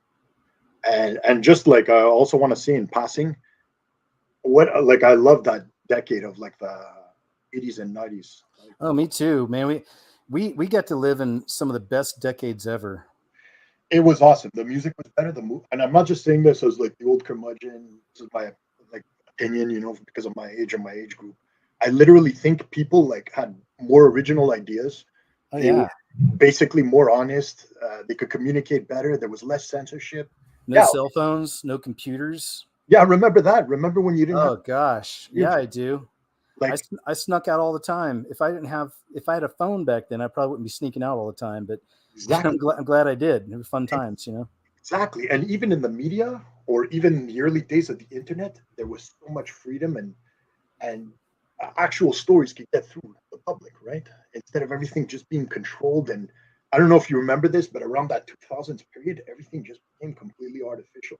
The movies, you were told what to think, how to. Oh think. Yeah. Because the 90s, near the end of the 90s, they were pushing a lot of the same kind of woke agenda stuff, especially in movies, a lot of feminist type stuff. But then, the 2000s came, and then next thing you know, everyone's getting their computers and their phones and everything else, and everything definitely changed. Yeah, there's a shift, a big shift. People fell in line with this kind of materialistic attitude. It came about. I think this was like, we see it right. We're in the dying days of a Western empire, where like for the last 20 years, people just gorged themselves with realism and debauchery and whatever. You know what I mean? Look at Rome, the statues that they had in Rome. When they first built Rome, all the statues were these big, strong, muscular men. And as Rome was burning, they were all these soft, effeminate men statues. That's super interesting and insightful. Yeah, it's crazy. Art is a reflection of society, right? Society gives birth to the art, right? And the same plan's playing out in America right now. Yeah, 100%. Yep. So anyways, during the last 20 years, like especially in the 2000s, that's when I became like a young adult, and I saw the events. I'm not going to say what, but those big events, let's say, major cities and the wars and the financial scandals. I saw the rise of that whole woke agenda and the left, how the left completely shifted. Remember how the left used to be about helping poor people and helping like Oh yeah, it's all changed. Yeah, these aren't JFK Democrats. No, at all. They're identity politic scammers, basically. But and not just in the United States, everywhere, all over the world. yeah, it's the whole world, man. It's like the Fox sent out the memo to the entire world. This is the new agenda. And that's totally what it is. I mean, the Masons are running it with other secret societies, and it's time to bring in Lucifer. It's time to bring in the Antichrist. I mean, it's coming. Oh, well, that leads to where I'm getting like, so like I saw like a massive demoralization in the population, just an atomization where people just want to do their own thing, escape from reality, right? And I kind of fell into that with, soft drugs and alcohol and whatever. Yeah. And I even, I'm ashamed to say, I even drifted a little bit in my faith in that 2000s period. I started becoming more materialistic and, more about the world and the material world and less about the spiritual world. And that really took me to like a bad place in my life, because when you don't have that kind of spiritual compass, you are off, and you're gonna just like a little bit of a ship. It's like a ship. If a ship takes like a couple of degrees to a certain, this, right? Having worked in, all you need is a couple of degrees north or south or east or west, and you travel long enough, and you've missed the mark completely. So that's where I find that I was like in the last 10, 15 years. And then all of a sudden, I started waking up to God's work in the universe, right? I started seeing the parallels. Like I think on one of the episodes recently, you talked about that numerical constant that we see in nature, right? Yeah, fractals. Yeah, fractals too, and even other things. How I can't remember the scientist, but I think he's Japanese. Plays like certain sounds to water. If the sounds are positive, the water crystallizes in beautiful patterns. Yep, that's Dr. Emoto did that. There you go. So I'd like to see like a person explain that. Why? Why does the universe work the way it does? Why doesn't it work 1,000 other arbitrary ways? Well, that's because there might be a divine hand guiding it, right? Oh, yes. And I kind of approached it from that material, even though I was always Christian, grew up in the church. I thought I was, it's the pride comes before the fall, right? When you think right. So that's where I was. And then in 2000, and I'd even worked in politics, organizing people on the street for like, different ideas. And then and I never really got the spiritual aspect. But in 2016, with that whole episode, with the election. Yeah. And the other esoteric stuff that came out, I really woke up. I had heard. Go ahead. Sorry. No, I was just going to say, I mean, even the election thing, the Democrats literally put a Baphomet into their logo. Right? I mean, I'm saying like it's like that's where we're at, man. It's like it's right here, folks. Yeah, 100%. It's like right in front of your face. It's in front of your nose, and still people can't wake up to it. But it's like some of your callers were saying before. Try to talk with mom, my dad, or whatever. If try your best.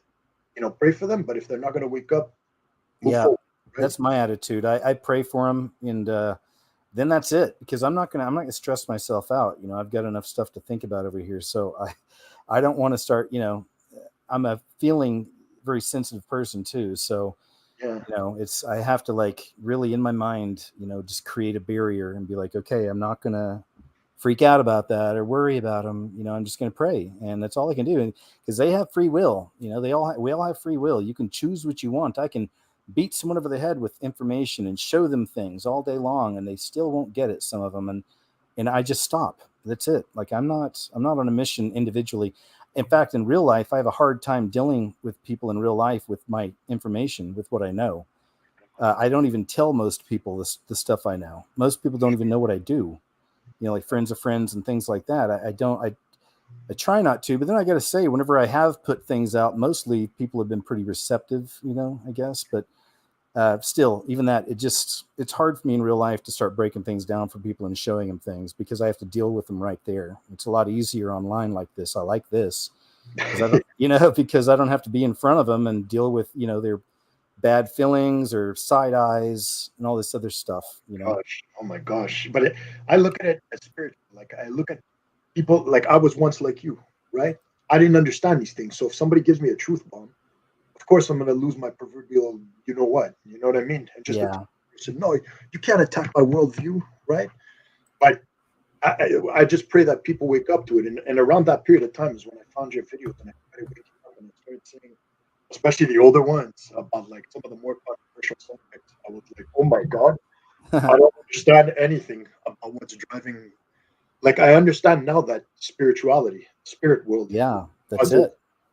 The material world. Right? Like man. I knew of these things vaguely through philosophy and whatever, but it's only when I really rediscovered my faith that I was like, no, this is all spirits. Right? Yep, absolutely. There's a spirit of pride, a spirit of envy, but there's also a spirit of good things, right? Like spirit of love, spirit of generosity, and whatever. It's what we give ourselves over to that will make the difference. Yep. And in the last 2 or 3 years, it's just become super. That's what it is, man. It's the shadow of tribulation is here, but we'll be okay. Is there anything else you had for us, Kevin? Well, I was gonna just say a couple of things about the ocean. I don't know if you had time to hear it. Yeah, I'd give you a couple more minutes for sure. I'm not trying to shuffle you, but I just want to make sure I keep a flow going here. 100%. So I just wanted to say that I have a friend who got oceaned, and he died last month. Rest his soul. I'm sorry to hear that. Yeah, so was I. It was really devastating. He was in his late 30s. There's no other thing I could tie this to than that. And I had heard people like talking to me, like other close friends that knew him, that he was complaining of like red spots on his chest coming out, swollen legs. And looking back on it, we were trying to eliminate things. And then that's when it clicked on me that it could be this. So if I have to tell people, I'm not your doctor. I can't tell you what. Please be careful. Please be careful. Because I don't think this is by accident. I have a relative that took it too, had a bunch of mini strokes and developed shingles. So this goes with what you're talking about on your show. Yeah. Just wanted people to I pray for people to be super careful. All these deaths make no sense. I think more people, knock on wood, and I even have some relatives that died during the lockdown. So in other words, the cures are worse than the disease. Absolutely, sir. It has a huge survival rate, so I don't know why people are freaking out. Anyway, I just wanted to end with one thing. No, man, it's good. Go ahead. Okay. So I hear a lot of people talking about anxieties and thoughts. I'm Eastern Orthodox myself, and I just came from because we calculate each week a little bit differently, so it's this week for us. Oh, cool. The Holy Friday services, and I was so happy to see everybody coming back to church. And I just want to tell everybody, don't forsake the assembly. And also, I hear people talk about anxieties and thoughts. Don't give in to fear. Have faith and move forward. Don't fear the enemy. He can only kill the body. Fear the one who could kill the body and the soul, right? Yes, sir. And remember, whatever you think or fear, you have a heavenly Father that loves you, and he always comes through for you. In Jesus' name. Yes. Thanks, Kevin. That's perfect, man. No problem. Thank you. Hey, man, you're welcome. It's nice talking to you. Thanks for sharing, man. I appreciate it. A lot of great perspectives and observations, and thanks for watching Uncensored too. Thank you. Thank you. Thank you for your show and everything you do. God bless you and everybody. I pray for you all. Thank you. All right, Kevin. Thanks. Have a good one, man. Bye. You too. Oh, let's see. Wait, Pete. Sorry to call you Kevin. Kevin's still in the lobby here. Sorry, Pete. That's okay. Right. I didn't want to tell you anything. I felt bad. So that's all right. Thanks, man. Okay, jumping to Anna Barker /Luke. Hello. Hey, what's up? Hi, how's it going, mate? Hey, it's good. Thanks for your patience. It's cool, mate. Been watching you for years, easy 10 years. Me and my missus. Do you know what I mean? I've been saved now about 10 years. Congrats. Do you know what I mean? But it's been a long journey. If you've got some minutes to hear it, and I'll speed through it. Oh, go for it, man. All right, it starts. Don't worry, I'll shoot through the decades. It starts in 1979 in Northern Ireland. The Troubles, and we moved from Northern Ireland then to Liverpool, where the Beatles are from. Gang of Satanists, as we know. No one likes the Beatles in Liverpool. Anyways, what happens there? Like, we get there, and it's a violent place anyway. So there's danger, there's violence, and everything. Life isn't going too good. The house we moved into burnt down January 1981. The only thing that survived was a big old Bible from the 1740s by Reverend John Brown. Wow, It's the that'd only be thing cool that to see that. Go ahead. yeah, it's the only thing that survived. Everything else was gutted. We lost everything except this Bible survived. It's quite a sad, tragic story because then we were living like hobos then for years. Life was hard. My granddad died in 1985. Then when I was 14, the patriarch was out the family. So the British Social Services got hold of us because my grandmother couldn't look after us. And obviously I got put in like what you'd call a prison nowadays for no good reason. They tried to rape me there. I got out of there. Do you know what I mean? Escaped a couple of times. I'm rushing through it, as you can see, yeah. So it comes to 1987. I'm getting on my feet. Do you know what I mean? Still a bit of a lad, you know, Jack the lad doing, you know, smoking weed and doing all the stupid things, petty criminality. But I get to trade then as a carpenter, a joiner, a bit like Jesus, he was a builder. And then I ended up becoming after I served my time doing that, become a bricklayer. Do you know what I mean? Served my time doing that. But then a recession in 92, around the time of like the Agenda 21 conference, which we all knew about then. Get rid of borders, get rid of people, get rid of races, get rid of everyone, and you'll own nothing. They said it back then. Anyway, so there's a war happening in Yugoslavia. So, you know, being a builder, I joined the army. They didn't put me in the infantry, they put me in the combat engineers. So we were in Bosnia. I spent 18 months. I've done 3.5 tours in Bosnia. Oh, horrible. Just like Ukraine now, NATO doing the same tricks to destroy Eastern Europe, get closer to Russia, you know, to bring on this nuclear war that they want to bring about the end. Anyways, I goes through all that.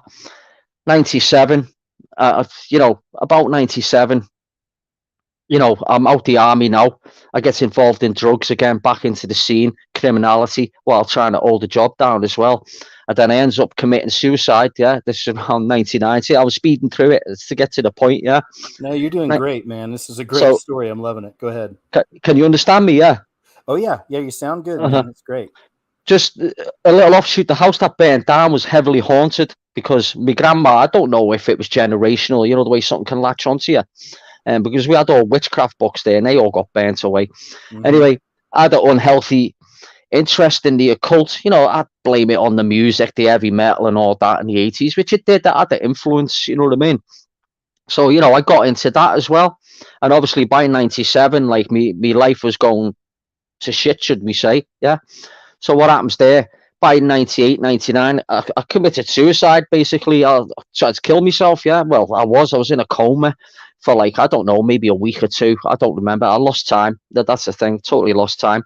Anyway, the only thing I can remember from that was the darkness. The darkness. I didn't see like a tunnel of light or anything like that. The darkness and a light, just a little light above me. And I could see the silhouette of a face in front of me. Yeah. Looked bloody, had a broken nose with blood in that, dark hair and so on. Don't know who it was, don't know what it was. But there you go. I was back then, back in my body. I woke up in the hospital. We call it the dead house in Liverpool. Hi, the dead house. Literally, you go there and you die. No one survives. But there you go. I woke up, I thought it was in a UFO. Do you know what I mean? Anyways, I runs down the corridor. Me brothers and that, you know, jumped on the security guards because they tried to do me. Anyway, jump now to 2000. My son's born, you know, the girl I'm with gets pregnant and that. So I moved to Scotland. So I've gone from Ireland to England and now I'm in Scotland in Edinburgh, which, as you know, is the home of the Scottish Rite Masonry. And being a builder, I understand all the scenery, the brickwork, the stonework, the carvings and all that nonsense. That's what it is. It's nonsense. Anyways, what happens is I'm in Edinburgh now, yeah. And my life is getting a bit better, yeah. I'm starting to believe in God. You know, I'm starting to believe in something all of a sudden because I've left the old life behind back in Liverpool and all the memories. But I'm still. Were you with your girlfriend at this time or no? Yeah, I was. Okay. Not Anna, who I'm with now. This is my new. I've been with her for like 10 years. If it wasn't for her, if it wasn't for Anna, I'd be going down that rabbit hole into the political genre because that's what I was in before I met her and she saved me. So what happens was, you know, all the trauma of the war thing and all that nonsense, all the stuff we've seen there and the lies and everything, it makes you realize that the world's just not what you think it is. Do you know what I mean? There's something more to it, what's going on. So obviously now I'm living in Edinburgh. I've split up with my son's mother. But I've thought, well, if I go back to Liverpool, I'll end up going back into that old lifestyle. So I've done the right thing by staying here for my son, and my son kept the head on me, kept me in track, so I was able to concentrate on work, building and that. But I still smoked weed and that at the time. That wasn't helping.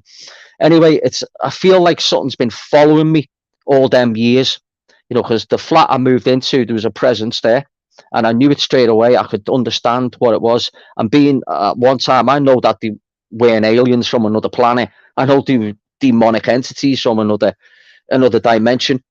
So what happened was, I'm speeding forward now to, like, say 2011, I think it was, something like that. 7 o'clock in the morning, I'm getting my head down because I was up all night. I thought, right, I'll get a few hours sleep. It's light outside.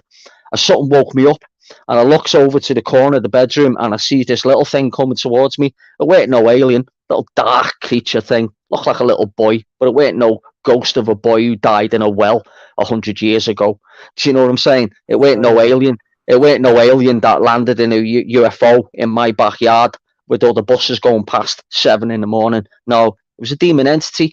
And, like, I was familiar with Jesus and that because I was starting to believe in God, because when my son was born, you wish everything's right with them when they're born, and you pray to God, don't you?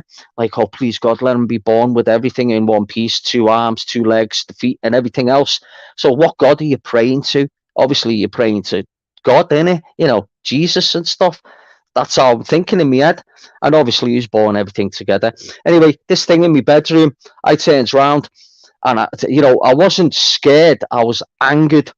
Do you know what I mean? And I shouted at it. I shouted, Jesus, like that, you know what I mean? And it was gone. It disappeared. I love hearing that. But I'll backtrack to just before I joined the army in 1993, 92. It's so long ago now. I was homeless for a bit, and I ended up in a hostel called Gracelands in Liverpool on Parliament Street, so people could check it if they want. And what happened there was, now this is how I thought something's looking out for me here, because like in Bosnia, people dropping bombs on me, shooting at me. Somehow I survived. Some of my mates never. Do you know what I mean? Horrible scenario. Anyways, what happened was, I woke up at 4 in the morning, and I seen a shimmering light, a bit like the other boy from Britain before, and he said his mother said there was an angel. Yeah, a bit like my brother from another mother from Britain, the guy who wants to go to Lancashire. Anyways, I seen this bright light about a human shape in the corner, and I turned around and went, I ain't afraid of ghosts. I went back to sleep ignorantly, and then I woke up about maybe 10 minutes later, and the ceiling was on fire, like flickering fire. And this can be checked. Gracelands Hostel, Parliament Street, Liverpool 8, Toxteth. Wow. And what happened was, there was some demonic kids in there. There was families in there, broken families, and that was a hostel. And there was a kid in there. He was a firebug arsonist. He set the fire in an empty room above my room with all the old furniture. Yeah, my room never fell in. The rooms next door fell in, but my room never fell in. I woke up in my boxies. I jumped out the door. The fire brigade were there. They were all shocked, thinking, "Where's he come from?" and then the ceiling fell in. I thought, whoa! And I walked 2 miles. I walked 2 miles in my underwear to my brother's house in the middle of the night. Like, anyways, back to 2011. After my scenario in the bedroom. Now around this time, I was involved in a lot of political stuff, shenanigans. As in protesting against the government, because we've got an evil government here. Protesting against the terrorism, the border situation, all this kind of stuff that you'd class as right wing. Do you know what I mean? Although I wouldn't class myself as right wing, because we were all different creeds and races amongst us, protesting against the same thing: the rape of our women and children by our political elite with the social services, the police. Because this is what's going on in Britain. You'd be familiar with Jimmy Savile. Yeah. Was there like an Occupy type Wall Street thing in England, or no? They were different. They were just like what you had in America, where like it was like the far radical left wanting what they want, whereas here, anyone who was against what the government was wanting and what they were wanting was classed as far right, even though you wasn't far right. Do you see what I mean? It's a bit like now. It's a bit like now the way you've got the far left and the radical LGBT, and they're all rebellion. And they're all supporting neo-Nazis in Ukraine now. The Azovs. You couldn't make it up, could you? What a mad paradigm. Now, myself, I know history really well, the Second World War, the Nazism, communism, socialism, Marxism, and especially with Northern Ireland as well, because a lot of people seem to think, because I come originally from a really deep Catholic Irish family. We had Sacred Heart altar at the top of the stairs. This is the house that burned down in 1981. Do you know what I mean? We had an altar at the top of the stairs with candles. We'd have to say a Hail Marys every night and everything. You know, repetition. Oh, it was horrendous, mate. Yeah. It was stifling. It's a ritual. It was stifling, mate. And I was totally against it. You know what I mean? So that pushed me towards the music scene, heavy metal and drugs and the occult. Do you know what I mean? Which that's what they want, innit? Anyways, what happens then? Back to like, say 2011, because I spoke about like, the nonsense there with the political thing and all that, yeah. And the government came after me in Scotland. We've got the most fascist government in Scotland, Nicola Sturgeon, the SNP, Scottish National Party, or they should be called Scottish National Socialist Nationalist Party. During the Second World War, the Nazis invaded. They were going to help the Nazis, because it's all divide and conquer. Destroy countries. It's happening in the States now. You can see it. You know what I mean? Yeah. It's happening all over the world. It's happening in Africa. Well, they've been doing it in Africa for eons. If our governments never meddled with Africa, Africa would be a safe place. Everyone, all the different, they'd all be getting on with each other. There wouldn't have been Rwanda genocide. Right. There wouldn't be Nigerians killing each other over their faith and that. There wouldn't be Somalians and Ethiopians fighting. Do you know what I'm saying? That wouldn't happen. That's all been done by design on purpose, as we know. Once you've been in the forces, which I take it you have as well, and you've been on a battlefield, you see what's going on. Do you know what I mean? When we was in Bosnia, you had Croatians, Bosnians, Serbs, all killing each other, but it was just the Serbs who were the bad guys. No, they were all bad. You had Georgians with the Croatians who were with the Nazis during the Second World War. I mean, you couldn't make this shit up, mate. This is the world. This is the world we've been living in. Yeah, and I'm in my media doesn't tell us. I'm in my 50s now, so I've been around a bit. Anyway, how I got saved was I'd been to a demonstration, and obviously I was the speaker. I mean, I was up there saying all the stuff I want to say, and the police come after me in the government. They hacked my house, bugged me and everything, snatched me off the street like, special squad. So I said I was making bombs, I was making porridge. Do you know what I mean? This is a fact. Do you know what I mean? Making, but I wasn't on Facebook or Twitter or anything. Everything was coming from my heart and my mind and knowledge and history. So they had to go old school with me. They had to break into my house and put bugs in my house. The local council helped them with that. Do you know what I mean? But I knew what was going on. I put talcum powder on the floor, mate, and there was the bloody big footprints. And I could smell that aftershave. You know what I mean? You see, their modern technology didn't allow them to understand that old school ways of finding people out caught them out. You know what I mean? Bit of talcum powder on the floor, no light in the hallway, so they wouldn't see the dust. Trampled footprints all over the show. Well, this is what we're up against. It'll be happening in America as well. You're probably being watched and bugged all the time. They'll probably, if they had the chance, they'd try suicide you. Do you know what I mean? Because this is how evil they are. Do you know, if you're saying the right thing. I'll throw this out. My YouTube channel, this YouTube channel made a list of far right extremists, and one of the writers was a Rothschild. There you go. Yeah, man. Apparently I'm far right. Do you know what I mean? When we're all far right, they call it. Everyone, even our black friends are far right. Do you know what I mean? You couldn't make it up, mate. You know what I mean? Yeah. You just couldn't make this stuff up. Anyways, after a demonstration, I went for a drink, and I met a lady, and she was a Christian. Anna Barker. That's my partner, and I've been with her ever since, and she saved me. Do you know what I mean? Then I left all that behind, everything. I just gave it all up. And then people wouldn't say, how come you're not coming to the demos anymore? We need you and all that. And I was thinking, you know what, mate? You're all a gang of idiots, mate. The whole organization's been infiltrated by heroin addicts, prisoners, and real neo-Nazi far-right people who the police have released on bail, told them to join you to discredit you, because that's what they do, agent provocateurs. And that's exactly what happened. Do you know what I mean? That's how they've gone on. Now we get to this whole nonsense with the poison. I'll call it the poison, yeah? Do you know what I mean? You'll know what I'm saying by the poison. And like recently, a good friend of mine, Stuart, you know, he's a fellow builder. He's fell off a scaffolding, triple jabbed. Can't prove it was that. He fell off a scaffold, dead. Do you know what I mean? I A do. good friend of ours, Callum. He's a fellow Christian, this boy Callum, but he's got learning difficulties. So you can see they're going after the weaker in society first. Oh yeah. Do you know what I mean? A bit like the way the LGBT go after the autistic people and that, you know, to mess with their heads and that. Anyways, what happens was I go to him, Callum, don't get jabbed. They're trying to kill you. And he laughed at me and said, that's what you think. A week later, he had a heart attack, blood clots and everything. And thank God he was with his friend. Otherwise, he would have been dead in the street and no one would have given a damn.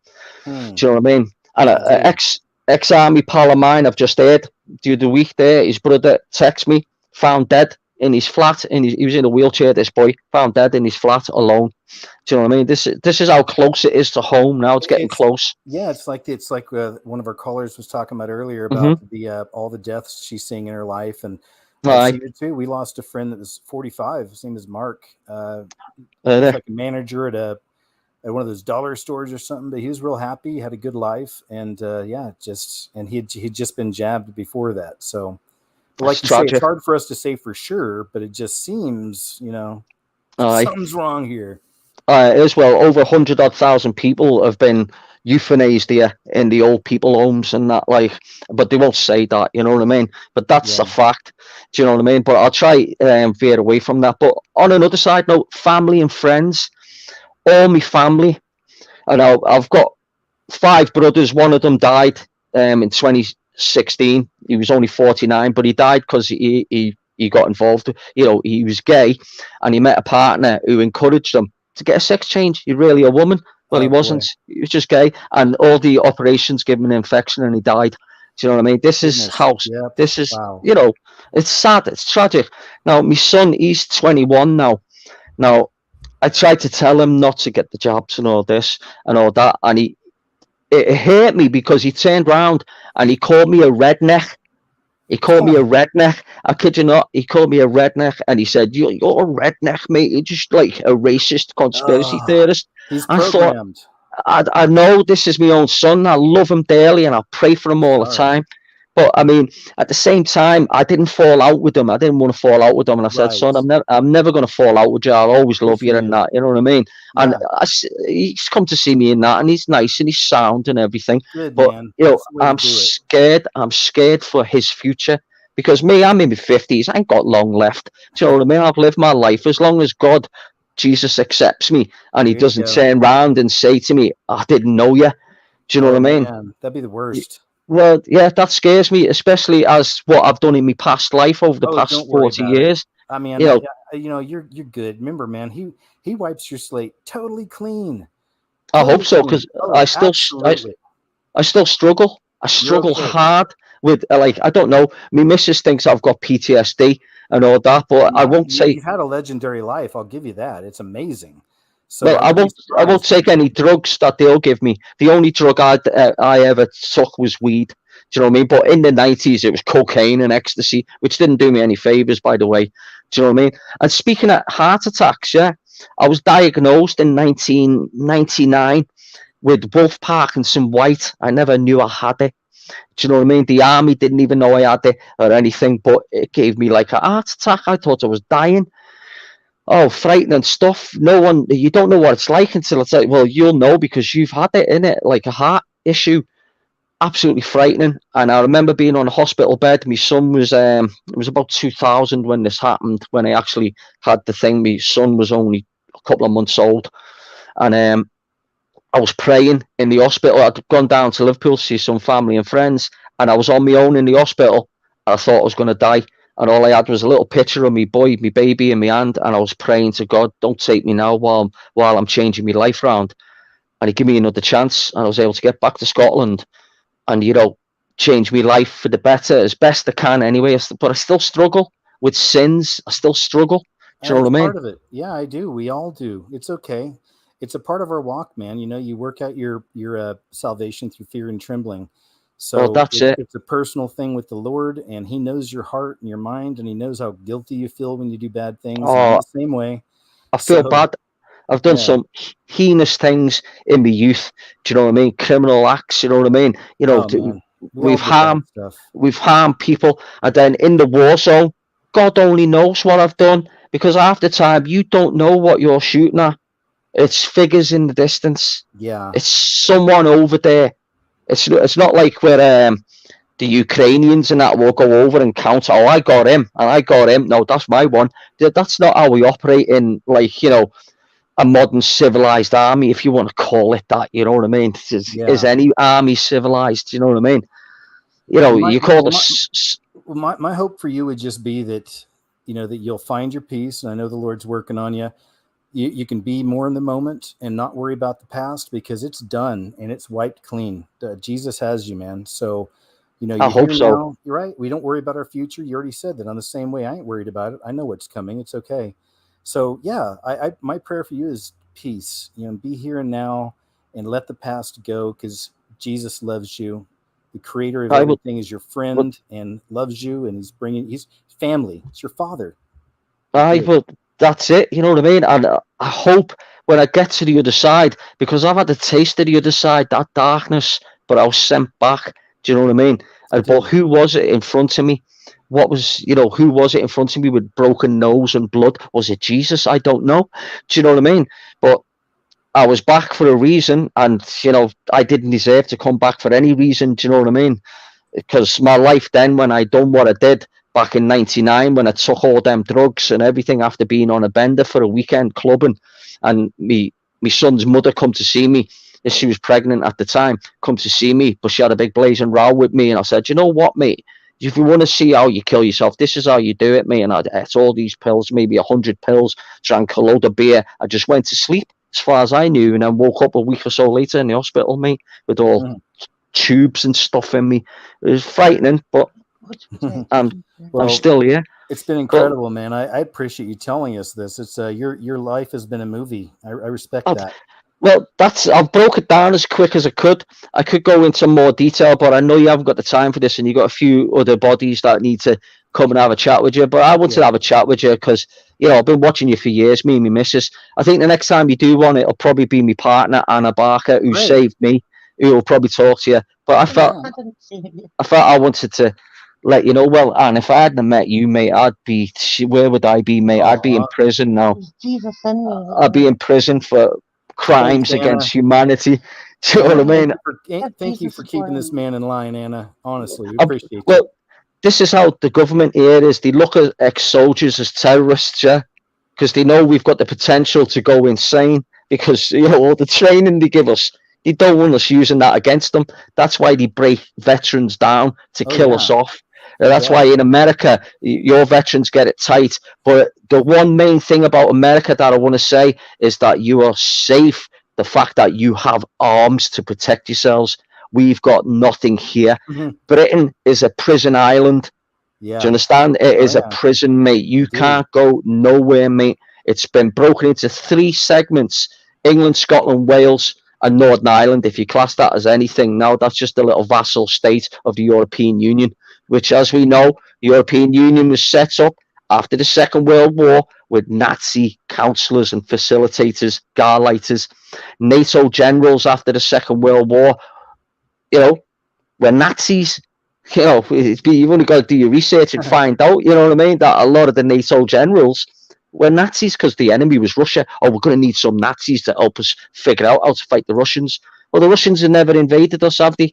No Russian set foot on American soil unless he's an immigrant. No Russian set foot on British soil. You know, we're the ones who've been doing all the invading all these years, mate. Do you know what I mean? True. I'm not saying Putin's a good guy. Putin's a clown, but they're all part of it. But the common soldier on the ground, why they call soldiers? Because your soul. Do you know what I mean? You're giving your soul to something that doesn't deserve your soul. And that's why I left the army as well. Do you know what I mean? Because I thought, you know what, mate? I've gone through, 21 months of warfare, 21 months. Do you know what I mean? In the thick of it. And in them 21 months, I only had, like, I'd say 5 or 6 weeks out. The rest was all on ground, you know, boots on the ground. And it was horrible, absolutely horrible, mate. Because our tour of duty is 6 months. I think the Americans is 3 months, in it. I'm not sure. Ours, no, it's not 3 months. Was that you only had to serve 3 months? Mm-hmm. Oh no, Well, I did 8 years active, but it's usually 4 years you'll do in our services over here. You got to do 4. Oh, I mean a tour. Yeah, any given tour. You could be in the army for like, yeah. Whereas like each tour I done was like six months, and then I'd be come back for 2 weeks. Then another 6 months, come back for a week, then another 6 months, and then I went back to Kosovo. Then from Bosnia to Kosovo. Do you know what I mean? And we were there then for like 3 months, and then the Russians come in, kicked us out. Do you know what I mean? Couldn't make it up, huh? You couldn't make it up. Luke, I probably better stop now just because I know I keep listening and talking to you honestly. But anyway, just thanks. Keep moving from my people here. Yeah, I'm sorry for keeping you talking anyway. No, anyway, man, thanks for the opportunity to speak and say hello to all the boys out there and all the people out there. And hopefully God's on his way back soon. The big man Jesus is going to set his foot on this land soon, mate, and put an end to it all. Anyway, I pray for you all, and I hope you all do well. In Jesus' name, have a good time and look after yourselves. Next time it'll be Anna who will probably talk to you. That sounds all good. right. Luke, it's been a pleasure, man. Seriously, like we'll talk again, okay? All right. Okay. Thanks a lot, mate. You can cut me off now, mate. Thank you. Thanks, Luke. All right, man. We're gonna keep on moving here. I'll jump over here to Anne. Hey. Anne, thanks for your patience, my friend. All right. I'm starting to fade away a little bit. I'm getting tired. I know. I'm sorry. It's tough sometimes on these. That's okay. How you doing? I'm doing all right. You just take each day. That's it. That's all you can do. It is. And I like people have been saying, I'm amazed at how many different agendas they're pushing at us all at once and very, very fast. Yeah, it's overload, isn't it? It is, because you have the race thing and the gender thing and the COVID thing and the food thing and all of it. And something I've noticed, I've been the past couple months in the chat at your shows on Rumble. Oh, cool. Thanks. Yeah, I avoid interacting online because people can be so vicious. I mean, oh gosh, isn't it true? You gotta be careful. But luckily, and I think you found a good group. Yes, the people on my shows, are great. Tamara's awesome. They're all good people over there. All my mods are great. The people are great. Go ahead. But there are occasional stinkers that come in. It happens. Yeah. I felt comfortable over there. And one of the things that has come up, and it's come up tonight too, is, it's just so weird that if you're one of the people who can see, and almost no one else can. Yeah. It's just, and I'm very lucky. I have one friend, and this is where sometimes, often, every day, I feel like I'm living on different layers of reality. And I have one friend, Julie. We met in 1985. I just graduated from college, and we met each other. And we've been friends since then. We're both Christians. And we've always had different opinions. She was a conservative, a Republican. None of that ever mattered, really, at all. And in the spring, I think it was around February or March of 2020, when they were just starting to announce the lockdowns and the masks and all of that, we were talking, and I said, the only way I can make sense of all of this is what's written in Scripture. And I know it can sound crazy, but I think we might be living in the last days. Oh, for sure. I'm right there with you. Absolutely. And she said, I've been thinking the same thing. Nice. And I live in Pittsburgh now. I mostly grew up here, and I ended up moving back, but I have been living out in Minnesota, and she's still out there in the Twin Cities. How is that? Are people really nice up there? It seems like a lot of nice people. Maybe I'm wrong. Well, it used to be. And the thing that blew me away, I know, and I hear people, the stereotype, and I had it before I moved there. You think Minnesota, Midwest, Yep. it's just going to be nothing but white people, wall to wall white people. Yeah. But the Twin Cities is incredibly integrated. And I lived in an apartment building, and there were 8 apartments, 4 different races, 3 different languages. They helped a lot of people from Vietnam come to the States. A lot of churches out there sponsored them. And oh, cool. That's good work. Yeah, so and they integrated very well into the community, and then they have one of the largest Somali populations in the country. And my little furry beast just hopped up, I guess because I'm talking, so you may hear some noise in the background. Oh, it's all right. Yes, it's Stella. Always love to hear the little ones speaking like that. Yeah, she's a good friend. So Julie actually, and this is the thing, people would talk about like the neighborhood where George Floyd was murdered. They would say, oh, that's a Black neighborhood. It isn't. It isn't. I drove a bus for a preschool in that neighborhood. It was all races. People out there, the neighborhoods are more by economic level than they are by anything else. Right. And, that summer, I was just so traumatized watching all of those riots.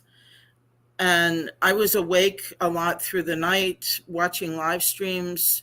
I couldn't believe what they just tore the city apart. Oh gosh, they did, didn't they? I bet that's had to be weird watching a live stream knowing it's happening right outside the house somewhere. Well, I live in Pittsburgh now. Oh, my bad. That's right. Okay, go ahead. Sorry. Yeah, no, that's okay. That was Minnesota.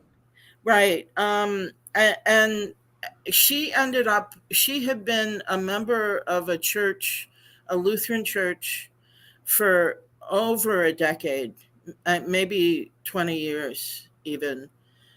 And they just went full on Black Lives Matter, social justice. Hate hearing that. She ended up leaving her church. Good for her. She had a conscience. Yeah. She's like, this is not, because, and I have been doing research and talking too, because one of the women who founded Black Lives Matter talks about being a priestess for this African religion. Patrice Cullors. Yes. And how when they're doing this, say his name, they're calling spirits to join them. Absolutely. And so the whole thing is just so, but you just have to be so careful what you say to who, and it's all coming at you at once. And so at least I have her that I can talk with, although sometimes I back in the early 2000s, like maybe 2003, I heard something about World Trade Center 7. And I'm like, what? So I started digging then and got a little bit involved in 9/11 Truth.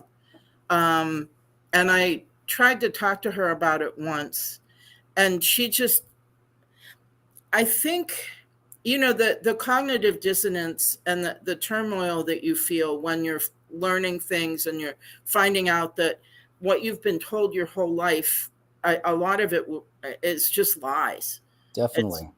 and it's getting so much worse. They lie so, like CNN, with the police precinct building burning behind him.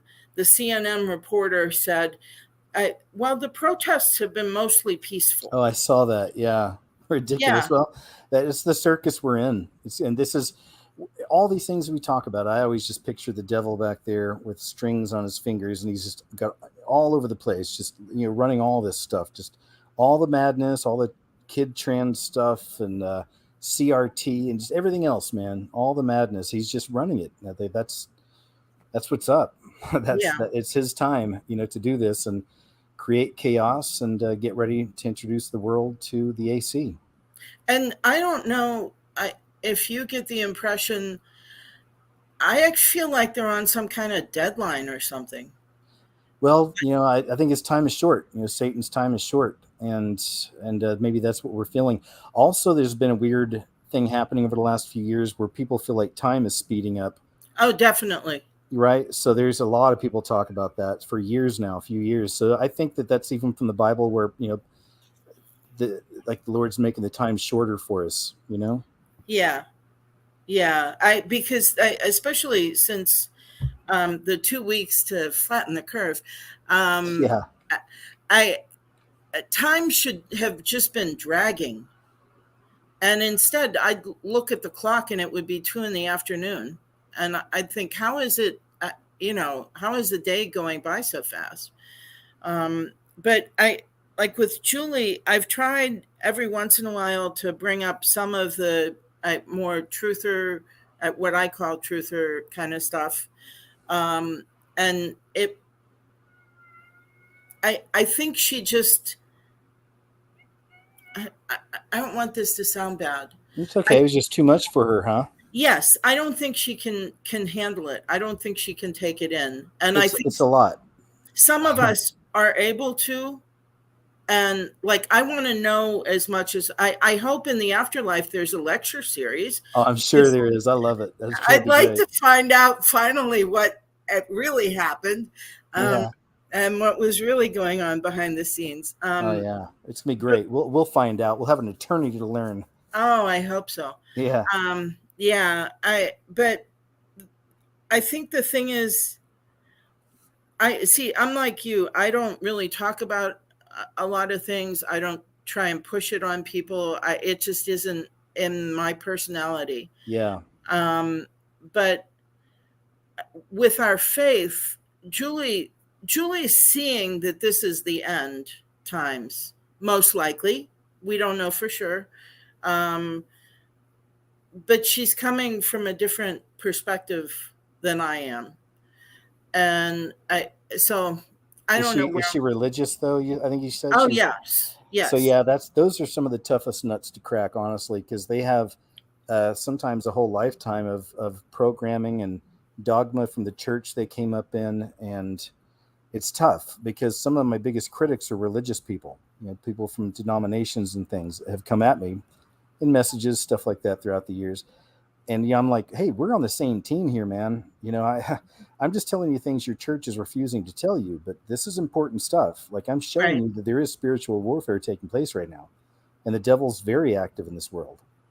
And she senses that too. She's like, oh, this is evil. Right, but then they'll be like, oh, we shouldn't be looking at things like this. It's evil. We gotta, just think happy thoughts. I've seen that too. I'm just not that she said that, but I've seen that as well. Yeah. But that's just putting your head back in the sand. We're in the end times, man. The whole world is about to end soon. Mm-hmm. So, it's time to really open your eyes, break free from the fourth age, which is religious constructs and all this, and enter the fifth age, and the fact that this is the age of Aquarius, the age of Antichrist, the age of awakening. Now's the time, right? It's let go of the old church religious type systems. I'm not saying stop going if you go, whatever, it's fine. But, spiritually let go and just let's focus on the Lord and what's taking place right now. Mm-hmm. Real spiritual warfare, right? And people are getting swallowed up because, like you said, with all the stuff hitting us at every angle, there's so many victims out there, zombies, really. Well, yeah. But go ahead. Sorry. No, they're the zombies that have gotten absorbed into all of it. Yeah. And believe all of it. And, you know, I've had friends. One friend, we were friends for 40 years. And I told her I wasn't getting vaccinated, and she hasn't spoken to me since. Well, probably for the better. Yeah, except that what I could sense in her in our conversation up to that point was she was terrified, and she was more stressed and more tangled up inside herself than I had ever seen her before. So there's a lot of fear. There's handling the cognitive dissonance is difficult. Getting away from normalcy bias. We're not going back. No, and that's okay. Yeah, it's really okay. Like when you have your relationship set with the Lord and you feel good, it's like, it's okay. Let go of this, because I don't want to be a part of any of this stuff. We don't want to be a part of what's coming in. It's gross. It's disgusting. It's degenerate what's coming in. So I don't want to be a part of it. Yeah, I can't imagine that this isn't worse than the days of Noah. Yeah, I know it's definitely going to get a lot worse, I believe. But I agree, but it's already bad enough. Right? Yeah, it really is. It really is. I'm with you. Yeah. On that. If I were God, I'd be tempted to torch the place. Hey, bring it. I say bring it. Bring the fire. Well, Ann, it's good chatting with you. Is there anything else you wanted to share with us? No, I appreciate you. I appreciate the community that's grown up around what you post. Oh, thanks. Yeah, there's great people there. I can't take credit for it. I'm blessed. Like, great people come around. Thank you. It is a refuge in this time. Good. I'm glad to hear it. Well, thank you. Mm-hmm. God bless. God bless you. God bless everybody who's still here. Well, everybody who listens later. Yeah. We still got some. We're still rolling pretty strong. All right. Well, hey, Ann, thanks again, and take care. Okay. You too. All right. Have a good one. All right, guys. Just a few people left here. And thanks again for y'all's patience. Be Cheesy is up. Be Cheesy. May have fallen asleep. That's happened. It's no problem if it has. You got to unmute your mic, though, on your side, Be Cheesy. You hear me? Yeah. Oh. Hey. Okay. Hey, KJ, how's it going, bud? Hey, it's good. Good. Nice to talk to you. How are you doing? I'm doing great. First, I just want to say you are one of the main YouTube channels that has woken me up to the truth. I have to give thanks to you, to Days of Noah, and to Call for an Uprising. Now, there's many others out there that I watch and I follow constantly, but you guys were like the main ones. And I just want to say thank you so much for what you've done. Thank you for creating this community of believers and truth seekers to be able to have a safe space to discuss these things. This call-in show is absolutely magnificent because a lot of us don't really have a lot of people around us that are aware to this truth. Right. And it's not as if we don't try to share it with them. It's not as if we don't try to send them links, send them information, but they just have this concept that if you're a conspiracy theorist, you're just Alex Jones type. You're just exactly. And I made an album called Conspiracy Realist where I was showing them that a lot of these so-called conspiracies are really biblical. So when someone is calling you conspiracy theorist, it's really just the enemy trying to find some way, like a trigger word, just like one of the callers was talking about the Illuminati earlier, right? How it's a trigger word. It's people hear that word and then they just roll their eyes like, oh, it's just a joke.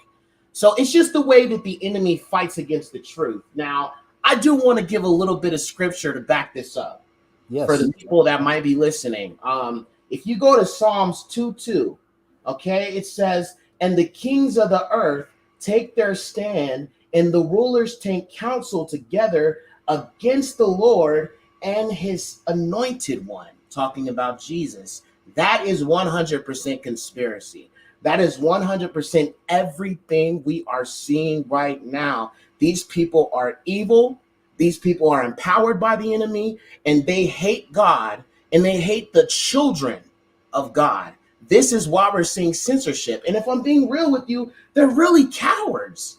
If you go to the World Economic Forum right now, they have the comments turned off. Oh, of course. All these shysters do now. It's terrible. Right. They don't want the truth to get out there. They're hiding the truth. And I think like I said, that's why I'm saying I'm thankful for people like you. I do watch your Rumble shows. I follow you on BitChute. I follow you everywhere because wherever you go, I will go. You know what I'm saying? Appreciate it.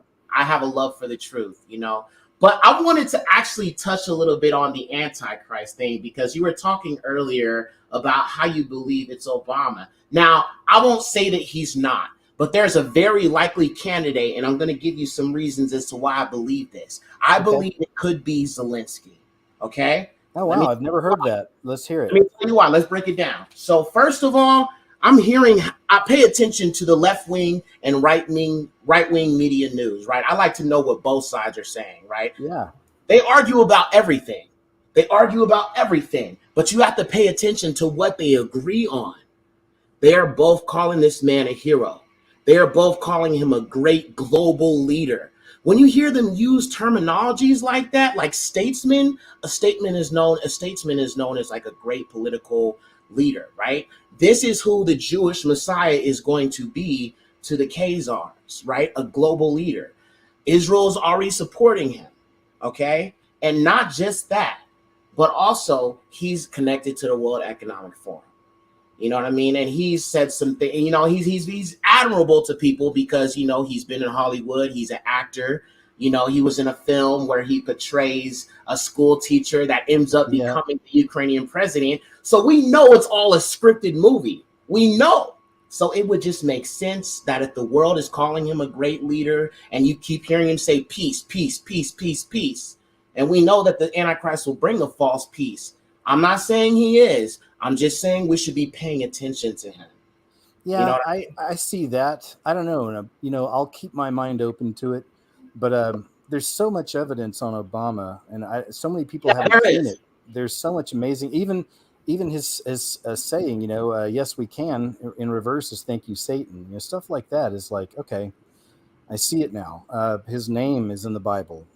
So there's a lot of things with Obama that. That's just me. And like I said, I'm open to hear other people's ideas, and I keep my mind open to things. But we'll see, because honestly, it's going to play out, I feel, very soon, especially if Obama really is the AC. Biden, that meat suit's not going to last much longer. Definitely not. And you know what? Actually, speaking of Biden, it's so hard. People like my parents and stuff, they get concerned about me because they realize that I've unplugged from the Matrix, right? I used to be Neo in the Matrix, but I unplugged and I see it's all just an illusion. So I don't have faith in presidents. I don't have faith in pastors. I don't have faith in man, but in the Most High God only. They're concerned about me. And it's just like, I realize that this doesn't matter. You know what I'm saying? Like, I voted for Obama back in 2008 and 2012 because that was the first time I ever voted. And I was like, okay, he's charismatic. This was before I came into the truth. But then when I saw him kind of pander to the LGBT, I realized something was wrong. And then in 2012, I realized I had an epiphany. I'm just like, these people are all the same. And then I started understanding Freemasonry. I understood how, George Bush was connected to Skull and Bones. Truman was a Freemason. So when you know the ties and you're able to see the circles that these men run in and how the arguing and all the stuff they do in front of the camera, but they really work together. You just realize there's no point in having faith in any of these people, and it should only be in God. Now, yes, I know in the Bible that God has put kings in place for certain reasons. You obviously have King David, you have King Solomon, you've got many examples of kings, but all of these world leaders that have directly signed on to the World Economic Forum, they are not people you should be putting your trust in, because at the end of the day, they all answer to the higher capstone of the pyramid structure. They all are going to do whatever they're told. They don't have independence. None of them are Bible believers. None of them are God-fearing, which is why they signed on to this in the first place. And then a lot of them are, they hang things over their heads. They set them up so they can't do anything, right? They'll get them effed up and, get them with a picture of the little girl or something like that. Stuff like that. They're really dirty. KJ, this it's really evil, just this world. I used to be in the industry as an actor. as a child actor. I used to do that when I was younger. And cool. What you hear, like kind of what you're seeing about Disney, right? When you can see obviously what they're doing. I'm going to be very careful with the terminologies I use, but I think we're all aware of why they're trying to cancel them. I have been saying this for a long time because unfortunately, it is not a conspiracy. It is true. Hollywood is filled with PDs, okay? People that are interested in children inappropriately. It's filled with them. They were trying to do it to me. Oh, can you still hear me? Oh, I'm still listening. I'm just being quiet. Go ahead. Because the screen just switched. I didn't know if I got cut off or something. No, I switch it up sometimes. Go ahead. We're good. Okay. Yeah, so it's definitely true. And I know that parents love their children and they want their children might have a talent. They might have some sort of skill that their parent want to support. But just be careful when it comes to Hollywood because these people have been doing this stuff for a very long time. They are connected directly to a lot of these producers, these movie directors. And I never like really blew up as an actor, but I realized that God saved my life. Yeah. Because the way that they were setting me up, first he had to get my parents' trust, get them to trust them or, leave them alone with me. Then he would start asking me really inappropriate questions about what I do at 12 years old in my room by myself. So, yeah. So, I'm sending a message to people out there that might have parents that, parents that might have children that might want to be a part of this. It is evil. God does not dwell in this industry. It's a lot of dark stuff that goes on in there. I've seen it myself. They try to pull me into it. The rituals, the sacrifices you hear about, all of that stuff is real. You know what I'm saying? But anyway, there's so much I could say. But KJ, I just wanted to call in and say thank you so much for what you're doing. God bless every brother and sister that's watching this live stream right now. It is a blessing that God has chosen you for a time such as this to walk in the truth, to know the word, to believe in his son, and to one day we might dwell in his glory. Hallelujah. Oh, man. Amen. That's powerful. Be Cheesy, you're awesome. Thanks so much, man. I appreciate it. Good talking to you. And are you going to do more things shows like to think this? about. Are you going to do more shows like this? Are you going to do more call-in shows? Because I like to call in more. I love it. I will, man. I'll definitely do one way sooner than I did. My attention's on all these other things I do, but I need to occasionally come back here, definitely more often, and do these. So I promise I will, and we'll talk again, okay? All right. God bless you, brother. Thanks, Cheesy. See ya. All right, guys. Got Pigs Can Fly coming up next. Loving all these callers, guys. I'm so blessed by you guys. I hope you know that. Thank you. Like some of us will be talking and then the guest will be like, you feel really alone in this sometimes. Well, I'm right there with you. This is a huge blessing for me doing these as well. And just thank you guys for being here, man. Pigs Can Fly. How are you doing? Thanks for your patience. Hey, I'm doing all right. Can you hear me? Hey, man. Yes, sir. Thanks for hanging in there. I'm sorry it took a while. Hey, no worries. I had a long day, but I figured I'd just listen in, and I didn't realize I could actually join until much later. So I was like, okay, I might as well try. So yeah, I'm glad you did. What's going on? Not too much. Been working my butt off lately. Yeah, but that's good. yeah, Keeps you busy. I have a really crazy background as far as like my coming to Christ moment and everything. And let's hear it. So actually, there's a bit of context that has to go into that. So I was raised Methodist and kind of struggled with the faith for a long time. Ended up becoming agnostic whenever I was about 13, 14 years old. Wow. Yeah, because so my old church, they were part of the NAR, is that what they called it? New Apostolic Reformation. Okay, I don't know much about that. So they believe in like the gifts of the Spirit being manifest today, which, I mean, I'm not against that or anything like that, but I do think that the way that they were utilizing it was a bit misconstrued. You mean like speaking in tongues and things like that? Yeah, because their version of speaking in tongues was like the Babel stuff, rather than like the understanding of if you actually read Acts, you'll understand that they're actually speaking real languages that people could speak already. Can I quickly share something with you? And then not to cut you off, but I've mentioned this in past shows. It's probably been a long time since I've talked about it, but I actually got caught up a little bit in a cult out in Maui, Hawaii when I was in the military. Did you ever hear that? I don't know if you may not have heard one of those shows, but No. And it's there was no mind control or anything like that. And it's a very long story. I won't go into the whole thing, but I'll say this. Okay. They were really big into speaking in tongues, and they were Right. always trying to like force me into it. They'd send one of their elders into a room with me alone. I mean, nothing creepy. The door's open, but they'd sit there for like an hour, like trying to coach me into like speaking in tongues. And it just always felt weird, man. And that's only one aspect of these people. And again, they got weird when I left. They kept trying to get me back. But other than that, it's like, so that was my experience of speaking in tongues. It never felt right to me personally, but go ahead. No, I agree. Well, that's one of the things that really bothered me, especially so I was in high school, I actually met a Satanist, and like he was more or less just making fun of my religion at the time, but he actually started praying in tongues the exact same way I'd heard someone praying in tongues a few days before. And it shook me, like really, like legitimately, I was shook. And so I was like, okay, well, maybe, like I started like really thinking about it. I was like, well, does this mean that they have the same spirit? Like, what's going on here? You know, and then at that point, I was like, you know what? I'm just going to put this off for now. You know, I'm not going to worry about God or religion in general. And like I went through my naval career. I went through like a whole lot of years, 13 plus years, just basically living like almost like an atheist, basically.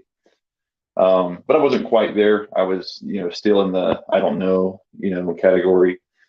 And anyways, long story short, got out of the Navy in 2015 after serving on a submarine, and I was really stressed out because it was just a crazy life to have to go through.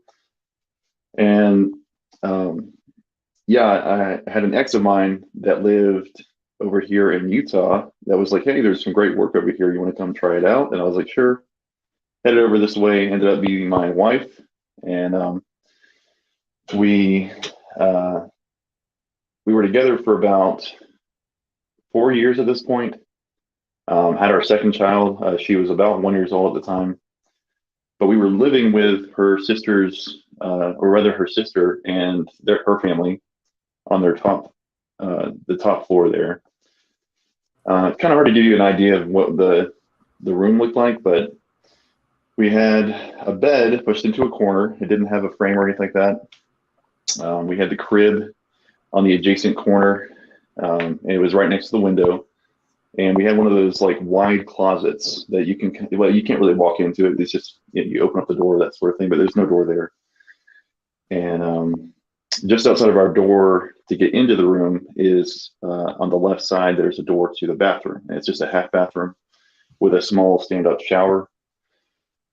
Anyways, so like I said, I was an agnostic. I had been arguing that night with my wife, and it was pretty sad because it was over something personal. And she walked out of the room. She went to the bathroom, started crying about it, apparently. And irony of ironies, I was actually like kind of trolling a Christian online. I'd been trying to find like, you know, things that I could argue with them about, basically. So I was I was looking in. I get that to this day from people, but anyway, right. But go ahead. It happens. It's part of it. I was one of those at the time. So I was like looking at Deuteronomy and the Psalms, and she came into the room like a completely different person. I can't really explain it without you actually being there at the time, but like I could feel it in the room that there was just something else there, right? And like it didn't quite catch on right away, but out of my peripherals, she was like standing right in front of that closet I was telling you about, looking dead at me, and she said, "You know, you're reading the right book." And the interesting thing about that is the context for her. She's Native American, so she's like Navajo and Hopi mixed. Oh, cool. And I'm so that's cool. Yeah. Go ahead. So, well, obviously, you know that there's a lot of spiritual practices, even praying to the dead, things like that, amongst a lot of the Native Americans. So that is something that she was doing. I didn't know it was how prevalent it was at the time, but yeah. So apparently, she had prayed to her recently deceased grandfather for strength to get her through our argument and our situation, basically. And I didn't find this out until much later. like after the event occurred, but basically, yeah, she prayed, and then I guess she said in her own words that she felt this tingling that started at the top of her head and went all the way down to her feet, and then she just blacked out. And when she did come to, she could see and hear everything that was happening and being said, but she could not actually do anything about it. Whoa. Yeah, like it was a full-on possession, basically. And I mean, this went on for about 3 hours. I didn't know at the time until like almost at the end of the 3-hour period just how bad it was. Wow. And I kept running through like all the different scenarios in my mind, like, what could this be? Like, is it multiple personality disorder? And I kept thinking about it. I was like, well, wait a second, because I actually did some studying. I wanted to get into criminal justice psychology, and I was cool. like thinking that this might be something like that. And I was like, wait a second, the manifestation of that has to be because of some kind of serious event that took place at a young age. And that usually manifests around the ages of 11 to 16. My wife was 24 at the time, so that didn't quite meet the criteria necessarily. Not that there couldn't be exemptions, but to me, it just didn't make any sense. But the other things that really started to lead me to believe that this was actually a demon possession was she started saying these like three word phrases, or just a few word phrases that weird. They come from the Bible. And I knew for a fact she'd never laid her hand on a Bible in her life. That's heavy. That's heavy. I was like, Wow. wait a second, how does she know this? Where does that like? And she just started. There's another thing. She walked in and out of the room a couple times, and she was saying some pretty like blatantly heinous things to me, like things that you would never expect a spouse to say to you. I mean, like the most hideous things you could say to somebody, basically. And obviously, I'm over here thinking to myself, please don't do that. Like, like please don't do this to me. Like, that's ridiculous. Yeah, that is not nice. And right, and then on top of that, she came in one time because she kept going between the bathroom and our room. She came back with scissors. I think it was the third time. Somewhere about 2 hours into our conversation, doing all that. Yeah, she came in with scissors, and she kind of was like trying to hide it behind her back, but she was looking at our daughter, the 1-year-old I told you about in the crib. Yeah. With this like animosity. You could just see it on her face that she like wanted her dead. Let me ask you something quickly, because I may have missed something. So Yeah. she fell down, and then after the fall down, she had she was acting different, right? Is after she fell down is when she started acting kind of possessed or something, or? Well, to my knowledge, she didn't actually fall down. She was like basically like crying in the corner, I think is what the way she described it to me was that she was in the bathroom and she just kind of like sat down on the floor, pushed up against the wall, and she's just like weeping and then crying and then also praying apparently to her grandfather. That's what I was wondering. Go ahead. Yeah.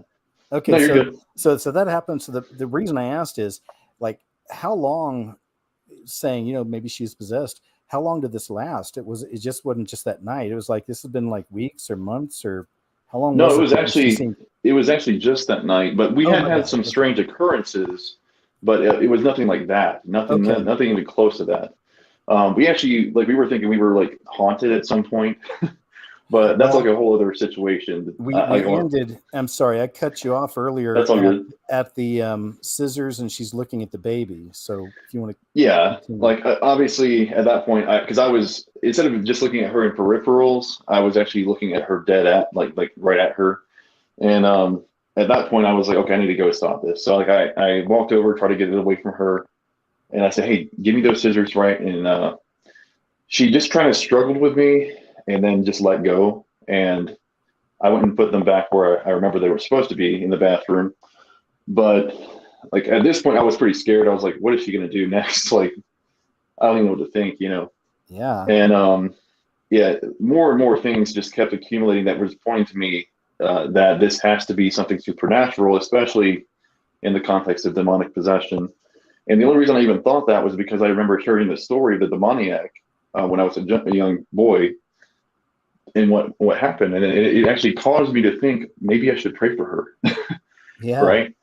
And so, interestingly enough, around, like I said, about I guess two and a half hour period, something like that, I was like, do you mind if I pray for you? And she immediately shrieked the word no, and then backed into the corner of the bed. Wow. Yeah. And I was like, obviously you understand she was praying to her grandfather. Why would this be an issue? Yeah. Like none of it makes any sense unless this is real, like a real legitimate Yeah. You were demon talking possession, to right? something else for a little while. Right.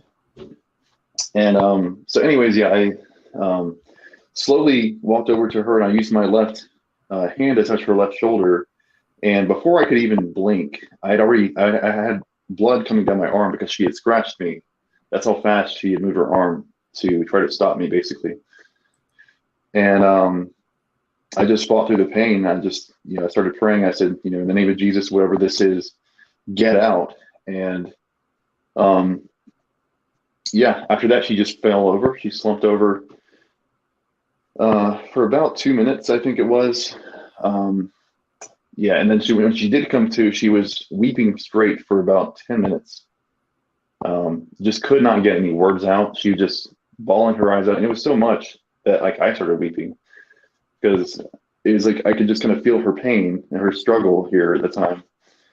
And anyways, at that point, she finally told me what was going on, and I already kind of explained to you what she said, but yeah, just recanted everything that I told you there at that point, and I was like, well, this is legit, and I should have never walked away, that sort of thing, And good for you for engaging in that warfare, man. That's what it took, huh? Yeah, it was definitely an eye opener, and. I mean, we made a little testimony video, put it online about a year and a half ago. But yeah, obviously you can imagine people not taking too kindly to that. Yeah, I'm sure. Yeah, but it happens. Like I tried to tell them like some of my credentials. I'm like, look, man, I used to be a quartermaster on a submarine. Like it's not like I try to look at things very objectively, and I'm very thorough when I look at things. Like yeah, I'm like I had to be. So I'm sorry you had to experience that side of the internet. It gets ugly, doesn't it? Oh, I mean, that's not even that big of a deal now because like I'm so used to it. But like especially now because I actually focus more on like the scientific aspects of life just to try to help people that are agnostic or atheists to try to come to Christ because I feel like that's the only way they're really going to realize. Well, seems like that's probably your gift he's given you, man, to actually to be able to reach those kinds of people. I mean, I'm thinking that I'm not like anything special. I just look at things that seem like there has to be an answer for, right? Like for instance, abiogenesis, right? The notion that inanimate matter can form spontaneously life. That's kind of what they have to believe in otherwise, right? But they don't really want to admit that a lot of times. So I'm trying to show them a lot of times, hey, you have to be able to give an answer for transmembrane proteins, right? If you ever look into a cell and how it operates, it's the craziest thing. It's literally like a city. And they have something on the membrane. It's a lipid bilayer that has different topology, by the way. So on the exterior portion, completely different number of lipids, completely different number of proteins that are integrated into it. And one in particular, it's called ATP synthase, right? If you go look this up, it actually has 3 different functions and it's simultaneous. So it has to be there from the beginning. Like there's no other way of looking at this. If you don't have this, the cell dies, okay? And there's a lot of reasons for this. There's actually a video I recommend you looking up. It's on Long Story Short for membranes, and you'll see what I'm talking about. But it has so many things that have to be in the right, like the proton gradient has to be very specific. If you have too many protons coming into the cell, it dies. If you have, so there's these little doors. They're called aquaporins, right? And they're sort of like bouncers. They actually will allow water to come into the cell, but at a very specific rate, and it also rotates the atom of the water molecules 90 degrees so that it doesn't allow for protons to access through the aquaporin, right? Interesting. And so the ATP synthase that I was talking about before, what it does is it's kind of like a motor generator. If you've ever seen one of those before, it has like a little rotor on it, right? And it passes those protons across the rotor slowly at a reasonable pace here, so as not to create too much heat. And then it creates a very faint voltage across the entire membrane, which powers all of the membrane proteins. And then it also has a secondary function here in that it makes ATP, which is adenine triphosphate, right? So it takes adenine diphosphate, which is ADP, and it adds a phosphate to it, and that gets sent back into the cell, right? And so that ATP is used to power all the other processes within the cell. So any other enzymes, all of them need this ATP. Without ATP synthase, there is no cell. That's how important it is. It's crazy. You got to look this stuff up. I'm telling you. It's heavy. Well, it's definitely heavy. It's some of the craziest. I mean, if you start looking into like helicase molecules and the topoisomerase, oh my gosh, there's just so much stuff that I could go into. Well, that, definitely do me this favor. If you ever decide to try to wake up some of these intellectual, scientific friends of yours, and by showing them some of my videos, make sure you don't start them off with my flying humanoids. Okay. Right. Please. No worries. No, I've always liked your content. I've actually been watching you since 2016. Thank you. But yeah, no problem. I just I happened to be here tonight because I got off a bit late, but I was like, you know what? I see KJ's on. I might as well check it out. I'm glad you did, man. Wow, 2016. That's back when Trump got elected. So I was probably still on the border of either being in Costa Rica or coming back to America around that time. Nice. Somewhere. But yeah, thanks for listening so long, man. And thanks for sharing. Anything else you wanted to share with us? I mean, that was really it, just to let you guys know about the testimony and how much it helped. Yeah.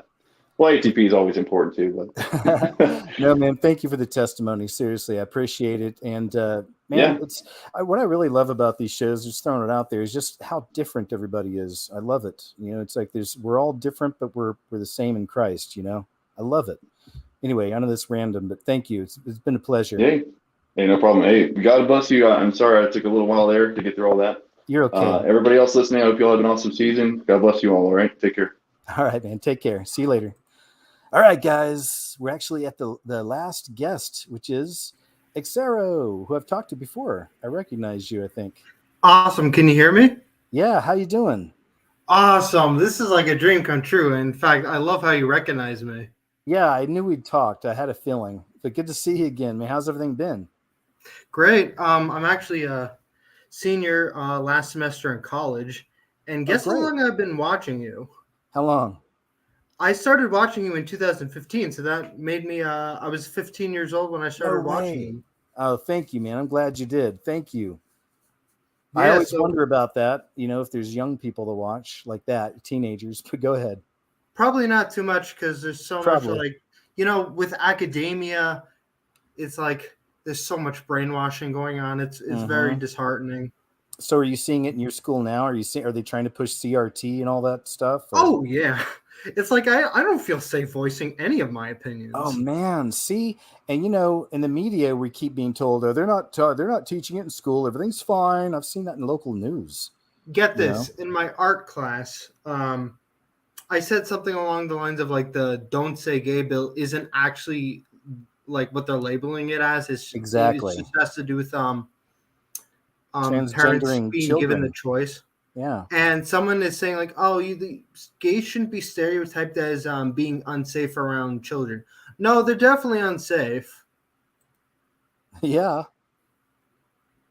But man, I got a number of things I wanted to talk to you about. I hope you're still awake. Oh yeah, I'm actually good. You're the last, man. We got some time, so we'll hang out and chat. Then I'll say goodbye to the folks, and we'll wrap her up. But we got time, man. Go ahead. Hit me with it. Yeah. So one of the things I wanted to mention was that I'm still working on an album, my 5th album, and some of the material, like. Let me explain how it's relevant to your show. Cool. I didn't know you're a musician either. That's awesome. Yeah, you must have forgotten some of my emails that mentioned that I'm a musician. I may But that's have. fine. You get so many emails. Yeah, I take a lot in, man. And between that and all the different social media sites I have to be on now, it's a lot. But go ahead. Yeah, so I'm working on this album. I've been working on it technically since the end of 2016. And Yeah, it's still going, and some of the material on it, like even though it's instrumental, it's inspired by Bible passages. Oh, In good. each song, like it's gonna come in hard copy and digital, but the hard copy is where it really is because I give like almost like a sermon for each song, and some of the material was actually inspired by some of your videos, like one of your videos was about like how America is on decline, and this is how like all these empires fall down in the Oh same yeah, nature. yeah. And it's very interesting because God talks like the Bible talks about that in the book of Habakkuk, and that's that. Even though it's only 3 chapters, it's very telling and interesting. Man, And that's, I mean, I appreciate you. Thanks for sharing that with me. It's really cool that you're inspired by some of these, and I appreciate it, man. Thanks. That's the way it works, right? People will share links, for me in messages and stuff like that, or emails, and then that becomes a video, and we all work together, yeah, and what did I wanted to say? Oh, let me ask you quickly while you're thinking about it. Yeah, sure. Is there a website that people can go to and find your music or anything like that? Or Oh yeah, I actually pay monthly for it to be up. So it's called exeromusic.com. So that's exeromusic.com. Oh, that's easy enough. Cool, man. Okay, I'll check it out. Awesome. That's like my dream come true. One of the things I did want to bring up was, Vigilant Mario, whatever his name is. Yeah.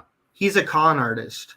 I know, man. Did you see well, okay, let me quickly throw this in and then we'll go on, but have you ever heard of a YouTuber? He's on BitChute now. He's called Cole Casper UK. Never heard of him. Okay, it's COLCASPER UK. I think he's been booted off of YouTube by now, but he was obsessed with Mario from Vigilant Christian, and he made videos like every day against Vigilant Christian, like constantly going at him. And he eventually wound up stumbling on some nasty pictures, I guess, that Mario was sending out to people, right? So he exposed that. But here's the really crazy kicker. After all that went, and this is no knock on Cole Casper or Mario, whatever, just telling you what happened. So, but with Cole Casper, what happened is somebody wound up busting him and posting clips of him being on gay websites trying to find, like, big men or whatever it was he was looking for. But that was the thing, right? So it's interesting how that all works out. It's like he did do a good job of finally exposing Mario, even though most of us already saw through Mario. But in the end, he got his. It's crazy. Anyway, go ahead. Yeah. Sorry, I was a little random. Just took a little side road there, but go ahead. It's okay, because around the time I think before I found you, I was actually into Vigilant Christian's videos, and I was under the impression up until 2019 that he was actually a Christian until this YouTuber named Gary828 exposed him, and now I'm watching Gary828. Oh yeah, so interesting. Yeah, I also wanted to mention a few really good YouTubers who are all Christians, and I think you should really check them out because, although your content is like a great eye opener, and Thanks. Even what was I going to say? I was going to mention Spencer Smith because he does related stuff to you. My only gripes against him are that he actually hates most kinds of music, including mine, which is like electronic stuff. Oh, and no way. He's also a KJV onlyer, so he could be a bit of a legalist, but he's got these great documentaries. He's got this trilogy called Third Adam. I've actually seen I've seen him. Then I know he has a beard, doesn't he? He's usually like on a set. Yeah. Okay, you're right. I got a major legalist vibe off him, but still, it's the information, right? So, but go ahead. Yeah, and then I've still been on the fence about this next YouTuber, but not YouTuber, but more of a YouTube organization called Bible Project. They're really great with their animations and their biblical topics. My only gripe against them is that they don't think hell is literal. No way. And it's baffling because they have like these great topics and they go deep into the Bible, but they think that the head guy, Tim Mackey, thinks that hell is like kind of something that we created. It's Oh, like, that's where did they get this dangerous. from? Wow. Okay, well, that's where right there. Then I'm glad you had the Holy Spirit woke you up to that, the lie there. But Yeah. it's one of those eat the meat, throw away the bones kind of things. Use your discernment and all of your other common sense, logic, reason. Use all your facilities, especially the spiritual discernment, and take what you need from them and leave the rest. And just be careful. Yeah, Really, definitely. it's disappointing hearing stuff like that. It You is. know. And I Go actually ahead. I stopped watching Spencer Smith because I kept replaying in my head what I'd say to him about my music and how my music is actually like, it's Bible based and there's nothing wrong with And it. you have a But gift. It's you can't convince everyone. You and said something yeah. along the lines of before, like, there's going to be certain types of people who are open to it, and I've experienced them. Even one of my classmates seemed really open minded, but other people like they're just going to shut down. They're going to call you a conspiracy nut job and all this, and they don't want to hear it. They're totally off. Yep, that's it, man. That's what time it is. And Yeah. there's a lot of wolves out there right now, and there's multiple antichrists. A lot of antichrists. There's an antichrist spirit. There's a demonic hive mind being created before our very eyes. I mean, we're living in wacky times, but Yeah. I'm with it. I love it. And again, I think it's why I have the history I have. I think it's why I was raised on horror films and science fiction. I went to film school to be a sci-fi horror writer, director. That's why. It's like when I found this and I found out that the truth really is much crazier than fiction. Yeah. Man, that And set then me on this. Go ahead. one thing I did want to mention is that you seem to sometimes say things like you can't even trust the church. And correct me if I'm wrong. Is that kind of your attitude? Here's my attitude about it is that okay. I was raised in church, and I've mentioned before, and it's nothing against them. Very nice people there. A lot of them are really good people and all this, but I'm not a fan of organized religion because a lot of it came out of Freemasonry. It's part of it as well. There's last time I checked, there was like over 10,000 different denominations of the Christian church in America. That's a problem, man, for real. It's because what happens is, people will break off from this church and, hey, I'm going to start my own because I don't believe that interpretation. And then they'll go start their own and they'll interpret, their way. And then people will leave their church and say, I'm going to start this because I don't. And next thing you know, it's all fragmented. That's why my attitude is read the Bible for yourself, have a personal relationship with the Lord, of course, through Jesus Christ, and have a real relationship. Talk to him. Look for his answers. Look for, him reaching out to you. Have a relationship. And you can get that on your own. You don't need to, like the Catholics, go into a darkened booth and have an older man sitting there and tell him all of your dirtiest things. You don't do this. That's one. And also with a church having a person on a stage, telling you what's in the Bible, telling you their interpretation and looking down at you as the audience, telling you what's up. We give them a couple bucks, and it doesn't work for me. But see, when I was in the military, I was in 8 years. And I lived in 3 different places. I lived in Kodiak Island, Alaska. I lived in Maui, Hawaii, and Yorktown, Virginia. And in all that time, I was searching. This is way before I woke up to the stuff and do what I do now.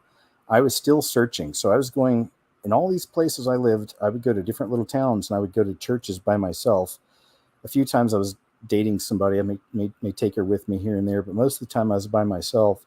And sitting in the back, I wouldn't really talk with anybody. I didn't go to the potluck lunch or anything like this. I would just kind of hang out and listen. And I did that forever. Throughout 8 years, multiple churches, dozens of churches. And that kind of solidified where I'm at now even more. Just all the division. And it's just a mess. I feel better and more comfortable just having my own relationship with the Lord, reading the Bible. And that's it.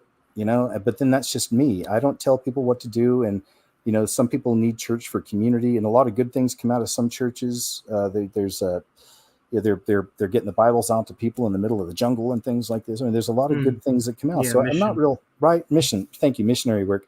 I'm not real hardcore like that. It doesn't work for me. And I just tell people it's okay to not go.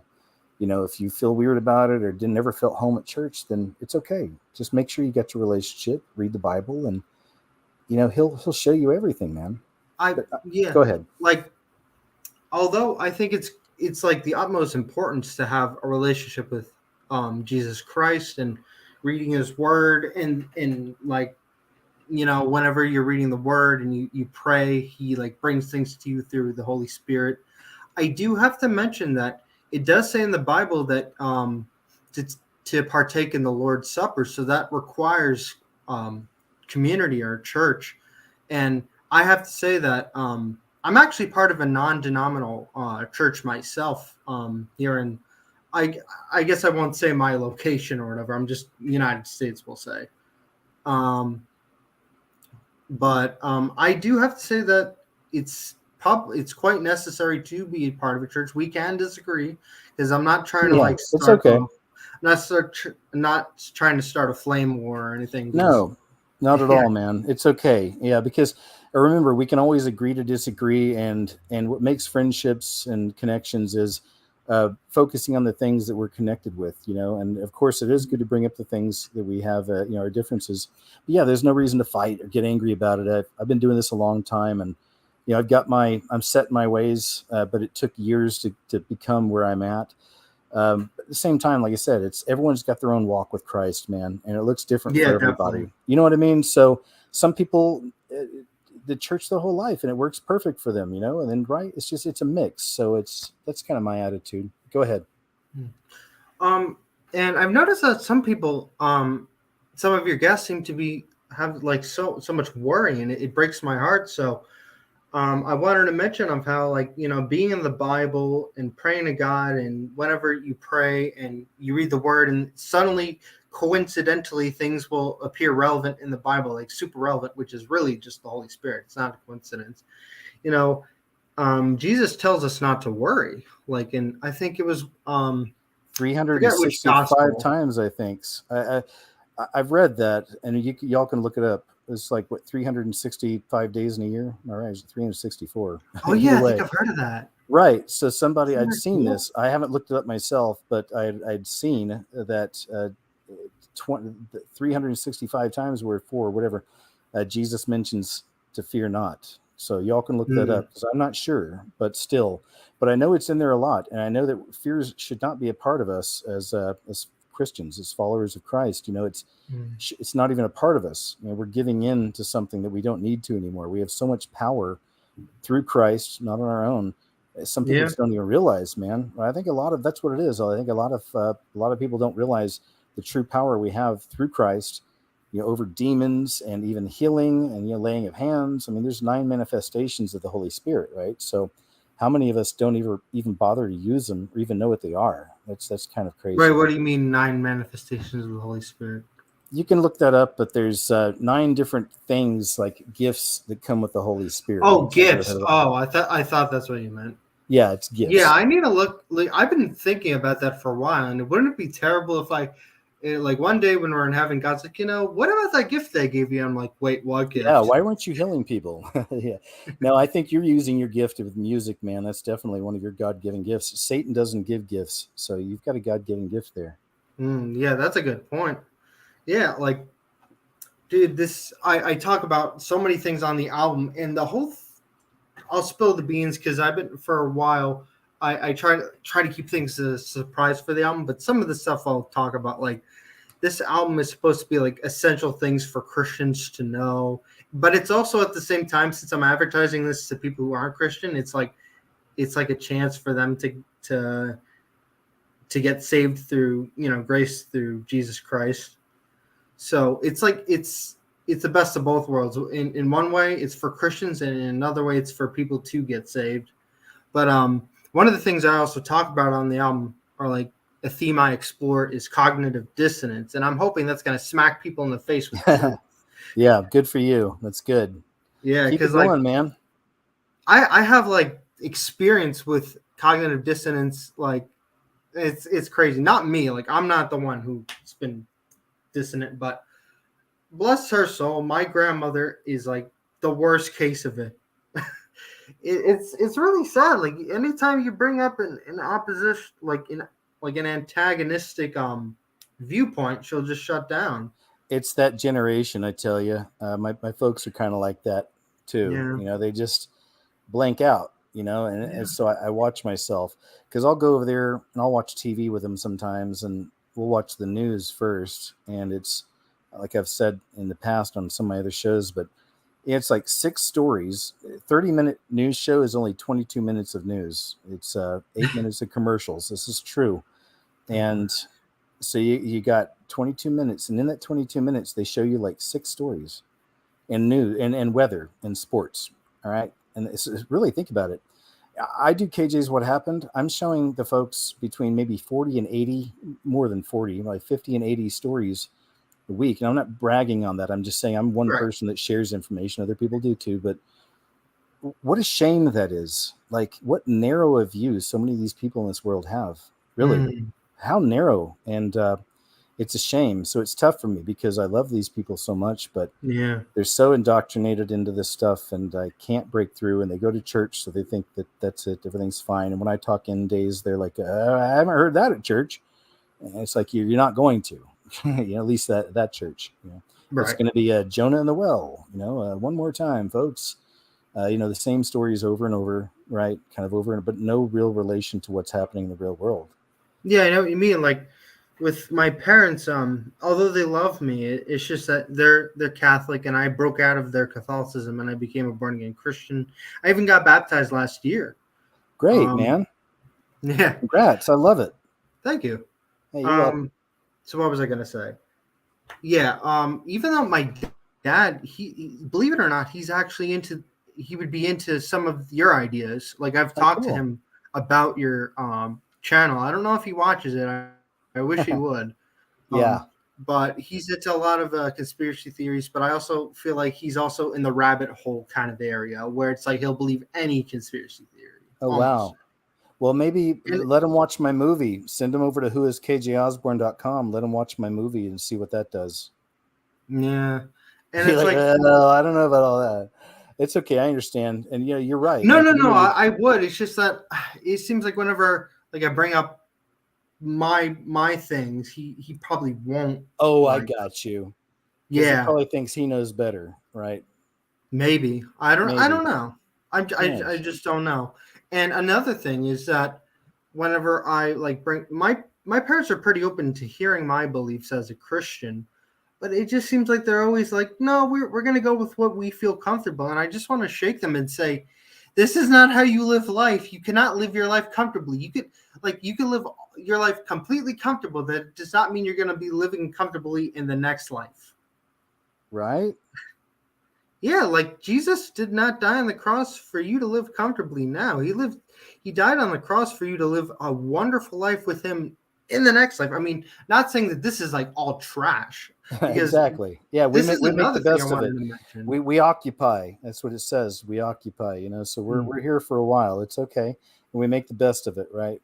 Yeah, I think I actually mentioned this before, but we can have peace and joy with Jesus as long as we're in that walk with him. So that's we've got it. God's got us covered on both sides of life.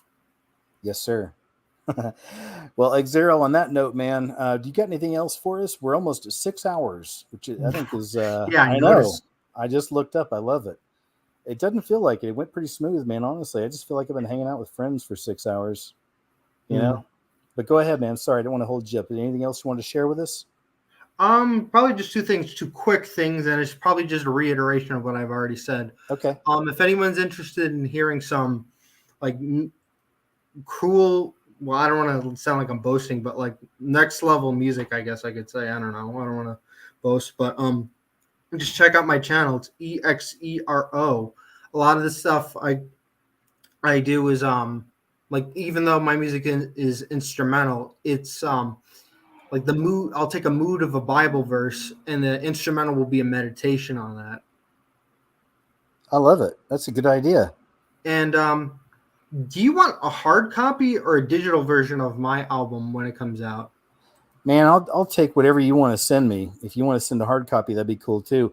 I'm really going to go check out your website. I want to hear some of your music because I'm a huge fan of music myself. You probably know that from the videos. So I'm looking forward to it. So just a quick note on my website. It doesn't have the music itself, but it gives links to my music, like my SoundCloud, my YouTube. Okay. That's what most artists do. So that'll work. That's good. Well, check it out. Awesome. Keep it going, man. I think that's it for me. That's it? Yeah, maybe just a quick prayer, and then I'm totally. Please do. Oh, go play. Yeah. I'd love it. Please do it, Cyril. Go ahead.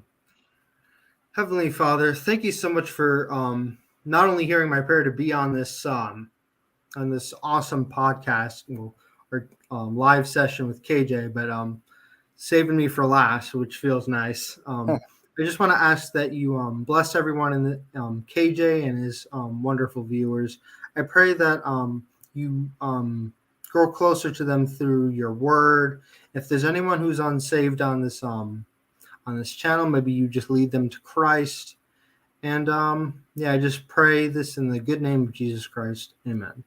Amen. I'm glad you added that in about, leading some of the people who are listening, because there will be people listening who don't have Jesus, right? Especially if I put this up on BitChute. There'll be a lot of people over there who don't got Jesus. Yeah, I know. Right? It gets I've been gnarly. But man, I appreciate that prayer, Xero, and you're a wonderful soul, and thank you, man. Keep up that music. I'm gonna go check out your website, okay? Thank you so much. Hey, you're welcome, man, and God bless you, and we'll talk to you next time, okay? You too. Bye. All right, bye-bye. Bang, and there we are, guys, right at about the 6-hour mark. I love it. It went fast for me. I'm not even kidding. It went smooth, went good, and I love it. Man, you guys are amazing. Real quick, let me just throw out a prayer before we go here. Heavenly Father, first off, I want to thank you for all these amazing people I got to talk to tonight. Every single one. Father, thank you so much. Bless them all. Thank you for all the people listening tonight and listening later. And I really pray that this podcast, any part of it, can be a blessing to somebody out there and can lead them to you. Anybody out there on the fence, doesn't believe, whatever, Father, please, if there's any way that this podcast can be used to help any of these testimonies, anything from these people that can be led, they're going to use to lead some to you, Father, please let that happen. And I believe it will. And thank you once again just for these great people. Thanks for the show. And I love you. In Jesus' name I pray. All right, guys. Look, really, thank you once again. I do need to do this more often. It's been like a few months. Okay, I know. But I kind of, I left this main YouTube channel a long time ago. There's some sour feelings. And, in a way, it was my kind of anger towards YouTube that made me, it was one of many things, but it made me make the scariest movie ever 2020 so I could preserve a lot of these clips. These clips this information is disappearing. So that was part of that. But anyway, enough about me. Guys, thanks again. The guests tonight, all of y'all, thanks, man. I love you. Each one of you was a blessing. Thank you so much. Some wonderful prayers tonight as well. For those of you hanging out, thanks again, man. I'm probably going to push back my KJ's What Happened to Sunday. All right. And I may go ahead and try it on the KJ's What Happened YouTube channel. I'll go ahead and we'll give it a swing. So we'll try Sunday afternoon, 2 p.m. KJ's What Happened on KJ's What Happened YouTube channel. All right. We'll give it a shot. And I'll have my uncensored show coming up this week and just dropped a new video today. So please go check that out. All right. And I'll have something new coming up, I'm sure, this week. So otherwise, other than that, man, thanks again. I'm ready to go lay down. Me and Chubbs are going to go to bed now. But God bless you guys. Take care, and I'll talk to you soon, okay? Take it easy.